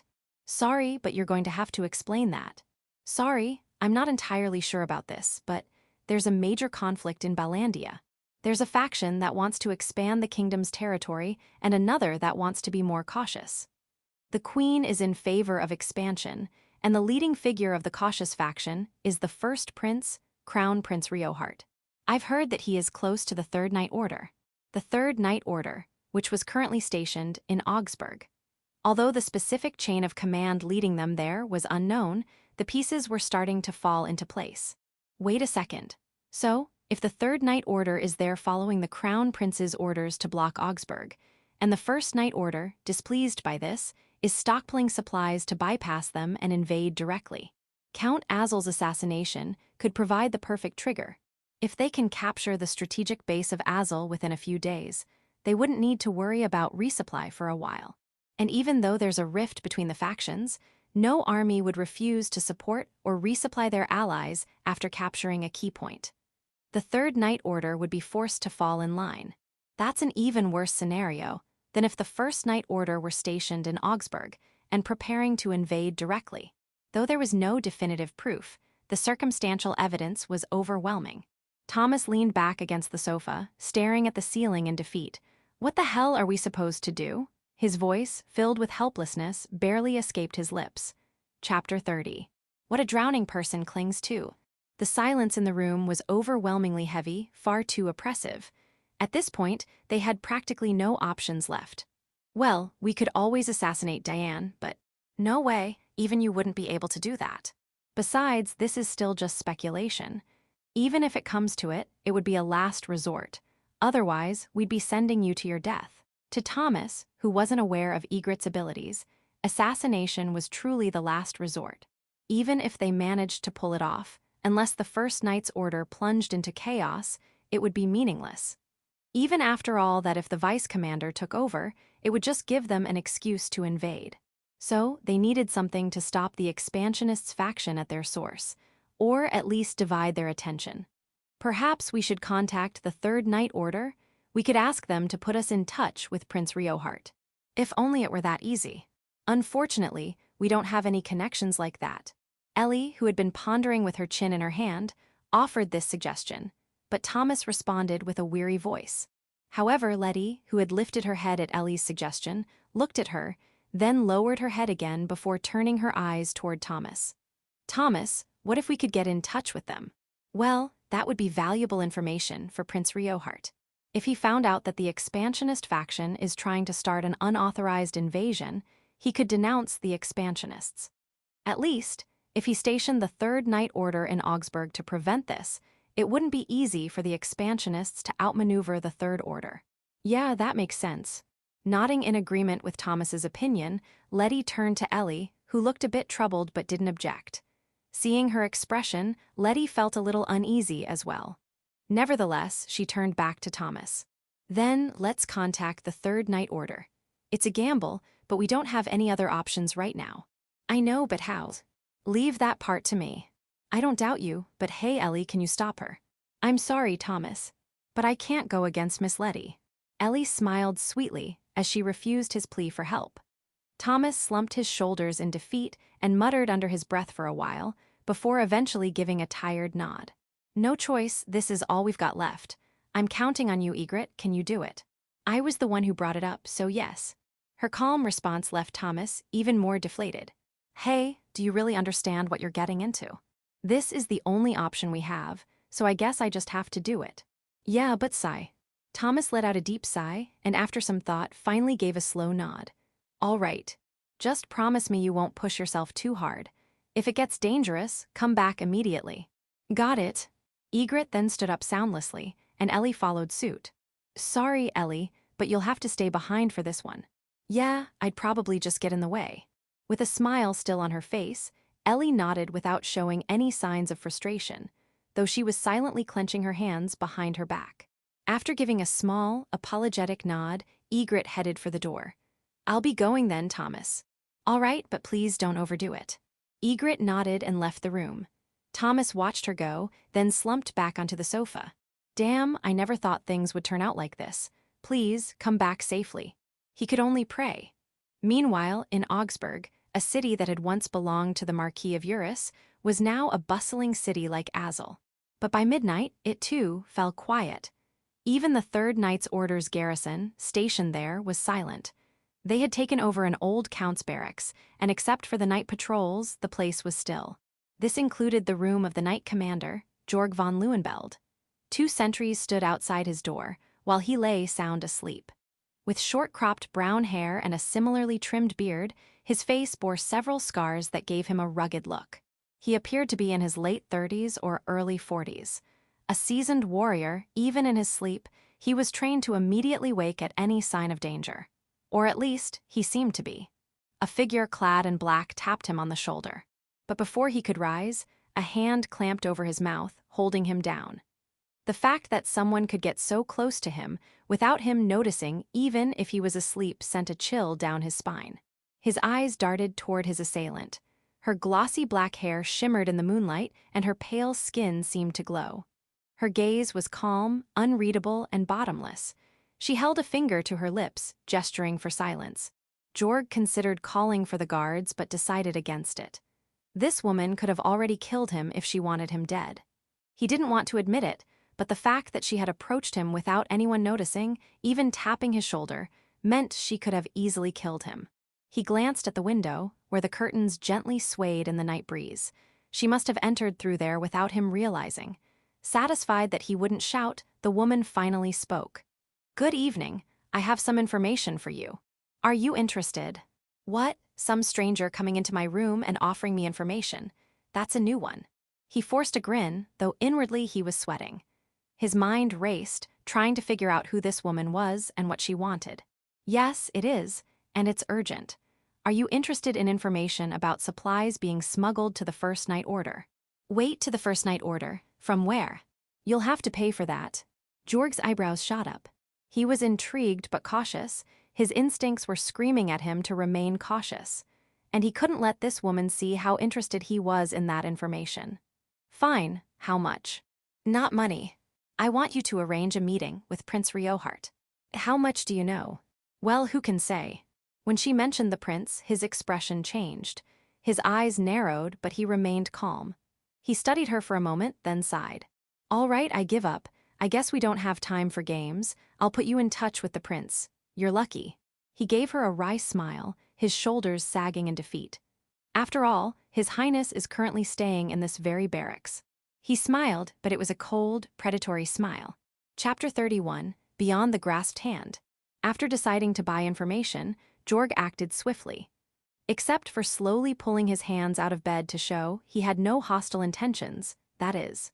He boldly turned his back to the intruder. He casually walked towards the door, calling out to the sentries, "I'm opening it." Perhaps surprised that Georg, who they thought was asleep, had suddenly spoken, There was a brief moment of hurried movement on the other side. Ignoring the sentry's reaction, Jorg opened the door and spoke. "There's an emergency. I'm going to that room." "No need for guards. You stay here and pretend you're guarding me." "Oh, and as for her, she's the informant we hired the other day." It wasn't entirely a lie. With these words, he gestured for informant to follow him. Following as if it were the most natural thing in the world, she gave a slight nod to the sentries. The sentries, who hadn't noticed the sudden presence of the informant, exchanged surprised glances. But without paying them any attention, the two continued walking into the depths of the quarters. They walked through the dimly lit quarters without hesitation. Internally, Jorg couldn't help but be impressed by informant confident steps, as if she could see clearly through the dark hallway. He soon arrived at a particular room without any detours. Of course, 2 sentries stood guard there as well. "Sorry, it's an emergency. Is His Highness still awake?" "Yes, he mentioned having paperwork to deal with, so I don't believe he's retired yet." There's the occasional sound from within. Hearing that reply, Jorg sighed internally, thinking again, "Please take a break, Your Highness." Just then, a voice came from inside the room. "Jorg, come in." A voice called from beyond the door, and almost immediately after. "Yes, and if your companion needs to come in, let them." Egret's eyebrows raised slightly at the unexpected words. Jorg nodded calmly and turned the doorknob. "All right, let's meet him. Are you ready, informant?" The informant nodded, and with a grin, Jorg opened the door. Beyond the door was a room with a desk piled high with neatly organized documents and bookshelves filled with various materials. And there, sitting at the desk, was a young man who looked more like a boy. With blonde hair and blue eyes, he was a strikingly beautiful youth, the picture of elegance. He couldn't have been 20 yet, though his expression carried a peculiar maturity. The insignia sewn onto his collar was that of the Ballandia royal family, a symbol that would get anyone beheaded if they were caught falsely claiming it. As Egret confirmed this, the young man spoke. "Oh, I didn't expect you to bring such beauty. Did you perhaps find a fiancé?" His playful tone was the last thing Egret expected from his appearance, and she blinked in surprise. Ignoring the informant's startled expression, Jorg waved his hand. No, don't get any ideas, I wouldn't dare. She's an informant for now." The prince didn't seem at all offended by Jorg's casual manner, nodding slightly. The exchange between the two had the following meaning. "I don't recognize her, a new spy." "Sorry, no, she's probably an assassin by trade. She's here as an informant for now." Naturally, Egret didn't notice this hidden dialogue between them. She was still a bit taken aback by their sudden banter. HMPH, so bringing her here at this hour must mean her information is valuable. "I'd say so. After all, she brought evidence of the 1st Night Division's smuggling of supplies. And her price for that was a meeting with Your Highness." "I see, that does indeed sound worth hearing." Despite the relaxed atmosphere, the prince had been sizing up Egret with sidelong glances. It seemed she had passed his evaluation. He turned fully toward her and spoke again. "Though I doubt introductions are necessary, I'll do it anyway. I am Riohart Ixa von Ballandia, the 1st Prince of the Kingdom of Ballandia. And your name is?" Despite being faced with a suspicious informant, he showed a relaxed smile without a hint of concern. Egret felt the weight of the situation, but managed to hold back from being overwhelmed. She opened her mouth. "Well, my name is Egret. I'm an informant, a messenger. Since I've already been paid to put you in touch, I'll fulfill my end of the deal." After giving a brief introduction, she began to explain. She told him about Count Azil's involvement in smuggling military supplies to the First Night Order, the quantity and types of supplies, and the meeting between Count Azil and a man believed to be one of First Night Order Commander Diane's subordinates. She also mentioned the next scheduled transaction, which was a week away. Once they had digested the information to a degree, Letty explained her reasons for forcing this contact and her predictions of what might unfold. After listening to her, the prince fell silent. "Jorg, should we fire all our spies and hire her instead?" "Your Highness, please don't joke like that." Listening to Letty's story had caused both men to grow increasingly somber, the air thickening between them. The prince's light-hearted remark was a clear attempt to break the tension. He turned to Egret, who had remained silent after finishing her report, offering her a wry smile before continuing. "Well, as you can see, your information is valuable, but I didn't just come here for that. He looked at Egret intently. Well, as you've guessed, you're correct. I believe we should refrain from any further territory's expansion, at least for now. At this point, the kingdom's production can't sustain a further expansion of the front lines. It's only natural that I oppose policies that are bound to lead to collapse. That's why I went to such lengths to have the 3rd Night Division stationed here. But I didn't expect he'd go that far. I didn't think Oscar was that stupid. The prince shrugged, his gesture strangely theatrical for such a serious matter. Though his expression was neutral, there was a peculiar intensity in his gaze. Jorg responded with a wry smile, looking somewhat exasperated but also resigned. The Chancellor, or perhaps my mother, or both maybe, Oscar is too loyal for his own good. Unfortunately, you make me sound like I'm disloyal. Think of it as me simply stating the obvious. Now, your information is certainly valuable, but that's not the only reason you came here, is it? After abruptly ending their playful banter, the prince turned his gaze towards Egret with a probing look.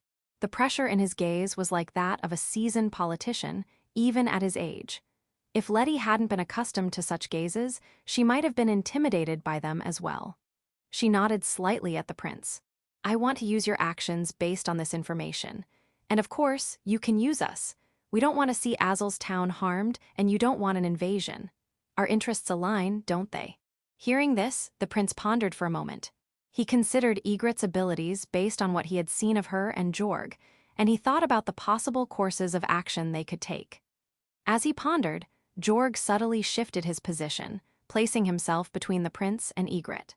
Their unspoken coordination was impressive to say the least. After some time, the prince looked up and smiled. Yes, your proposal is attractive, so now I'll ask you this. Are you prepared to become our accomplice?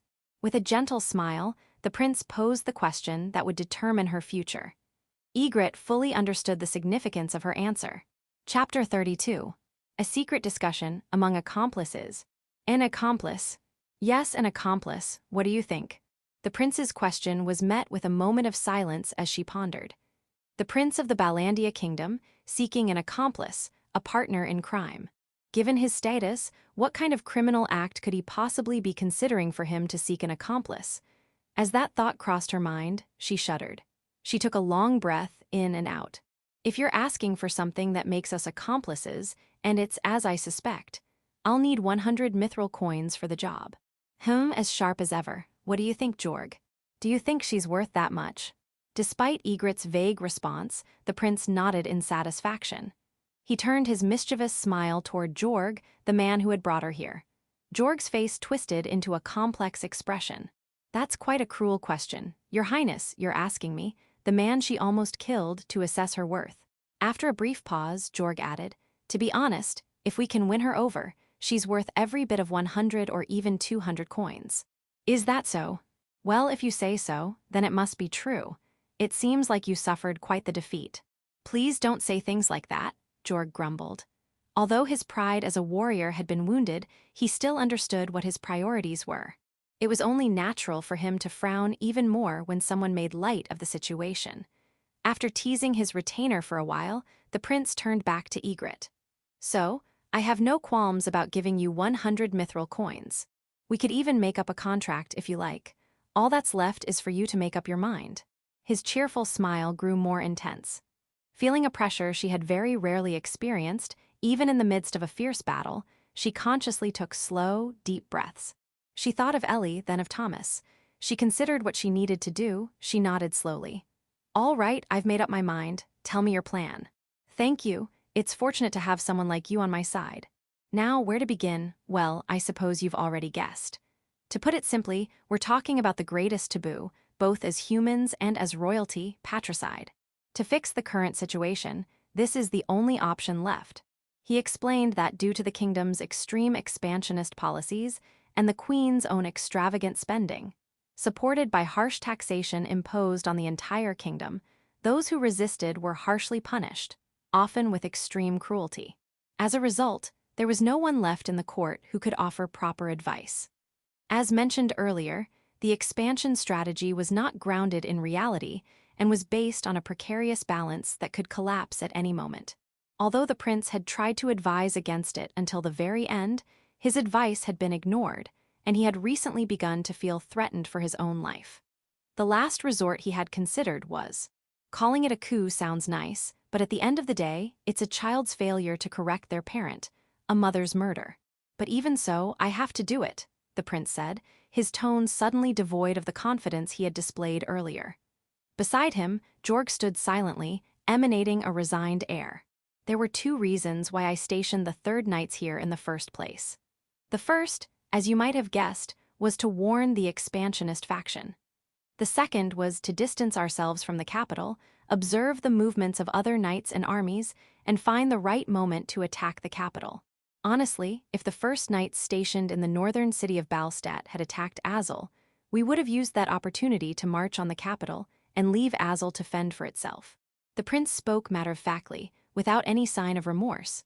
There was a brief flash of vulnerability, though perhaps it was just Egret's imagination. He let out a breath and continued. But in that case, even if the coup succeeds, our relationship with Juristan would deteriorate rapidly, and depending on the actions of the First Knight Order, we might lose control of the border. Also, the Third Knights would suffer heavy casualties. After all, the Queen is protected by the Emperor of Thunder. Emperor of Thunder, is that the magical weapon Ballandia used? Exactly. I can't go into the details until we're ready to act, but that's why I'm glad you came. Your arrival has given me more options. Having said that, he finally regained his previous composure. Egret, who had been listening quietly, thought for a moment before speaking. So, you're thinking I'll infiltrate the castle alone and assassinate the queen. That's a last resort. What I'm thinking now is that a small, elite group will infiltrate the castle, and I will personally slay the queen. To create a cover for this, I'll have you accompany me, and you will make sure that the queen is truly eliminated. Why would you put yourself in danger? Because, if the queen were to be simply assassinated, and I ascended the throne afterward, people might believe I would continue her policies. For that reason, it must be clear that the prince who opposed the queen's policies is the one who defeated her. That's the only way to signal both domestically and internationally that the policies will change. The prince answered Egret's curious question calmly. A cunning expression, similar to the one he had shown earlier, appeared on his face. There was a hint of discomfort, but it was understandable given the gravity of the situation. Egret studied his expression, confirming that he was telling the truth, and slowly nodded. I see. If it works out, Azil should remain relatively peaceful. Exactly. But the question is how we're going to get past the Emperor of Thunder protection and kill the Queen. Reaching the Queen wouldn't be impossible. However, if the Queen were to use the Emperor of Thunder, when they confronted her, they would be doomed. Apparently, the prince had planned for Egret to kill the queen while he himself acted as a decoy to distract her. Hearing that, Egret replied, However, Prince, it seems you're in luck. I happen to have an ally who is likely the most knowledgeable person in the world about the Emperor of Thunder. Hearing this, the prince looked surprised for the first time. He exchanged glances with Jorg. If that's true, then 100 mithril coins would be a bargain, he said, chuckling and shrugging his shoulders. Chapter 33, The Accomplice Will Be Tested. Hello, my name is Ellie, a magician. I've done a lot of research on the magical weapons from the ancient Magic Kingdom era. With a nonchalant expression, she greeted the prince and Jorg with a pleasant smile. The prince returned her smile, while Jorg greeted her with a skeptical look. After their conversation last night, Egret returned to the inn, and the next morning she arrived at the 3rd Night Division's barracks accompanied by Ellie, this time through the front gate. The guards had already been informed, and Jorg promptly came to guide them to the location in question, leading to the present moment. Yes, your companion, Egret, introduced you to me as the world's foremost expert on the Emperor of Thunder. Could you show me a little of your knowledge, as she claimed? Yes, of course. Is it all right if I tell Jorg here as well? Oh, it's fine with him. First of all, when we refer to the Emperor of Thunder, we're actually talking about a set of tools. The most fundamental component is a place where magic power is generated, a super large magical reactor, housed in a room that's, let's say, quite massive. It likely takes up about a quarter of the castle's underground space. To generate magic power, it needs to gather magical particles from its surroundings, and there are several stake-like tools that define the area over which it can exert control. There are two tools that can wield the gathered magic: a gem owned by the highest-ranking user and a staff bestowed by that user. Both tools can be used to attack by summoning widespread lightning strikes from the sky. The user can specify the area affected, but it's easily capable of covering a 1-kilometer radius several kilometers away, allowing it to annihilate an army before they even make contact. The gem, in addition to that, also continually deploys a barrier that protects its owner from both physical and magical attacks, making it quite difficult to launch any attacks against the gem's owner. Ellie, prompted to speak, smoothly delivered this knowledge with almost machine-like precision. Jorg blinked multiple times, as if he were seeing something unfathomable in her flood of words. Listening to the explanation of the gem, the prince tilted his head curiously and posed a question. Wait a moment. I don't know about the barrier function of the gem. Perhaps the queen concealed that part. Is there anything else that seems off? No, not that I know of. At least, it's clear to me that you're quite familiar with the royal family's treasure of Balandia. He shrugged, seeming a little dumbfounded, as if to say, maybe even more than me, the prince. Jorg didn't say anything, but he looked at Ellie with suspicion, in a different way than before. Incidentally, assuming that barrier is real, how strong is it? Well, it depends on the amount of magic being gathered, but it can even block siege bows against physical attacks. You can assume that almost no human attack can get through. As for anti-magic, it probably wouldn't be penetrated even by a magic spell that could take down an iron golem in one hit. She replied calmly and cheerfully. The prince looked up at the ceiling and sighed softly. I see now that I would have been foolishly defeated if it weren't for your knowledge, so I guess you know the weaknesses or flaws of the Emperor of Thunder. Yes, rather than calling them weaknesses, I would say there are ways to deal with it. According to Ellie, the staff had a clear weakness or flaw. However, the gem had no such obvious defects. Given that the gem is owned by the highest-ranking user, any weaknesses would have likely been meticulously identified and addressed. In that case, there's only one way to deal with it: stop the magic reactor or seize control of it. How exactly? You know, that place is filled with such dense magic power that even approaching the entrance can make someone suffer from magic intoxication. I can't imagine anyone being able to get close enough to do anything. That's true for most people, but I can erect a barrier far stronger than that of an ordinary magician. I'll go and operate it. Her confident reply made the prince fall into thought once again. It all seemed too perfect.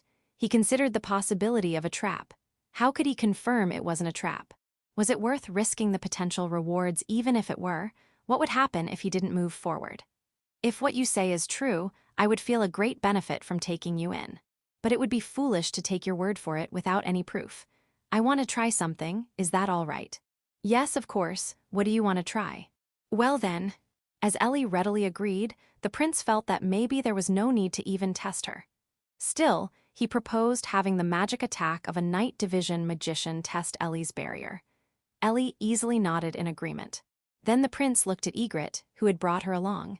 What kind of nerve do you both have? Jorg could only mutter in disbelief. Near the garrison, at the training ground levee, the prince, their sentries, and the called magicians gathered. There were 50 magicians in total. It was said that only 1 in 1,000 people had enough magic power to become a magician. The kingdom employed around 500 magicians in total, so to have 50 assigned to the 3rd Night Division of 10,000 soldiers was quite a privilege. Upon hearing the test details, some magicians looked displeased, while others seemed uneasy. As magicians recognized by the Night Division, they were proud of their skills. Being asked to test their powers on someone might make them annoyed, or they might fear accidentally killing a seemingly young girl. However, the order had come from not just the commander but the prince himself, so they had no choice but to comply. "Allow me to go first," said one grumpy-looking middle-aged magician. The prince gave a cheerful nod of approval, and Ellie and the magician moved to the center of the training ground. Facing each other, Ellie quietly chanted the spell to cast a counter-magic barrier. And as soon as it was finished, the magician could see that the barrier had been deployed. "Okay, I'm ready. Anytime."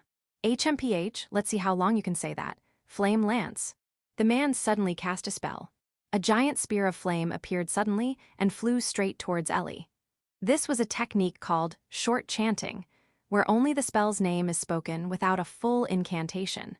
It allowed for a swift attack that could catch the opponent off guard. However, it required immense magic power and concentration, making it difficult for ordinary magicians to use effectively. The spell he released maintained its power, making it a top-tier attack for targeting an individual. However, "Oh, it's still okay," she replied casually, and the barrier was not even shaken, let alone broken. Understanding the meaning of that, the magicians were stunned for a moment, and then began to murmur. Then how about this, lightning bolt? Shaking off his shock in a few seconds, he concentrated carefully and chanted properly before releasing his magic. The magic guided by the spell became a blinding flash of lightning and struck down. Its power was enough to engulf multiple people in its vicinity and knock them down in one blow, but it was beyond the scope of individual magic. But, "Oh, it's still okay." Ellie smiled back at him, and the magician felt something inside him break. He quickly shook his head to regain focus and started chanting another spell. "How about this, rock blast?" The ground swelled and changed shape, becoming a giant rock. It was fired towards Ellie. It was a mass weapon imbued with magic, a powerful spell in terms of pressure alone, but again, it was stopped. "Blow, O storm, rage, O lightning, my enemy is thine enemy. Thy victory is my glory. Come forth, O storm king, violent tempest." "Wait, that!" One of the leading magicians among them hurriedly called out to stop him. It was his strongest magic. It was a complex magic spell that involved vacuum blades attacking from all directions and wild lightning strikes, making it difficult to defend against. A violent thunderclap echoed, sand kicked up in a huge cloud, and the vacuum created by the spell sucked in air, whipping up a storm. But as the dust settled, there stood Ellie, smiling as before. The magician fell to his knees in shock. "Even though this was my suggestion, I feel guilty about it now, or maybe I should just praise your outrageous talents," the prince muttered as he looked at the group of stunned magicians. The one who had been casting spells was the second highest-ranked magician in the division, meaning that if he couldn't break through her barrier with his full strength, the results spoke volumes. "At any rate, I suppose I should just be glad. Now that I've seen this, my decision is made. I have mixed feelings about all this, but I won't comment for now," Letty said with a smile as she congratulated Ellie. The prince had already started calculating how best to use these two. Chapter 34, The Beginning of Great Treason. Immediately after, Jorg, the leader of the regiment, and key commanders, including battalion leaders, gathered in the prince's room. As the announcement of the coup's execution was made, tension filled the air. While the plan for the uprising had already been shared, ensuring there was no panic. Nevertheless, they could not hide their tension as they were about to carry out an act that could make them traitors. "Now, everyone, let me first inform you of the changes in our situation and the adjustments to the plan." As the prince began to speak, the expressions of the officers changed. In this room filled with battle-hardened soldiers, no one seemed unable to control their emotions. Seeing their faces, the prince nodded in satisfaction. After the explanation and the hurried preparations, the assault unit left for the city of Augsburg by the next morning. 2 days after Egret had obtained information in the western forest, and 5 days before the earliest possible date when the first night order might act. Considering that it would take 3 days to march to the royal capital even with a cavalry force, there was hardly any time to spare.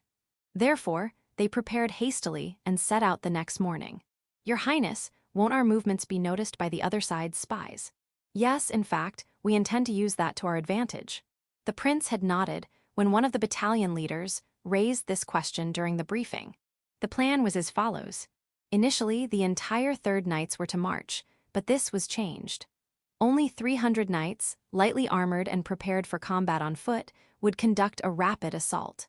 Meanwhile, the main force would remain stationed in Augsburg, as originally planned, to keep the First Knights in check. Leaving most of the knights behind ensured that there would be enough commanders to deal with the First Knights if they moved. Since the prince's coup was already anticipated, it was expected that once the enemy detected their movements, the First Knights' Order would likely dispatch the majority of their 1,000 knights as pursuers. After all, the prince's force consisted solely of knights, and infantry would be too slow to catch them. If the enemy reached the royal castle first, the situation could resemble a siege, requiring at least 3 times their number to guarantee suppression. This would mean fewer commanding officers for the enemy, making it harder for the First Knights to invade Azil during the coup. However, given Oscar's blind loyalty, the First Knights would likely prioritize the capital. Additionally, no matter how skilled their spies were, they would still need time to return and report. Although the distance between Ballstatt, where the First Knights were stationed, and Augsburg was almost the same from the capital, the time it would take for the First Knights to move would create a delay, allowing the prince's forces to reach the capital first. After crossing the east bridge that spans the outer moat, 200 men will be positioned to defend against the pursuing First Knights. Of course, that's only if they manage to arrive before we're finished. The remaining 100 will enter the royal castle with me. Most of the royal guards inside are on our side, so we should avoid any major combat. The only resistance will come from the Chancellor's forces and my mother's private troops. As long as there's no organized resistance, 100 knights should be enough to handle it. Your Highness, instead of going straight in, wouldn't it be better to use a secret passage for the royal family? I've considered that, but if they use couriers or messenger pigeons to inform the Chancellor or my mother of our arrival before we get there, they could easily block those routes. That's why we need a force large enough to confront them head-on. He replied to the squadron commander who had asked the question, saying that it was necessary to go in a fairly large group. After entering the royal castle, Ellie, a magician accompanied by a few guards, would head to a room called the Garden of the Emperor of Thunder, where the magic furnace was located, while at the same time subduing the inside of the royal castle. They would capture or defeat the Queen and the Chancellor. Egret would accompany them as insurance. The two were introduced during the explanation, and they were looked at suspiciously. Incidentally, Egret over here can kill me. And Ellie over there easily blocked the full-powered magic attack of the second-ranking magician, Jorg added, and then they were looked at as if they were seeing something unbelievable. In any case, they had obtained a provisional understanding of the participation of the two. Afterwards, while they were hurriedly preparing, the members of the assault force were the first to go. I never thought they would all volunteer, the prince said with a wry smile, looking at the knights who were riding their horses while surrounding him. Incidentally, Egret and Ellie could ride horses, but of course they had not received training in marching with a cavalry unit, so they were following a little distance away from the group. Jorg, who was listening to the prince's muttering from the side, chuckled and made a sound from his throat. Everyone has made up their minds since they came to Azil. They probably don't want to die in vain here. I guess so, I don't quite understand. Don't worry about it, Your Highness. There are people like us who want to die. Just understand that and use us well. I will keep that in mind as someone who leads you all. The prince replied with a serious expression, looking at Jorg, who was smiling so brightly that it could almost be called refreshing. The place they were going to was, without a doubt, a place of death. Where they were headed could rightly be called a place of death. Though the prince had explained everything confidently, as if there would be no casualties and assured victory, the reality would be a series of perilous situations. Of course, they must have known that, yet no one hesitated to raise their hand. He was truly grateful for that. Oh, if you're going to keep that in mind, I have one more request. What is it? You're a greedy commander. Ha, isn't that obvious by now? Just one more thing, let us die honorably. Be the kind of king we'd be proud to die for. I can do that, but why are you talking like you won't be there to see it? The prince, visibly displeased by Jorg's words, narrowed his eyes, who seemed quite cheerful. Blinking at those words, he burst out laughing the next moment. That's true, that can't be. If I'm gone, there won't be anyone to gather up all these good-for-nothings. You're the biggest good-for-nothing, commander. Shut up, I'll cut your pay. A knight nearby teased Jorg with a joking tone. Jorg shouted back in jest as one of the nearby knights teased him, causing laughter to ripple through the group.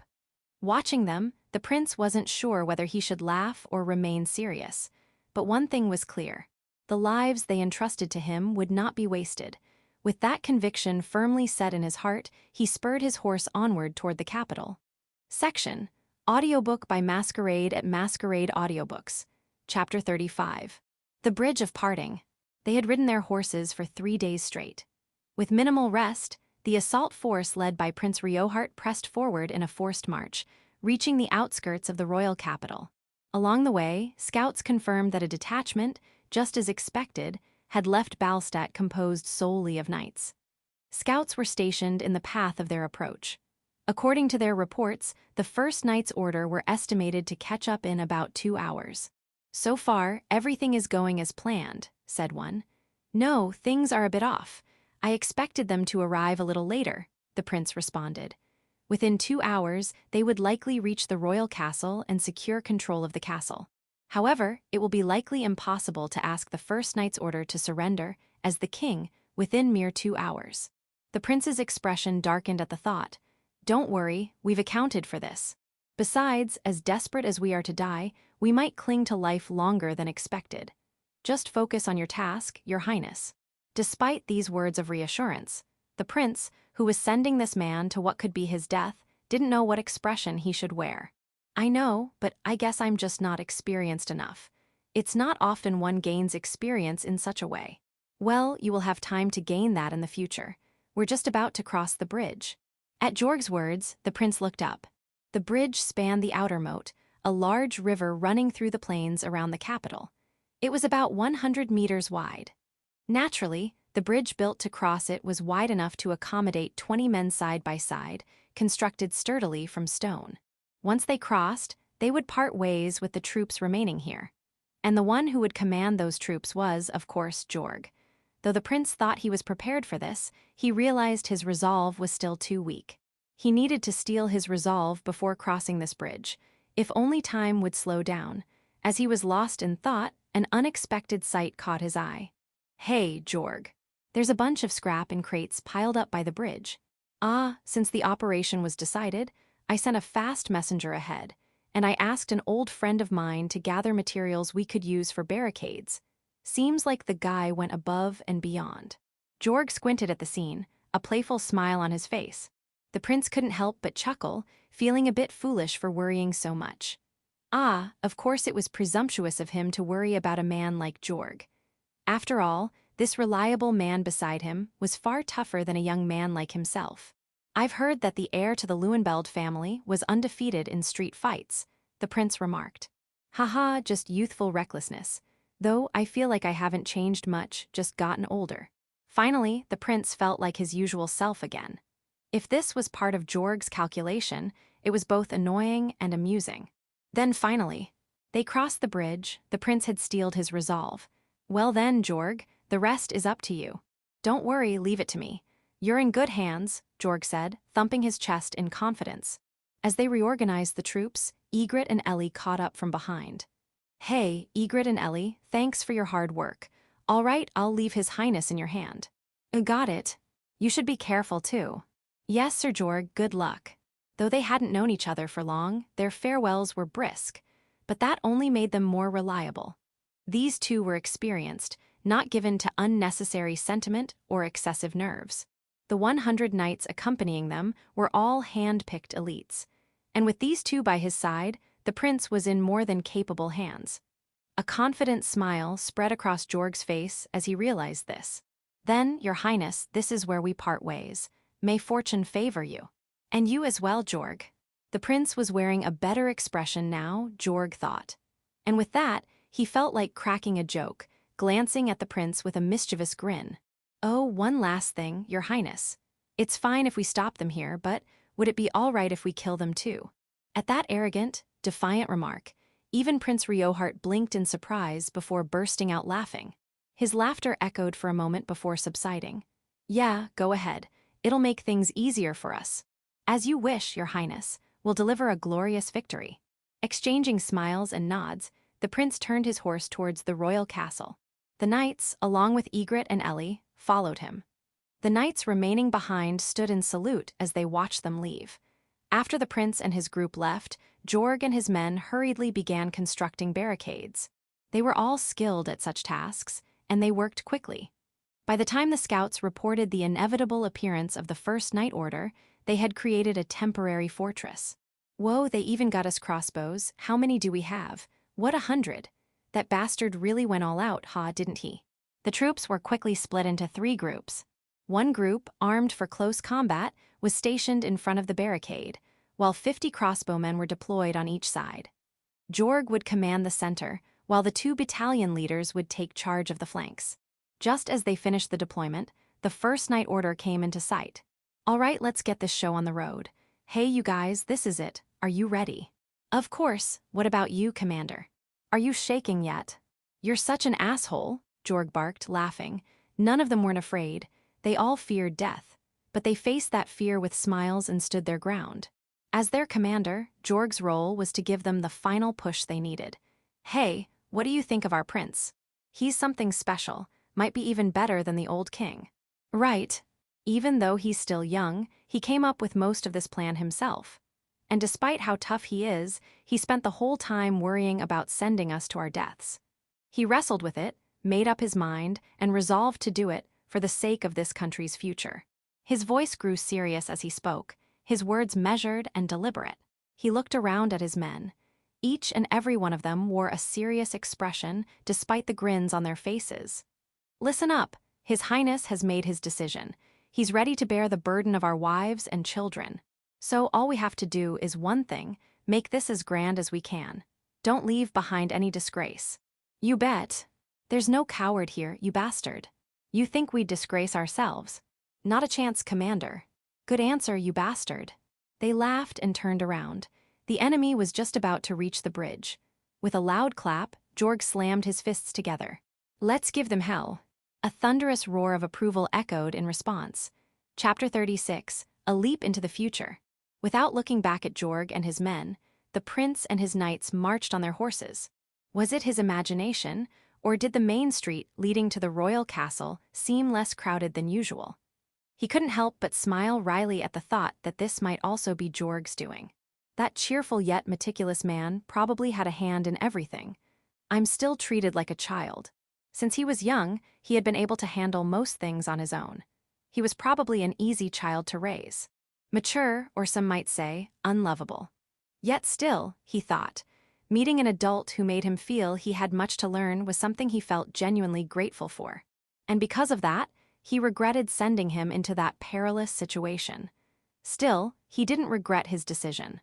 Rather, he resented his own immaturity and the circumstances that had forced him into this situation. But that was something he would have to carry with him into the future. That burden was something he must carry forward into the future. No, he would absolutely carry it forward. He resolved this firmly in his heart. The castle gates came into view. This is where his real test began. Open the gate, let us through. Riding at the forefront, he called out in a strong, clear voice that was almost mesmerizing. The gatekeeper, about to open the gate without question, shook his head hastily, snapping back to his senses. Your Highness, what is the meaning of this? It's urgent. This isn't something I can explain to you. Or do you refuse to obey a prince's command? You are right. My apologies, Your Highness. The guards, sensing something amiss from the prince's expression and the determined look of the knights behind him, nodded meaningfully and opened the gate. Riohart nodded in acknowledgement and was about to ride through when he was stopped. Halt! Even for you, Your Highness, such behavior is unacceptable. Several soldiers approached, their faces unfamiliar. They were probably the Chancellor's men or the Queen's private guards. Oh, is there a problem with my actions? Of course. Even if you are the prince, this is the royal castle. The current ruler is Her Majesty the Queen. This is her domain. You should refrain from acting on your own. The soldier puffed out his chest, speaking with a condescending tone. The prince stared at him intently. Servants tend to resemble their masters, don't they? The soldier's smirk carried the same subtle malice as the Chancellor's. To still speak this way while facing a prince and his knights, he had quite the nerve. Or perhaps it was simply arrogance. The prince chuckled slightly, which made the soldier frown in confusion. Is something funny? Oh, I was just curious. What's your rank? Under what authority are you speaking to me? Hi. I was appointed by the Chancellor to guard this place. I see, and your official title. Well, that's I. The soldier hesitated. Normally, invoking the Chancellor's authority silenced any opposition. He had taken that for granted as his own power. But it didn't work on the prince before him. That was something he simply couldn't comprehend. So, you have no official position, and yet you're questioning me. It's because it's the Chancellor's order. I see. So, the Chancellor's orders take precedence over the laws of the kingdom and your rank. What I mean. Finally, the man seemed to realize what he had done and said, and he saw the cold, unfathomable look in the prince's eyes. His legs trembled, and he took a step back. I see. Thank you, now I can finally let go of my last hesitation. The prince smiled, a gentle, almost out-of-place smile, and then in the next moment, whoosh, a faint sound of slicing air. Jiga! The prince's sword, drawn in an instant, slashed through the soldier's throat. Blood spurted out, and with a soundless gasp, the soldier crumpled to the ground. Immediately, screams echoed through the castle. Undeterred, the prince wiped his sword clean and took a deep breath. The smell of blood seemed particularly strong. Silence! Drop your weapons and surrender. Resist, and I will show no mercy. You will be cut down. The men, shocked by his words and struck by his gaze, shuddered, then threw down their weapons and fell to the ground. The knights quickly moved in to bind them. The prince glanced around. Most of those present seemed to be on his side. He felt a small sense of relief. Hear me, I will now confront my mother. If necessary, I will let my sword speak for me. If you wish to remain neutral, so be it. If you oppose me, step forward now. Everyone in the room bowed their heads and knelt. The prince nodded. A few did so reluctantly, but he chose to ignore it. Everyone, dismount. We are moving to the next phase of the operation. The knights who had entered the castle followed his command, dismounting in perfect unison. Their flawless movements were so impressive that a few onlookers couldn't help but stare in awe. Now, as planned, Ellie and you are the key to this. I'm counting on you. Yes, understood. We won't fail. Leave it to us, Your Highness. Ellie bowed her head and the prince nodded. Then, turning to Letty, she said, I'll be going now. Ellie. Letty smiled at Ellie's usual bright smile and nodded. Then, after a moment of thought, she beckoned Ellie closer. Yes. Be careful, Letty whispered as she gently held Ellie close. She thought she heard the sound of Ellie freezing in place. A few seconds later, Ellie pulled back, slapped Letty's shoulder lightly, and exclaimed, That's exactly what I mean, being so reckless. This feels a little unfair. Laughter erupted from those watching the exchange, causing Ellie to blush furiously. I'm going, you'll see. Despite her words, Ellie's footsteps seemed light as she headed in the direction of the Emperor of Thunder's garden, where the magic core was located. Maybe I went too far, Letty thought with a tinge of regret. I'm sorry about this, Egret. I know you didn't want to be separated, but I need you here. I understand, Your Highness. Ellie will be fine, there's no need to worry. The prince nodded. Nodding in reassurance, she tried to suppress the feeling of being slightly torn. But that feeling faded quickly as she switched to her work mindset. Thank you. Let's go. The prince looked around at his knights. They were all seasoned veterans of Jorg's Third Knight Order. Every one of them had a determined look on their faces. Soldiers, we are about to enter the castle. This is the beginning of the end. This is the start of a new future. Give me your lives. Let's go, and let's seize it and seize the castle. A thunderous roar echoed through the hall. How heavy it felt to bear their faith and trust. But this was the path he had chosen, and they had followed him. Charge!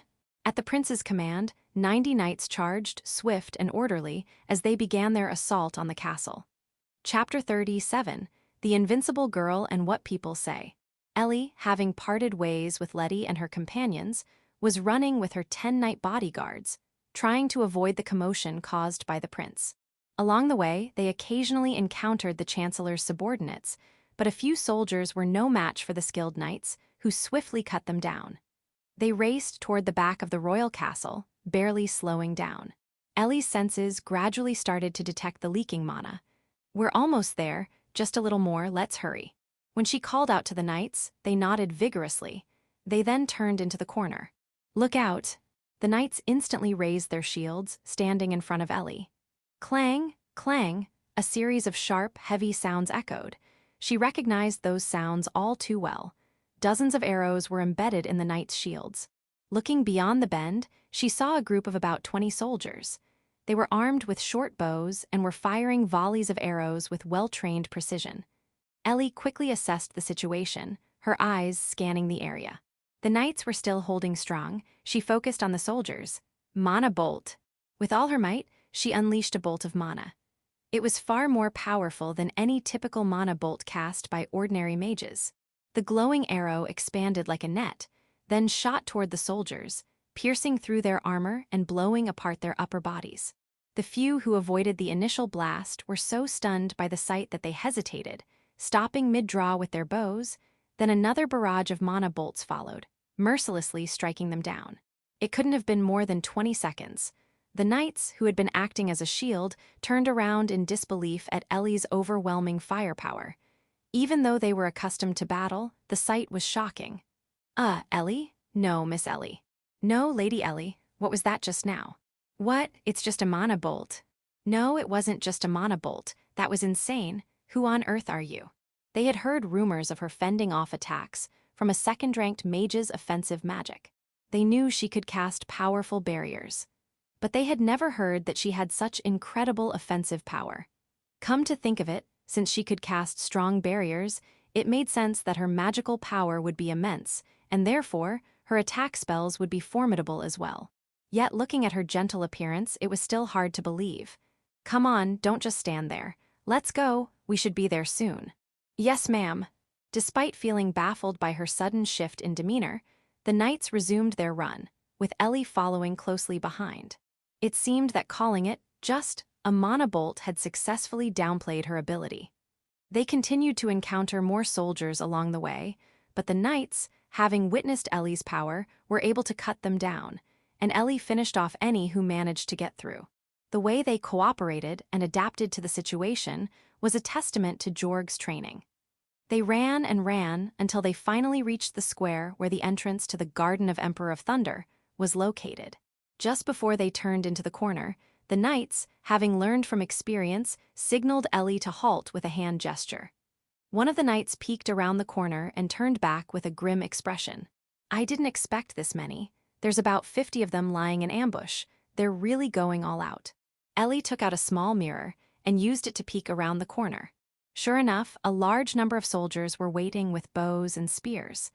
Ellie, no, Lady Ellie, you're really good at that sort of thing, one of the knights commented. It's just a lady's graceful little trick. Anyway, what should we do? She glanced back at the knights. Their shields, though sturdier than usual, were already cracked in places from the previous volley of arrows. She wasn't sure if they could withstand twice as many arrows this time. Do you think the shields will hold? Honestly, I don't think so. Well, with this armor, I think we can at least protect you from the arrows. Why do you knights have to be like this? She couldn't help but complain, as they implied that they would use their bodies as shields. It meant that they were serious, despite their lighthearted attitude. If they were going to do that, then she couldn't let them die in vain. There's another option. I'll cast an anti-physical barrier and charge through. I'll also fire off mana bolts to distract them, so after that, you guys charge in. No, I see. But is your anti-physical barrier really that strong? It will even stop a ballista if I want to. All right, understood. I'll leave it to you. It wasn't confidence, but the way Ellie stated it so casually and matter-of-factly that made the knights set aside their pride. They couldn't afford to mess this up. Ellie began to chant, or at least pretended to. Even the non-magic-wielding knights could feel the air vibrate as something powerful began to form. This should withstand one volley, right? Probably, yes. All right then, sorry, but we're counting on you to take the first hit. Once we see an opening, we'll charge in. Understood. Despite the fact that she was about to put herself in danger, Ellie nodded without a trace of fear. The knights exchanged determined glances, each silently vowing not to let her die. After confirming that the knights were ready, she began the countdown. Okay, I'll count to 3. Ready? 3, 2, 1. As soon as she finished counting, she exposed herself to the enemy. Arrows rained down on her. For a moment, her vision was filled with nothing but arrows. And then, as expected, Ellie's physical barrier blocked all the arrows. At the same time, she fired a volley of mana bolts. The soldiers, stunned and dazed by the sudden light, were no match for what came next. The moment the light faded, the knights charged in unison. Nearly half of the enemy forces had already been taken down. Those who remained were too shaken to put up much resistance, especially after seeing the mangled bodies of their comrades. Ellie fired off another volley of mana bolts, and soon, the battle was over. All right, that's all clear. Now, it's all up to you, Lady Ellie. Yes, thank you for getting me this far. Leave the rest to me. Please don't stay here any longer than necessary, okay? If it gets too dangerous, retreat immediately. Although it's unlikely, anyone can get past me anyway. Yeah, we'll do that. Don't worry about us, just do what you need to do. Yes, I will. With a smile, Ellie opened the entrance, where dense magical energy surged forth. She briefly lowered her head, then smiled again and dashed inside. All right, he said, pull back when necessary, but we'll just have to decide what that means for ourselves. Right. After everything she's done, and with how hard she's fought, no one here is just going to sit by and leave her. That's right. They looked at each other and grinned. Well, let's brace ourselves and put up a fight. As the sound of footsteps approached, they grabbed the scattered bows and arrows, half preparing their shields, half ready to shoot. Come on, we won't let you pass. They shouted with all their might. Chapter 38, for every 100 mithril coins, that woman. As the prince and his knights stormed the castle, they encountered occasional attacks from scattered soldiers. Although a few knights were injured by skilled soldiers, none had suffered fatal wounds. Additionally, the royal guards, likely having some misgivings about the queen's policies or having been informed in advance, allowed the prince to pass without interference. Maintain formation, always engage the enemy in pairs. Right front, 5 coming, intercept them. The prince, who seemed to have a clear view of his surroundings despite being surrounded, issued orders one after another. The knights responded instantly, their movements smooth and fluid. Egret, meanwhile, periodically used detection magic to alert the prince of any dangers. The 3rd Knight's division, led by the prince, moved in a well-coordinated manner, contrasting sharply with the individualistic attacks from the queen's soldiers. It was clear who held the advantage in combat power. As they approached the corner leading to the queen's throne room, the prince halted the group. Everyone hold your positions. Now, if I were on the other side, this is where I'd set an ambush. Egret, I need your help. Got it. Active search, dynamic detection. After a brief incantation, Egret released a powerful wave of magical energy. Dynamic detection, a spell that emits magical waves and detects living beings based on the reflection of magic from them. It allows the caster to identify the direction and distance of targets, even penetrating obstacles unless they are magically shielded. However, the spell has a drawback. Egret was that just now. I felt a small shockwave or something. Your Highness, you must have a natural talent for magic. There are dozens of people waiting on the other side of that corner. Quite a few magicians, about 10 of them. I knew it, they wouldn't just let us pass here. In short, people with a certain level of magical sensitivity can sense when they've been detected. While the prince only felt a slight discomfort due to his lack of knowledge about the spell, those more attuned would be fully aware. Nevertheless, the group was about to face their toughest challenge yet. Although they outnumbered the enemy, if the enemy mages used their magic effectively, they would suffer significant casualties in such a confined space. Some of the magicians have probably noticed us. Well, time for me to do my job. According to their initial plan, Egret was to lead the charge and disrupt the enemy. But the prince frowned at the situation.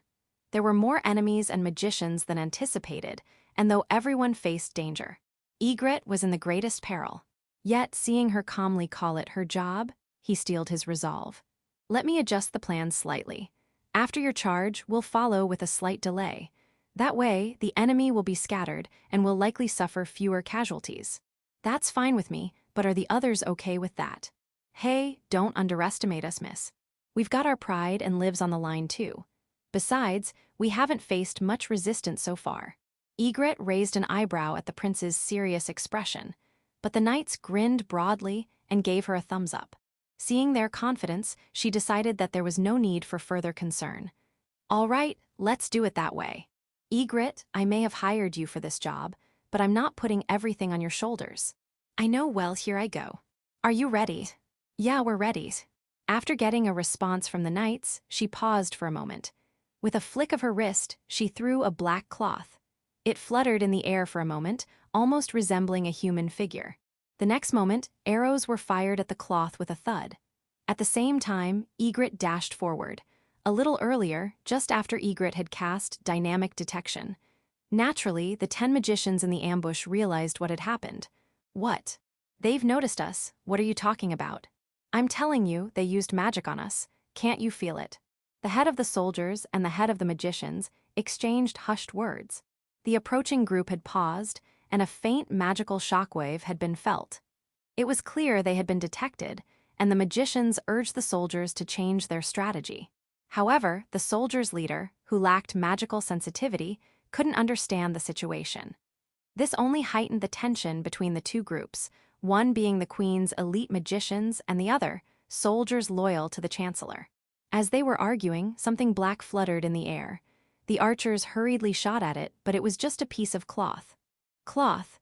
In that split second of confusion, something cloaked in black dashed from the shadows. The enemy had been waiting in a grand hallway, adorned with luxurious decorations. Archers and magicians were positioned on several balconies, with more archers hiding behind pillars in the corridor, forming a barricade with spearmen to block the prince's party. But Egret had already pinpointed their locations with her detection magic. What is it? What was that? Shoot it. I don't know what it is, but shoot. They scrambled to fire at her, but Egret was too fast. In a heartbeat, she reached the corridor's end, pivoting sharply behind a pillar. An archer who was hiding in the shadows of the column tried to turn around, but before he could, a dagger flashed. The blade severed the bowstring and then sliced into the archer's neck, spraying blood. What the hell is she? Go after her. But as attention shifted toward Egret, a thrown dagger embedded itself in another archer's forehead, and she swiftly cut down a nearby magician. Charge! The prince's shout was the cue for the knights to storm in. Distracted by Egret, the soldiers struggled to mount a defense, and though some arrows struck the knights, they couldn't hold them back. As chaos erupted, Egret pulled out a rope with a hook and hurled it toward a balcony ledge. Feeling the hook catch, she scaled the wall with incredible speed, leaving the stunned soldiers momentarily frozen. Instead of swinging straight ahead, she swung to the left towards the archers. She's coming, shoot her. The archers tried to fire at her, but their arrows missed entirely. Bows were inherently weaker when firing to the left. To aim to the left, archers had to twist their bodies, which made it difficult to draw the bowstring and aim accurately. If they all tried to turn at the same time, they risked shooting their allies or colliding with each other. Moreover, with Egret swinging towards them from the side, it was difficult to adjust their aim, both vertically and horizontally. As a result, they were unable to hit Egret, and she eventually closed the distance. No, don't come any closer. Throwing knives flew, and daggers flashed twice, then 3 times. Archer fell, spraying blood. In no time, she was on the balcony, cutting down archers and magicians with brutal efficiency. Those who tried to resist met the same swift fate. Meanwhile, the knights below, no longer getting shot by archers from above, pushed forward with minimal casualties, and the battle soon swung entirely in their favor. Your Highness, what is she? She might even be able to take down Commander Jorg. As the prince muttered to himself, the knights continued to fight, and soon the area was fully secured. As Egret leapt gracefully down from the balcony, having single-handedly taken control of the upper floor, the prince quietly wondered to himself. Maybe 100 coins was too cheap. Chapter 39. The Battle of East Bridge. Let's rewind time a bit to the East Bridge. On the opposite side of the temporary fortress that Jorg and his comrades had built, the First Knight Order finally appeared. As reported, their numbers were about 1,000 cavalrymen. The knights, clad in well-maintained armor, stood in a neat line, their horses' heads aligned perfectly. Despite being enemies, their formation was an awe-inspiring sight. From among them, one knight stood out, a man in particularly impressive armor, mounted on a majestic horse, who rode forward. Jorg, out of respect for our old friendship, I ask you to surrender. If you do, I'll spare your life. His clear voice echoed, even though he was about 100 meters away.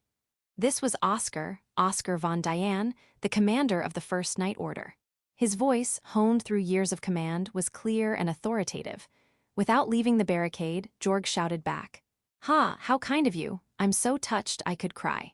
You're as crude as ever, Jorg. Oscar's voice, though slightly exasperated, responded to the sarcastic with a sense of familiarity. The two were once comrades, and this exchange was something they were used to, though it seemed Oscar had never truly taken a liking to it. What can I say? I wasn't raised to be polite. I see. So you're trying to buy time with idle talk. Always sharp when it comes to these things, aren't you? Oscar's calm recognition of Jorg's ploy to stall for time was met with a small click of the tongue from Jorg.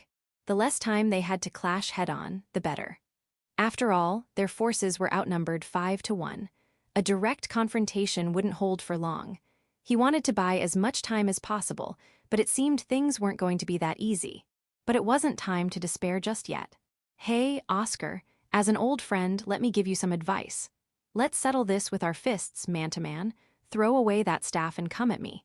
Jorg made an exaggerated gesture from behind the barricade, pointing directly at the staff in Oscar's hand. He hoped Oscar could see him. Oscar, however, made an openly mocking face. You're not even trying to hide your intentions anymore. You're afraid of this staff, aren't you? Of course I'm terrified, you bastard. Hey, don't point that thing at me. Oscar waved the staff menacingly, and Jorg pretended to panic. It was no wonder. If Oscar wielded the staff's power, it could easily obliterate the flimsy barricade and everyone behind it. Oscar smirked as he flaunted the staff, though it was merely a waste of time. I'll ask one more time, stand down. Shut up, if you're going to do it, then go ahead and try. I see, that's unfortunate. Oh, Emperor of Thunder, heed my call and unleash your might. Oscar solemnly raised the staff toward the sky. An oddly quiet moment passed, but nothing happened. What's going on? Oscar stared at the staff, inspecting it from every angle, then muttered the spell again, raising it skyward. Still, nothing happened. What is? Tadohata, I told you to throw away that stupid staff. A vulgar laugh echoed through the air. Jorg was clapping his hands in mockery. In truth, until this moment, Jorg had been drenched in cold sweat, unsure if this would even work. This was the clear weakness of the Emperor of Thunder's staff that Ellie had mentioned. Of course, he had no way of knowing for sure until he tried it himself. But now, he knew it was true. Seeing Oscar's dumbfounded expression, he couldn't help but laugh. Jorg, what did you do? I didn't do anything, like I could anyway. What's wrong, Oscar? Were you really not informed? Jorg's mocking tone only grew more. Laughing crudely, he began observing the knights of the First Division, who were clearly confused and shaken by the unexpected situation. Of course, Oscar didn't know what happened. Not even Prince Riohart knew. Perhaps not even the Queen knows. What do you know? What did you do? Oh, so you really don't know, huh? All right, I'll let you in on a little secret. Jorg proudly revealed the information. That staff of yours. It's designed so that it can't be used against its master. Take a look behind me, what's there? And where do you think that staff's power can reach? What behind could it be? When he looked in the direction Jorg was pointing, he saw the cityscape of the capital and beyond that, the royal castle. And then he realized that at this distance, the staff's power could reach the royal capital. Now do you get it? That staff can't be used in the direction of your master. And guess what? Our beloved queen is right behind us. You're being disrespectful. Oh, please, after what you've done, you have no right to say that. Jorg replied with a bored expression, and Oscar couldn't retort. This was why Jorg had rushed to reach the royal capital as quickly as possible. The difference it made to their situation was night and day. Incidentally, the Emperor of Thunder would have activated if it had been pointed in a distant direction where it couldn't reach the royal capital. Since Oscar had never used the staff in the vicinity of the capital, he didn't know this. And of course, the Queen, who had never used the staff, wouldn't have known either. Only Ellie knew. So, what are you going to do, Oscar? Why don't you take a look around? When Oscar looked around at his troops, he was shocked. His knights were clearly shaken and their morale had plummeted. Of course. You've all been relying on that staff, haven't you? How many of you are willing to die today? When Jorg's taunts rang out, very few of the knights reacted with anger. Most of them averted their gaze and looked down, which further shocked Oscar. The First Knight Order was originally an elite unit that served as the vanguard.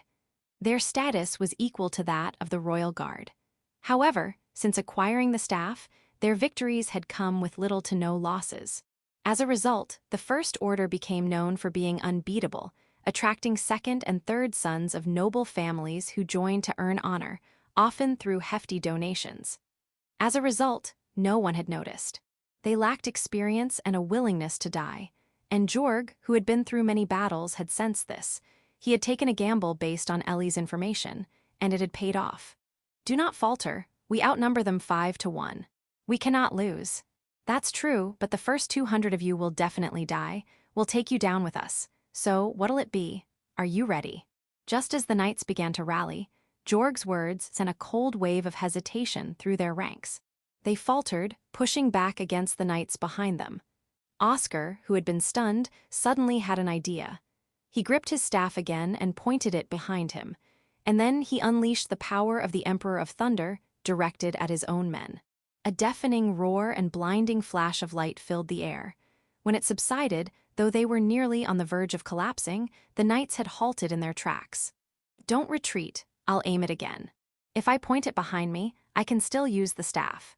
So choose the shame of being killed by me, or the possibility of moving forward and achieving victory.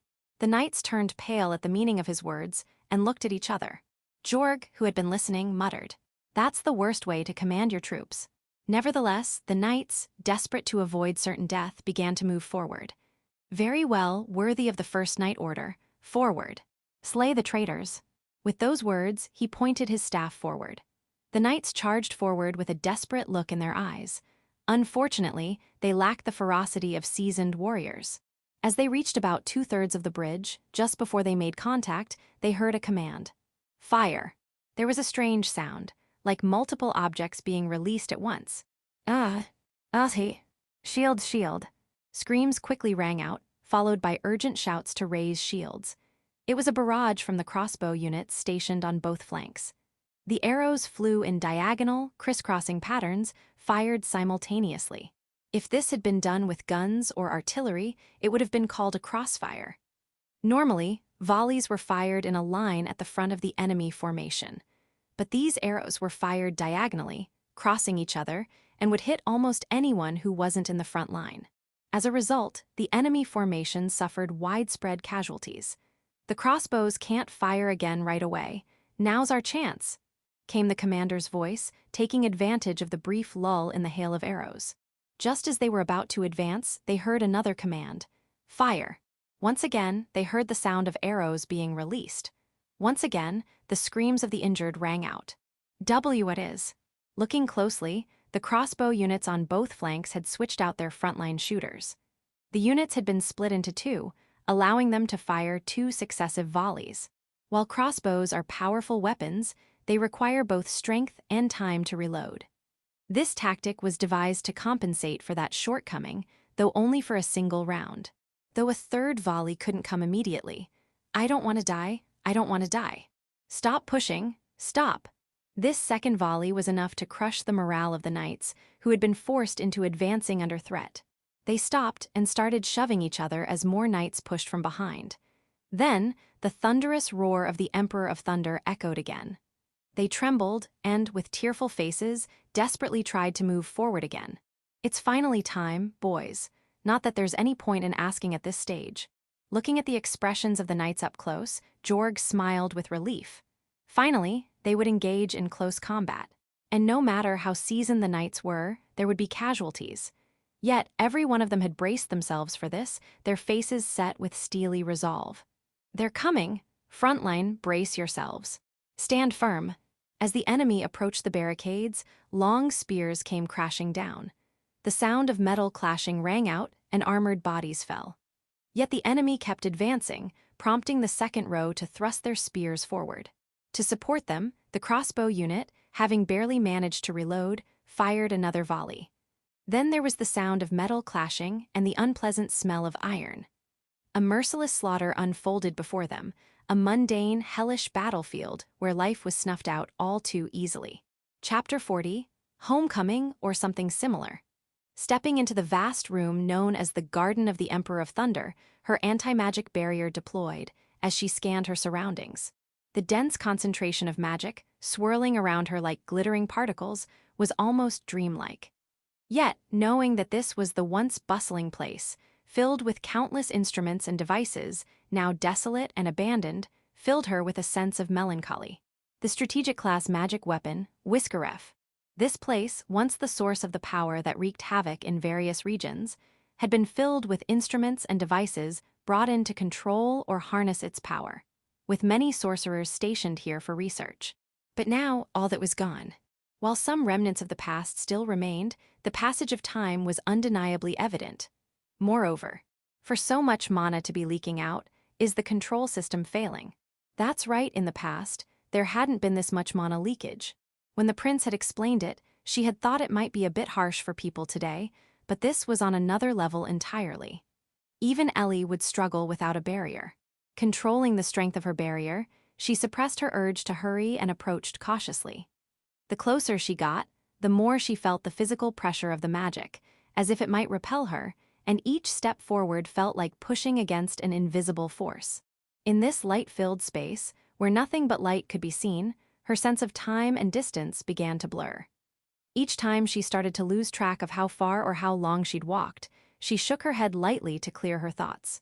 Although it wasn't exactly magic intoxication, being exposed to such a violent torrent of light for so long might be affecting her data processing circuits. With these fragmented thoughts swirling in her mind, she finally arrived at her destination.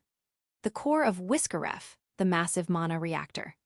Unlike Ellie's void generator, which gathered small amounts of mana from a designated area, concentrated it, and converted it into usable mana at the command of the user, this reactor operated on a different principle. While the void generator could be miniaturized and mounted on mobile weapons like mana dolls, Whiskeref required a much larger facility. However, its defining feature was that it allowed multiple people to wield tremendous power. It was said that it was created by humans who feared relying solely on mana dolls, desiring power that surpassed them, though Ellie wasn't sure of the truth. What was certain, however, was that this was a power far beyond what the people of this era could handle. Whiskeref, which had been left to gather and release mana without maintenance, was nearing its limit. With that thought in mind, she approached a familiar control terminal near the magic furnace. It seemed to be still functioning, she thought. Ellie sat in the chair, brushed back her hair, and reached toward the nape of her neck. She pulled out a single cord, connected it to the terminal's port, and closed her eyes, synchronizing the majority of her data processing circuits with the terminal. After a faint moment of resistance, she confirmed that the connection and synchronization were successful. Whiskeref, can you hear me? It's been a long time. Eliminator identification number 739. Identification number 739, confirming authorization. The response was awfully slow. It was clear that it was deteriorating, but she hadn't expected it to this extent. Despite this, her authority was verified and authenticated. Investigating the cause would have to wait. For now, she needed to focus on the task at hand. Instead of operating the terminal, she used her directly connected information processing circuit as an input device. Without the need for physical manipulation, she proceeded at high speed. She checked the current processes and the performance of the Whiskeref and the status of its various devices. And she noticed a slight noise. One by one, she began to stop and terminate the running processes. It wasn't impossible to halt everything at once, but it would place too much strain on the already degraded Whiskeref, potentially causing a system failure. Suppressing her anxiety, she proceeded, step by step. She deactivated all the functions of the staff. With this, Jorg and the others would no longer be threatened by its power. Next, she disabled the mana collection function. Now, as long as she could control the remaining stored mana, the threat of a massive magic surge would almost be eliminated. Finally, when she began to shut down the critical orb, the highest-level control terminal used by the Queen, something unusual happened. An unmistakable sense of wrongness. Not something due to deterioration, this was created. It's not a bug caused by deterioration. Could it be a virus? The moment she realized it, she pushed her data processing circuits to their limits. She erected a barrier to block any interference while forcefully attempting to override the process with the necessary shutdown procedures. Ellie herself didn't have the ability to directly counter this foreign entity. If the foreign entity had the ability to attack her, she could only defend herself. It hadn't attacked her yet, but it was trying to block the shutdown process and prioritize its own processes. What was it trying to do? Ellie had no ability to analyze it. One thing was certain. She couldn't shut down the orb as it was. Chapter 41, The Being Dwelling on the Throne. The prince's unit, which decimated the ambushing force, suffered surprisingly few losses considering the scale of the clash. Considering the scale, that is. There were still many who had perished in battle. Ideally, they should have been given a proper burial, but time was of essence. So, they simply laid them against the wall, closed their eyes, and offered a brief prayer before moving on. I'm sorry. I promise I'll return to give you a proper burial. The prince muttered apologetically and moved forward. The knights of the 3rd Cavalry, though speaking less, showed no emotion on their faces. The only one who remained unchanged was Egret. From there on, there was almost no resistance. It seemed that the troops they had encountered earlier were the main force. After running for a while, they finally reached the throne room. Inside, there were only 2 presences. Egret, do you know what's happening with the magic supply? Just a moment, magic detection. What is this? Unfortunately, the magic supply had not stopped. However, the way it was being supplied was strange. After observing for a while, the source of the unease became clear. The supply of magic was highly unstable. So, that means Ellie has already started working. I think so. But there's still something strange about it. As they were talking, the amount of magic supply gradually began to decrease. When Egret reported this, the prince nodded. All right then, as planned, from here on, Egret and I, along with 10 others, will go inside. The rest of you stay here and ensure no reinforcements come from outside. Having witnessed Egret's earlier display of power, no one objected. The squad quickly reorganized, forming up for the assault. Let's go, it's finally time. They were about to storm the throne room. Though they planned to try persuasion, it would likely be in vain. If so, then. The prince clenched his fist and took a deep breath. Looking ahead, he pushed open the door. On the other side of the door, he saw the queen sitting on the throne, looking down at him with a cold expression, and the chancellor beside her with a faint smile. Oh, I thought it was noisy. So, it's you, Reohart. What is this filthy appearance? Mother, I, Reohart, have come to say just one thing. Step down from the throne and relinquish the orb to me at once. Although he spoke in a deliberately subdued voice, the queen simply scoffed. What a foolish thing to say. Why would I do such a thing? Mother, do you realize what you're doing? You're tormenting the people, wasting your soldiers, and creating friction with other countries just to expand your territory. Where do you think you're taking this country? The queen looked at Prince Reohart curiously, as if wondering why he would say such a thing. Where, you ask? That's obvious. If it's a country, it's natural to expand and dominate. The people. The soldiers and other countries. Why should I care about them? More importantly, Reohart, don't you notice something? The queen alternated, showing the prince both sides of her face, as if trying to display something. Something felt off, no, it felt very strange. I don't understand. I have no idea what you're trying to say. What an insolent son. Look at this youthful skin like a maiden's. What? Seeing his mother shout in anger, Reohart felt a ridiculous, almost comical response escape him. Her reply were simply too comical. Mother, what are you talking about? I told you, look at this skin. This youthful, vibrant skin. It was worth every sacrifice. Sighing blissfully, she stared at her hands. At last, Reohart understood, and his body trembled with anger. This woman. What are you thinking? Do you even understand what you're saying? You sacrificed the people and soldiers for something so trivial. Trivial?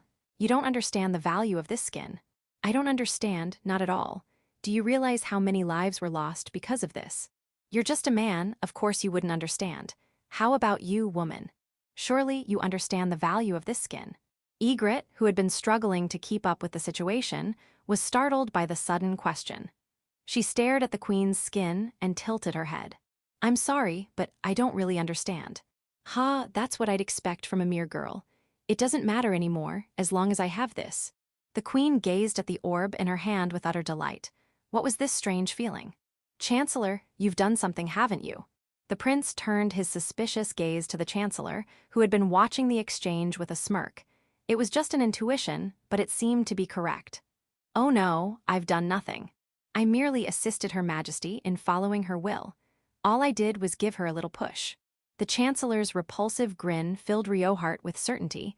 This man was the cause of everything. However, the chancellor wasn't likely to confess easily. Reohart reached for his sword, but then, I have a question for you two. Who exactly are you? You're not human, are you? Well, I see now. So you were also a key factor in their progress, weren't you? The chancellor's, or rather the being that disguised as him, laughed, confirming Egret's suspicion.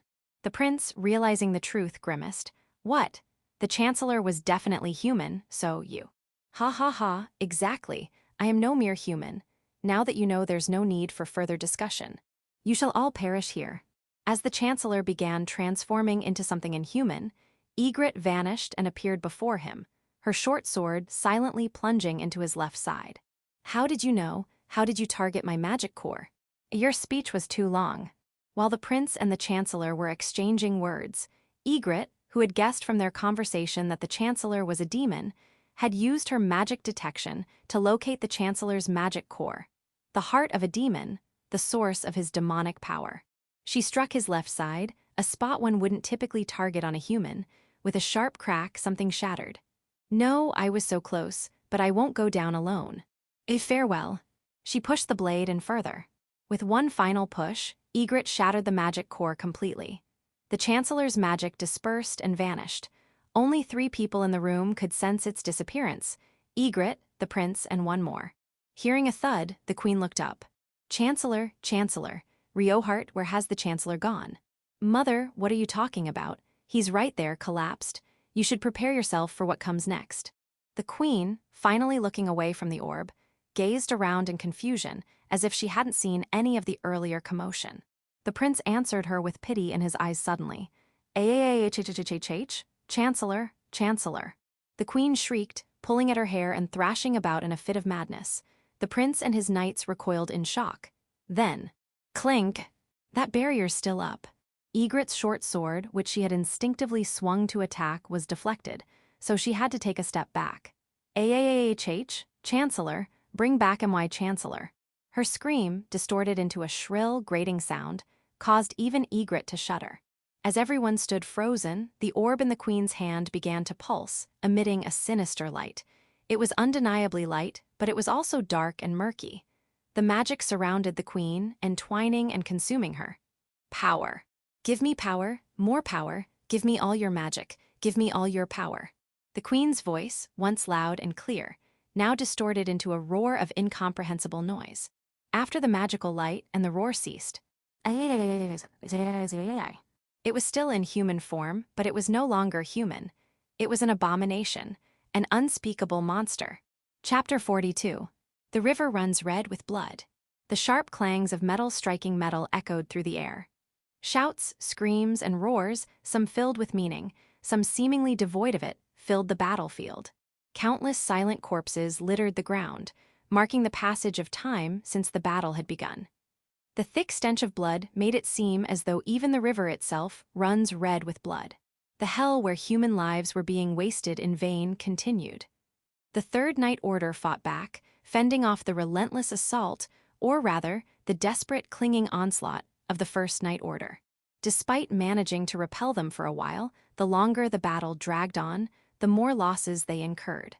The overwhelming numbers of the enemy began to show their advantage. The barricade was half destroyed, and if they let their guard down, the enemy could easily infiltrate through the gaps. Jorg himself had already cut down several enemies. The front line had already been thinned significantly. We're out of arrows, Commander. Damn it, it's finally come to this. Merge the flanks with the center. Support the front line, and rotate out the exhausted ones. Switching soldiers in the midst of battle was no easy feat. Yet, through sheer determination and their high level of training, the Third Night Order managed to make the rotation work. The knights who had been holding the front line staggered back, worn out. I'm sorry, Commander. You did well. Everyone, drink some water and eat something. I'm sorry, too. I couldn't give you a proper rest. The newly rotated knights were less fatigued than those who had been fighting up front, but even they had spent hours pulling the strings of their heavy crossbows, aiming and firing repeatedly. The accumulated fatigue was unavoidable, and the tide of battle had begun slowly but surely to shift. Men, we're out of arrows, so now it's just guts. Hold out with sheer willpower, hold on with all your might. With that rousing cry, the commander himself grabbed a long spear and leaped into the front line. The temporary boost in morale helped push the First Night Order back, and Jorg's ferocious spearwork struck fear into their ranks. But Jorg knew it wouldn't last long. Sooner or later, he would either be injured, run out of stamina, or just be killed. Still, he couldn't let the efforts of his subordinates, who had fought valiantly against such overwhelming odds, be in vain? He fought with everything he had. How pathetic, Jorg. Even a commander like you is covered in blood and mud. Oscar had somehow managed to get close. Seeing that the battle was nearing its end, he had come for the final blow. Shut up, you slimy bastard. Don't talk to me like that with your pretty face. Jorg responded with biting sarcasm, knocking down 2 more enemies in the process. The casualties on their side had exceeded 50, nearly half the number they started with. The flanking units managed to merge and bolster the crumbling front line. They had inflicted over 300 casualties on the enemy, but the battle showed no signs of ending. Was this it? He shook his head to dispel such thoughts. It wasn't over yet. Just as he readied his spear, he saw something. What's that dust cloud? In the distance, he could see a group approaching, kicking up a cloud of dust. The orderly rows of horses, the matching armor, and the flags fluttering in the wind. It's the Third Night Order. Reinforcements from the Third Night Order. What? Why, I haven't received any such report. The First Night Order, startled by the shout, faltered. About 700 cavalry, the majority of the knights left behind, were now charging toward the battlefield. Seeing their enemies waver, Jorg and his men seized the opportunity to push back and regain their footing. Don't panic. From that direction, we can use it. Oscar raised his staff, and the First Night Order breathed a sigh of relief, while the Third Night Order shouted. Damn it, stop, don't do it, Oscar. Stop right now, don't come any closer. Stop. Jorg's desperate shout was swallowed by the chaos of the battlefield.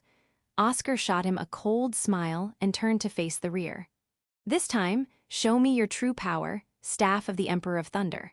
Answer my call and unleash your might. The power that had already been used twice was about to be used a third time, or so it should have. Why? It worked just now, why not now?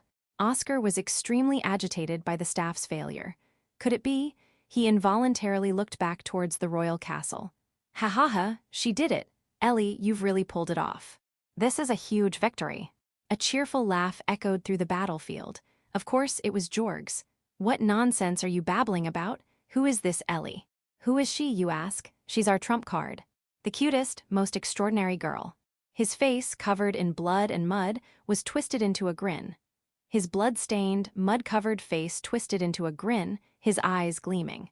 The force of his smile made Oscar unconsciously step back. Cute, don't joke with me. How could someone like that do this? It's the truth, accept it. Yeah, this is happening. He paused for a moment and looked around. The knights of the First Night Order, their fighting spirit broken, were looking around in confusion. In other words, your precious staff is useless now. Hear me, everyone, that staff has no power left. He shouted to the knights of the First Night Order, following Oscar. Oscar looked bewildered, while the knights of the First Night Order looked at each other in confusion. Can't you see? It can't kill you anymore. It can't push you back toward us. Jorg, who was still at the forefront of the wounded beasts, smiled meaningfully. One by one, the knights of the First Night Order began lowering their swords. What are you doing? Fight, fight, you cowards. Damn it, you spineless fools. Oscar continued to shout from the rear, waving his sword. But all he got were cold stares. If His Highness becomes king, you, Oscar, will be branded as a traitor. The price on your head will be high, you know. In the brief silence that followed, the quiet whisper of a devilish suggestion hung in the air. That single phrase shifted the knight's gazes to something more dangerous. What are you saying? You can't, don't do it. Killing your superior is a capital offense. Don't worry, I'll talk to the prince for you. With those words as the catalyst, the knight surged toward Oscar. Without looking back at the outcome. Sound the horn, 3 blasts followed by 2, then 3 again and 1 more. Repeat it 3 times. As instructed, the horn was blown. Hearing the horn, the reinforcements stopped moving and maintained their position behind the First Night Order. The signal's meaning was clear. Maintain distance from the enemy. Hold position and counterattack only if necessary. This standard military signal was also understood by the First Night Order, and seeing no further attack coming, they began surrendering one after another. I can't believe I'm going to survive this. Jorg planted the butt of his spear into the ground and leaned against it, letting out a deep sigh. He shook his head and glanced back toward the royal castle, a faint expression of relief crossing his face. Suddenly, a sense of dread washed over him, and his expression tightened. Chapter 43. something that is no longer human. What appeared before them was something that resembled a human, yet was clearly not. Indeed, the rough form was that of a human, 2 arms, 2 legs, and 1 head. But it was definitely not human. Gone was the beautiful woman in her luxurious dress. In its place was a hideous creature that induced physiological disgust. Its entire body was encased in a gnarled exoskeleton, like that of an insect. Spines protruded from its elbows and knees, and its hands were enlarged, with claws as sharp as large knives. But most of all, her head. Her face was an inverted triangle reminiscent of a praying mantis, with 2 horns protruding and eyes swollen insect-like compound eyes. Those grotesque eyes scanned the surroundings. They fixed on Egret, who had just finished off the Chancellor. In that instant, Egret leapt sideways, as if spring-loaded, just before the spot where she had stood was blown away. With another leap, she put a large distance between herself and the creature, drew her short sword again, and stared it down. "Your Highness, fall back. Get back as far as you can, scatter, and focus only on dodging." It was the first time Reohart had ever heard Egret shout like that. Understanding the gravity of the situation, Reohart immediately called out, "Get back! Everyone, retreat!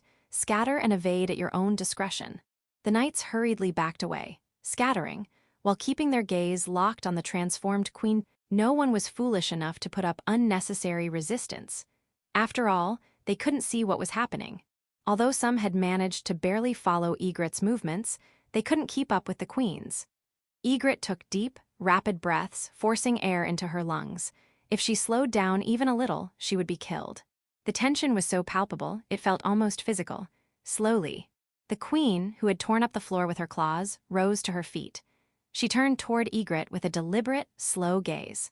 Egret's heightened senses picked up on something, a feeling more than sight. Instinctively, she dove forward, rolling. A heavy sound of air being crushed rang out, followed by the metallic clang of 2 weapons colliding. As the queen passed right next to her, Egret swung at her ankle in a crossing motion, but her blade was deflected by the exoskeleton. No good, she thought as she readied her stance again. The queen turned around and raised her claw as if to strike. Then, one of her legs wavered slightly. It wasn't cut. There was no blood, but that meant the impact was getting through. Was she still human inside? If that were the case, then there was still a chance. If she could keep dodging and land a blow with every pass, maybe. She reversed her blade, aiming to strike with the flat of it instead of the edge.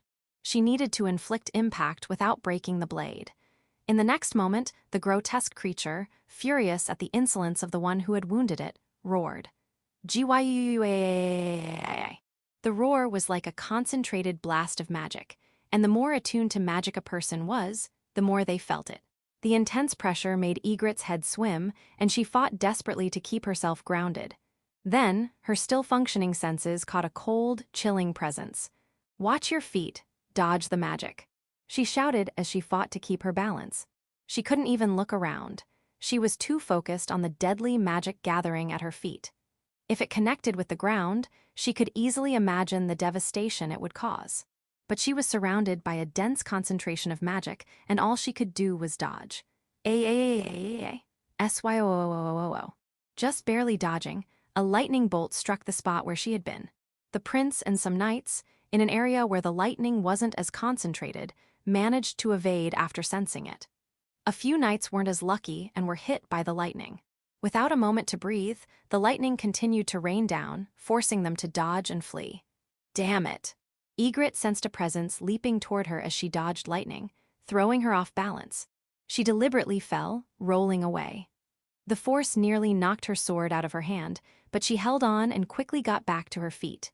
She felt as though she locked eyes with the creature as it spun around, but before she could think, she leapt aside, dodging the floor debris it hurled at her.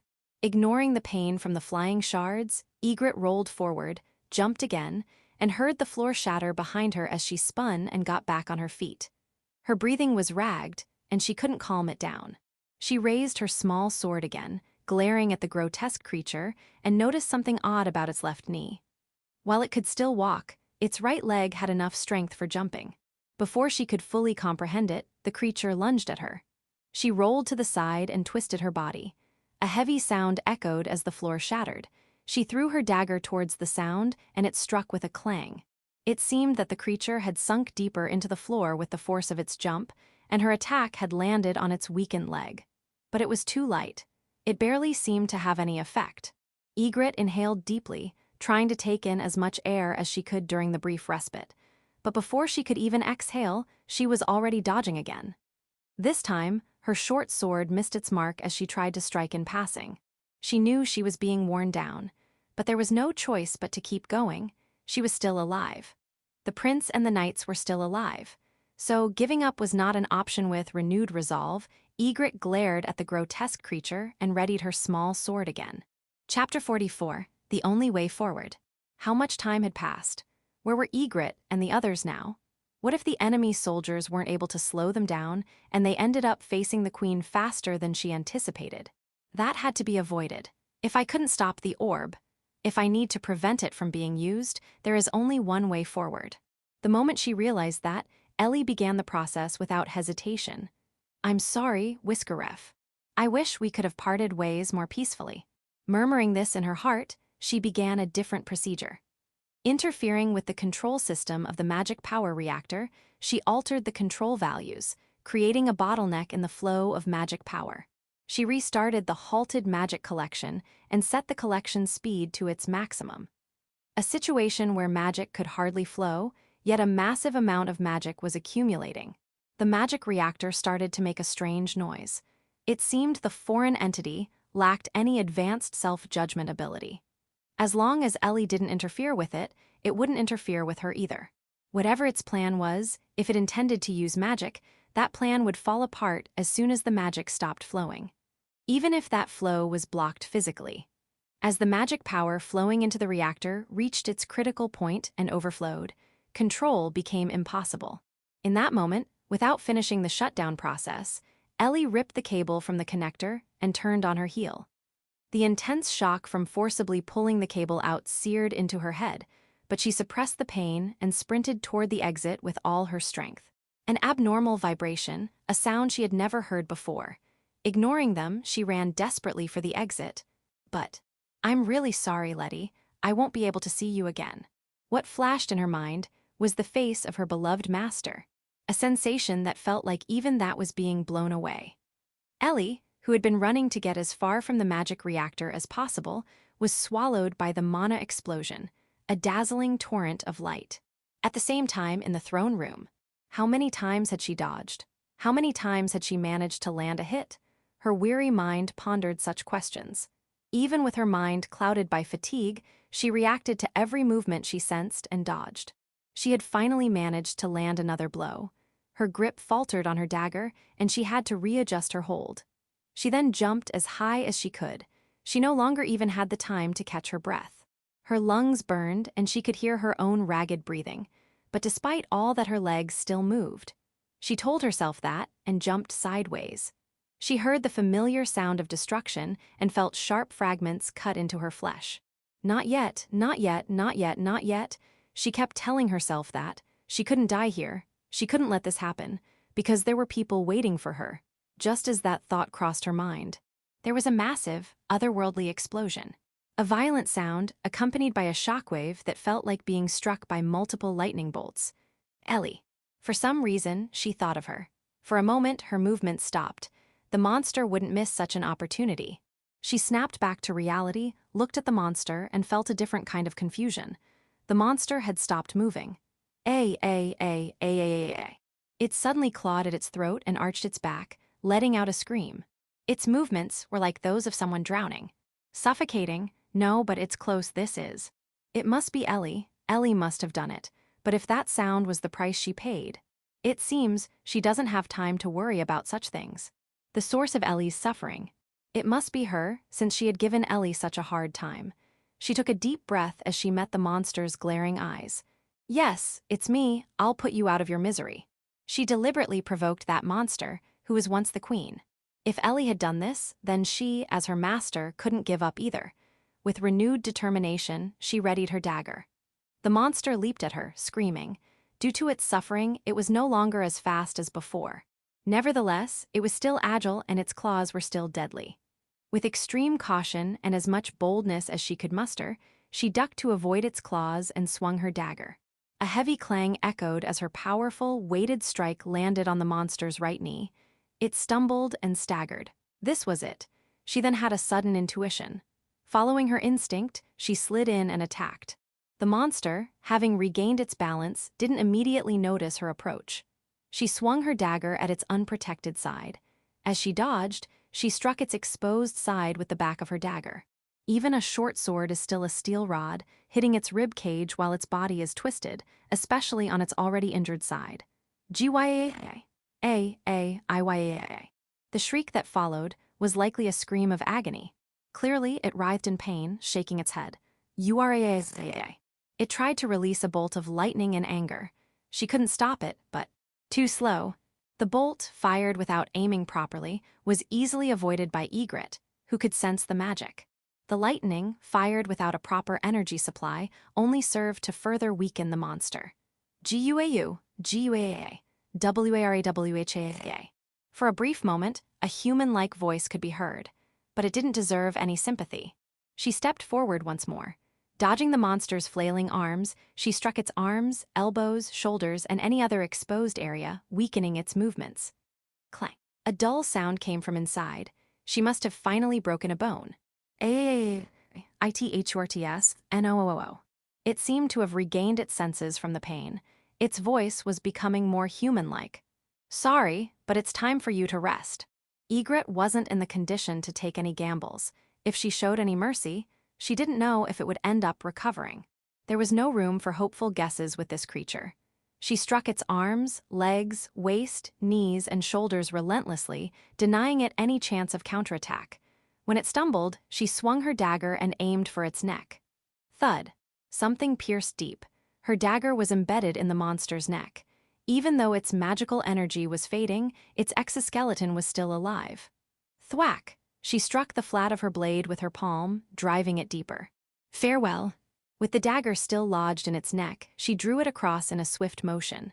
A red fountain of blood, smelling of iron, spurted forth.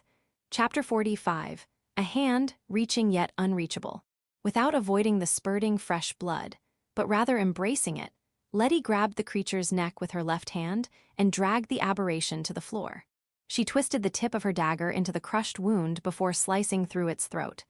Then, she thrust the dagger into its rapidly opening and closing mouth, pushed it in, and pierced all the way through to its brain. Twitch, twitch. It convulsed several times. She did it without even thinking. Her body moved on its own. Finally, confirming that the aberration had completely stopped moving, Letty took just a moment to exhale. Immediately, she sprang up. Ellie. Ellie. Her mind was filled with the image of the girl who adored her as her master. She was keenly aware that if Ellie hadn't put her body on the line, it would have been her who lay defeated. Letty tried to rush forward immediately, but her body wavered. She had pushed beyond her limits to keep up with the inhuman movements of an inhuman opponent. She realized now that she had long since surpassed what her body could handle. Still, she held her ground, slapping her knees, commanding her legs to move, and though stumbling, began to run. Tried to run. All her remaining strength had drained away. Move. Move, damn it. She pounded her legs repeatedly, tears in her eyes, but they wouldn't obey. As she swayed on the brink of collapse, someone firmly held her. The prince, supporting Letty, desperately searched for words of comfort. Egret calmed down. Ellie is she's, but no such convenient words could be found. Understanding that the anxiety she had felt was now a reality, her eyes widened in despair. No. It was all that filled her mind, and she shook her head again and again like a spoiled child. Is sitting here really all I can do? No, that wasn't right. There was still something she could do. Your Highness, please. What you see here, keep it an absolute secret. Yes, if you say so, of course. But what? Thank you, I'm sorry, please be quiet for a moment. The prince, too, was disturbed by Letty's incoherent state, utterly devoid of her usual composure. He could only watch as she began to mutter an incantation. Section. After finishing the incantation, what appeared on Letty's face was a look of utter despair. No, why is it the magic's fault? They had been together for so long. There was no way she couldn't detect her. With full confidence, she had used her detection magic, yet she couldn't confirm Ellie's presence. The vicinity of the mana reactor, where Ellie should have been, was saturated with mana so dense. The energy was disturbed and flying about so wildly that she could pick up nothing but interference. If only she knew the location, she could jump there. She knelt dejectedly, looking up at the ceiling. Is this it? No, no, no, no, no, no, no. Ellie. A pain scream echoed. Section. In the place that was once the garden of the Thunder Emperor. How much time has passed? Her head throbbed, her eyes blurred. Her aching body couldn't move a single finger. Ellie, caught in the runaway explosion of the mana reactor, was miraculously still alive. Somewhat. For better or worse, she had endured the direct hit. She had been blown to a corner of the room, and the effects of the energy still leaking from the reactor were minimal. Minimal, that is, considering the situation. I wonder which is better, really. The automatic repair function is still operational, but inside Ellie's body was a function that automatically repaired a certain degree of damage, and it was still active. However, the damage caused by the mana corroding her body slowly spread like a burn, eating away at her. The rate of damage was faster than the rate of repair. In other words, she was slowly being cornered, like being strangled by a thread. She could probably recover if she managed to get outside, but she could no longer move. Naturally, if a human tried to help, they would be burned by the mana, causing additional disaster. She couldn't expect help, and she didn't expect it. Is this the end, then? Well, it's the bare minimum, I suppose. Her vision was almost entirely gone, but with her eyes she looked towards where the mana reactor had been. She could barely, somehow, make out its remains. I'm sorry, Whiskeraff, but we don't belong in this era. During this journey, she had briefly glimpsed the modern world. In a different form than before, yet everyone was still clinging to life just as desperately, if not more so. Within that, they themselves were clearly anomalies, and their power was too great. Ellie believed it inevitable that they would end up buried in history. So brave, so endearing, was their existence. They, who unreasonably harmed that existence, were likely useless relics now.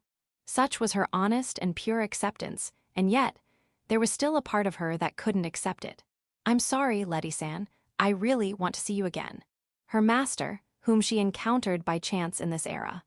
Perhaps because she was used to being treated as less than human, she felt an attachment for this rare person who had cared for her, a mere tool. Perhaps it was pity for a kindred spirit. Maybe that was what it was, at least at first. Yet, the time they spent together, what they accomplished together, how they had come this far together. It was a short time, but the feelings and bonds they built were absolute and unmistakable. Precisely because she was certain of this, it was so regrettable to lose it, if only to be by her side forever. She had thought so, but it can't be helped, can it? To protect Letty-san, there was no other way. Her voice had become tearful without her realizing. She didn't know why a weapon like herself was built with such a function. Yet now it was gratefully received, and at the same time unwanted. If she were merely a weapon, if she had no such emotions, she could have departed peacefully. No, surely. This feeling, it was that important. So important that she regretted losing it. I want to see you, Letty-san, Letty-san. She sobbed and appealed to no one in particular, and there was no one to hear her voice. A deep, heavy sound that resonated in her gut. The mana reactor seemed to have begun its final runaway. In tandem, the room's ceiling began to collapse. Is this the end, then? I want to see you, she repeated as if in delirium. What floated in her mind was that precious, precious person. Letty-san. As she was swallowed by the explosively expanding light, it was solely that name that occupied Ellie's final thoughts. Something slipped through her fingertips. And, Chapter 46. Ephemeral touch.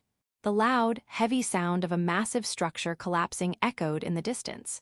Occasionally, there were sounds like something bursting. The distant sounds, heard by distant ears, seemed like something from another world. She listened to them in a semi-conscious state. A gentle breeze blew. Wind, and then the scent of grass and earth. Suddenly, her awareness noticed something amiss.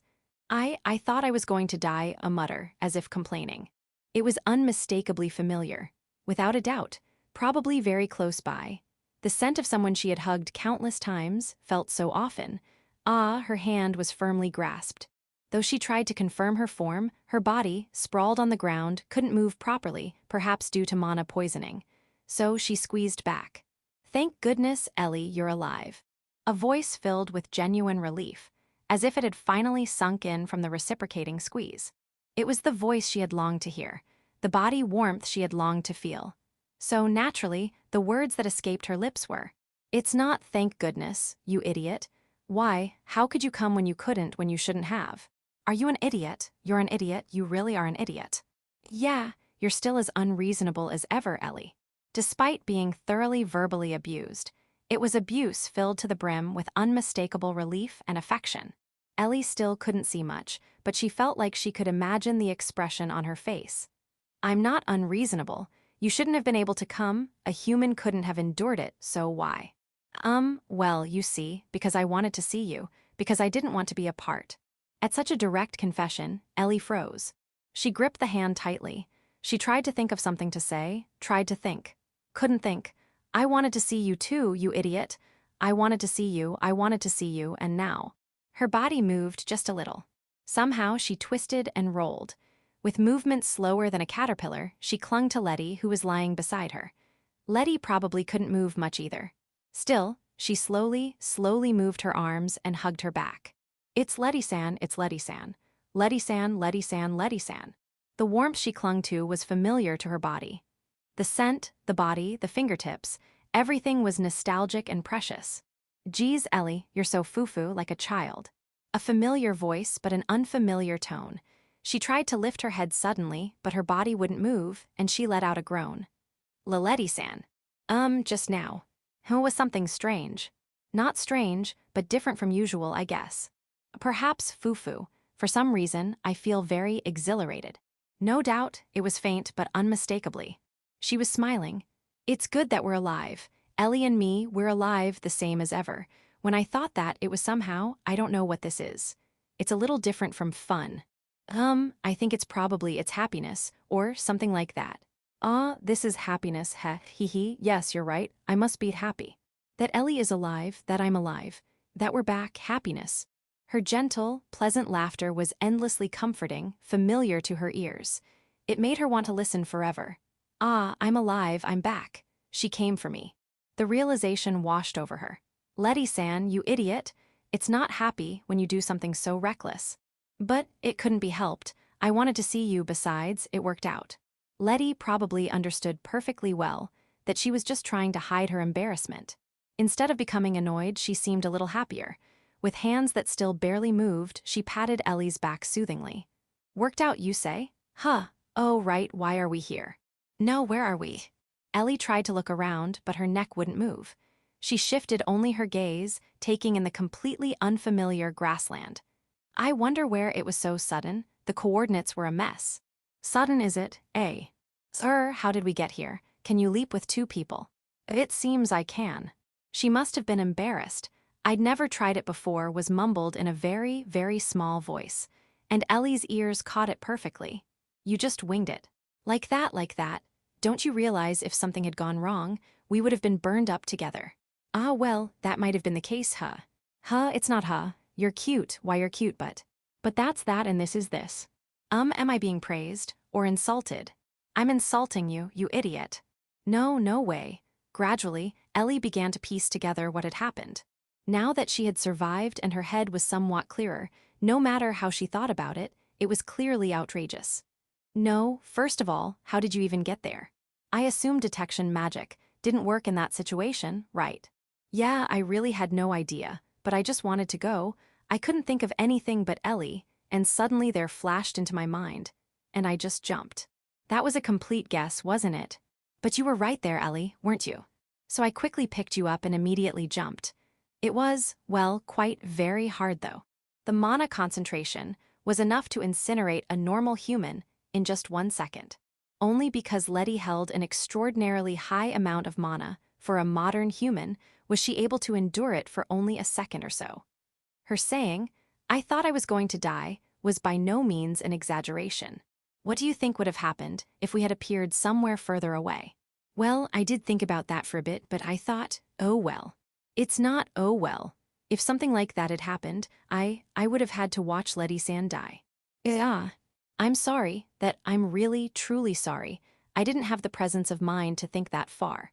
That's why I called you an idiot. I'm just a tool, you know? I want you to cherish me, but when there's no other way, please just discard me. She was aware she was saying something unfair. She vaguely knew how Letty would respond to such words, but she wanted to hear it. No, absolutely not. I am your master. It wouldn't make sense to discard you.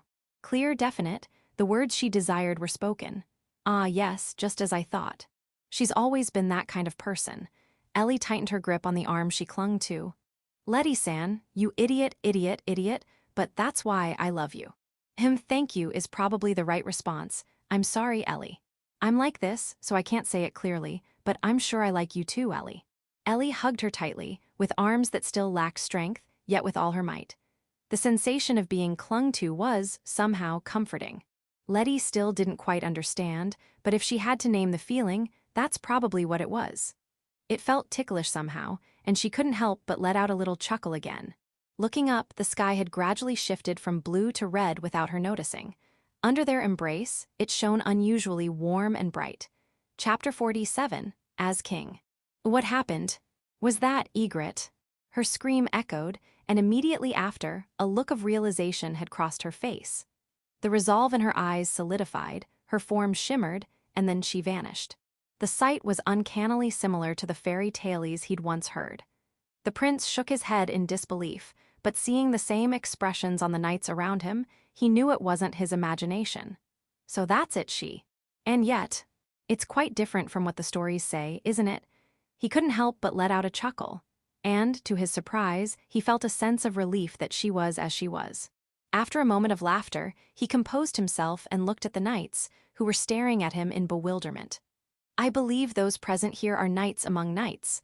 Therefore, by my name, Leonhart, I command you. What transpired here, you shall never speak of. For whatever reason, if it is uttered, they shall be executed as punishment. As the prince declared solemnly, the knights raised their swords and assumed a posture of oath. He nodded back to them. Even if they were to speak of it, it probably won't significantly affect her, he thought. If she was indeed the legendary being he suspected, then the danger would likely be to themselves.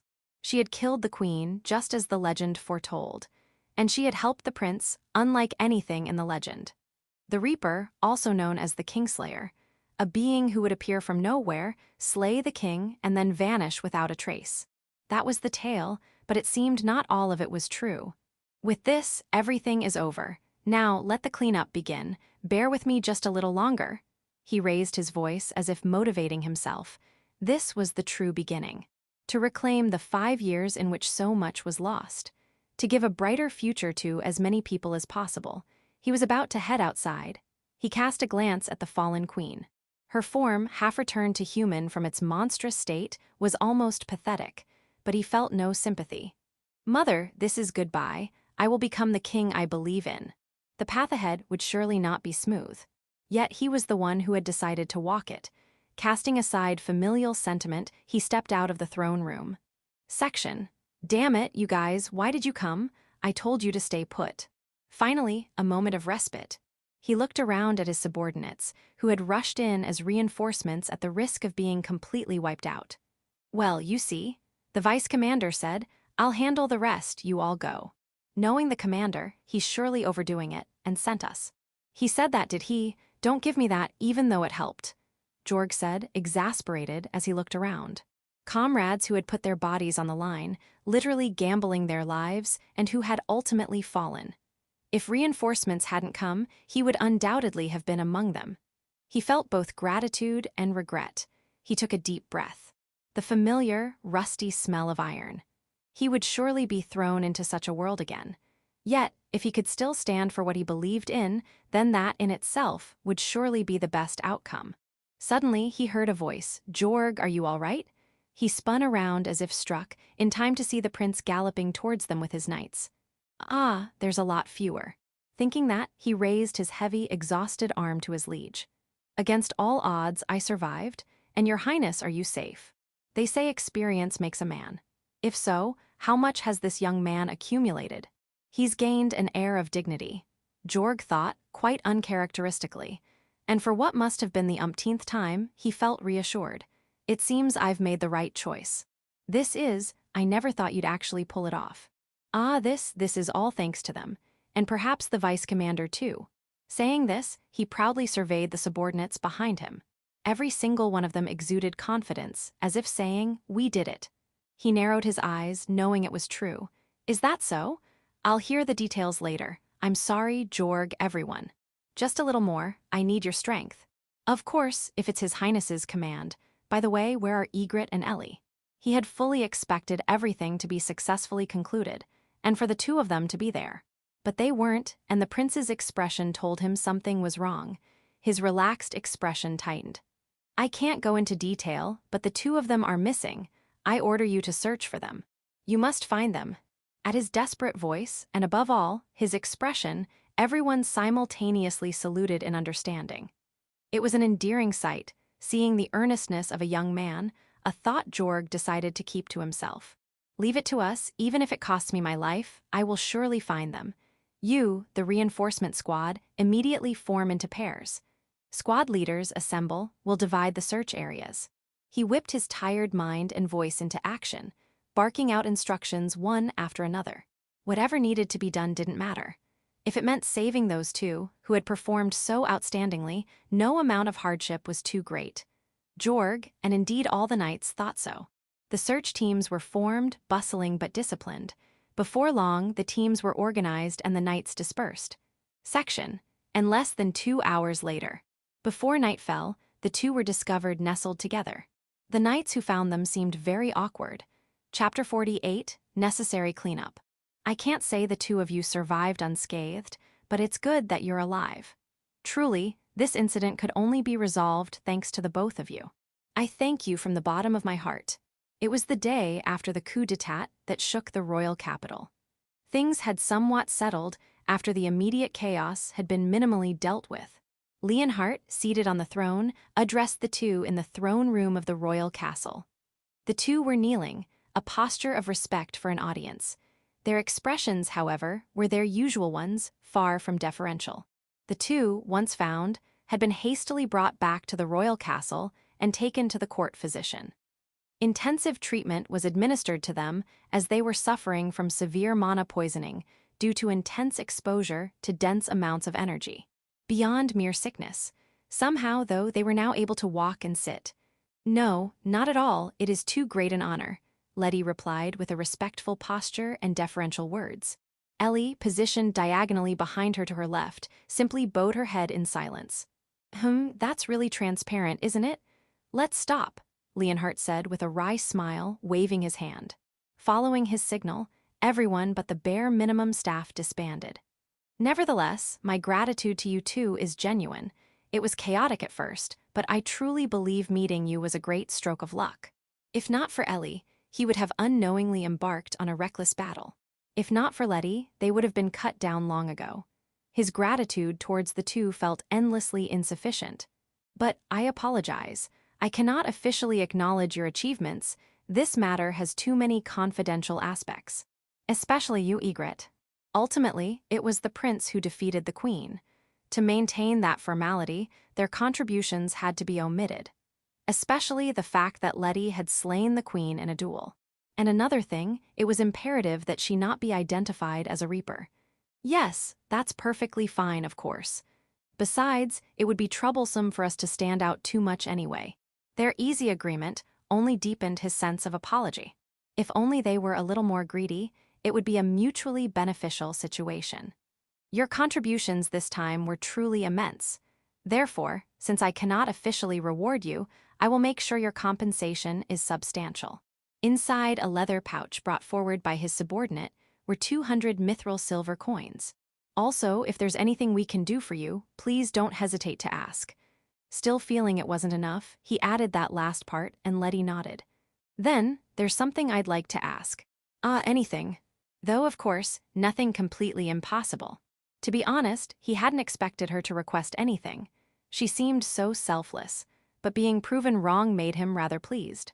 He wanted to achieve a more equal relationship, even if it was still far from it. Her request was both very surprising and completely understandable. Indeed, it's just like her. Thinking this, Leonhardt narrowed his eyes as he gazed upon Letty. Section: A few days later in the domain of Count Azar. Count Azar, the Lord, was out for a ride and in high spirits. The pressure from the neighboring First Night Order, which had plagued him for months, was gone. He didn't know what had happened, but it was certainly desirable. No doubt this was thanks to his usual good conduct. If my subjects heard me, they would surely all rush at me with clubs in hand, he muttered to himself. The weather was clear, and the summer air in the forest, moderately shaded from the sun, felt invigorating. Ah, everything is going so smoothly, he was thinking such theatrical thoughts. A gentle breeze swirled. He felt the touch of the cool wind. Without a sound, something landed behind him. As he thought, oh, a white hand covered his mouth. The strength wasn't immense, yet there was something about it that he couldn't resist. Immediately after, no, almost simultaneously.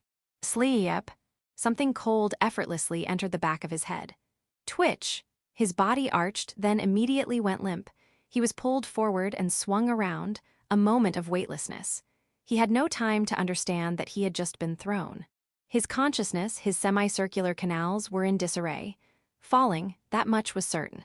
What, in his confusion. His head slammed against a large, somewhat pointed stone lying on the ground. Squelch. Immediately after he thought he heard such a sound, his consciousness was forever plunged into darkness. Section: Juristan Kingdom, Duke Tandaram's domain. Master, I have a letter from the old man. Thank you for your hard work. Let's see. After several knocks, a maid with neatly cut brown hair entered and handed a letter to Duke Tandaram, who casually accepted it. He broke the seal, read its contents, nodded several times, Folding it back up, he placed it in an ashtray. He held his finger over it for a moment before the letter slowly began to burn. As always, that old man has sharp ears. I heard your organization disbanded, yet here we are. I wonder how many connections he has. I wouldn't know, sir. That old man was well informed even before I met him, Rita replied to the Duke with a wry smile, now perfectly at ease in her maid's uniform. Hired by the Duke, she had been chosen as the Duke's daughter's attendant. While keeping busy with her duties, she would occasionally visit old Bob to gather information for the Duke. The information she brought today was one such piece. Even so, this is too fast. This information was apparently sent by his granddaughter. Do you know anything about it? Granddaughter, hearing that, she blinked, then burst out laughing. Granddaughter, you say? Ah, if that child brought the information, it's definitely correct. She's the least likely person in the world to betray anyone or anything like that. Oh, for you to say that, how interesting. What kind of child is she?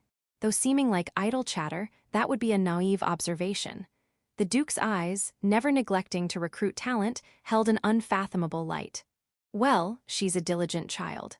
And ruthless, merciless, and never lets her guard down. Yet somehow she's truly lovable.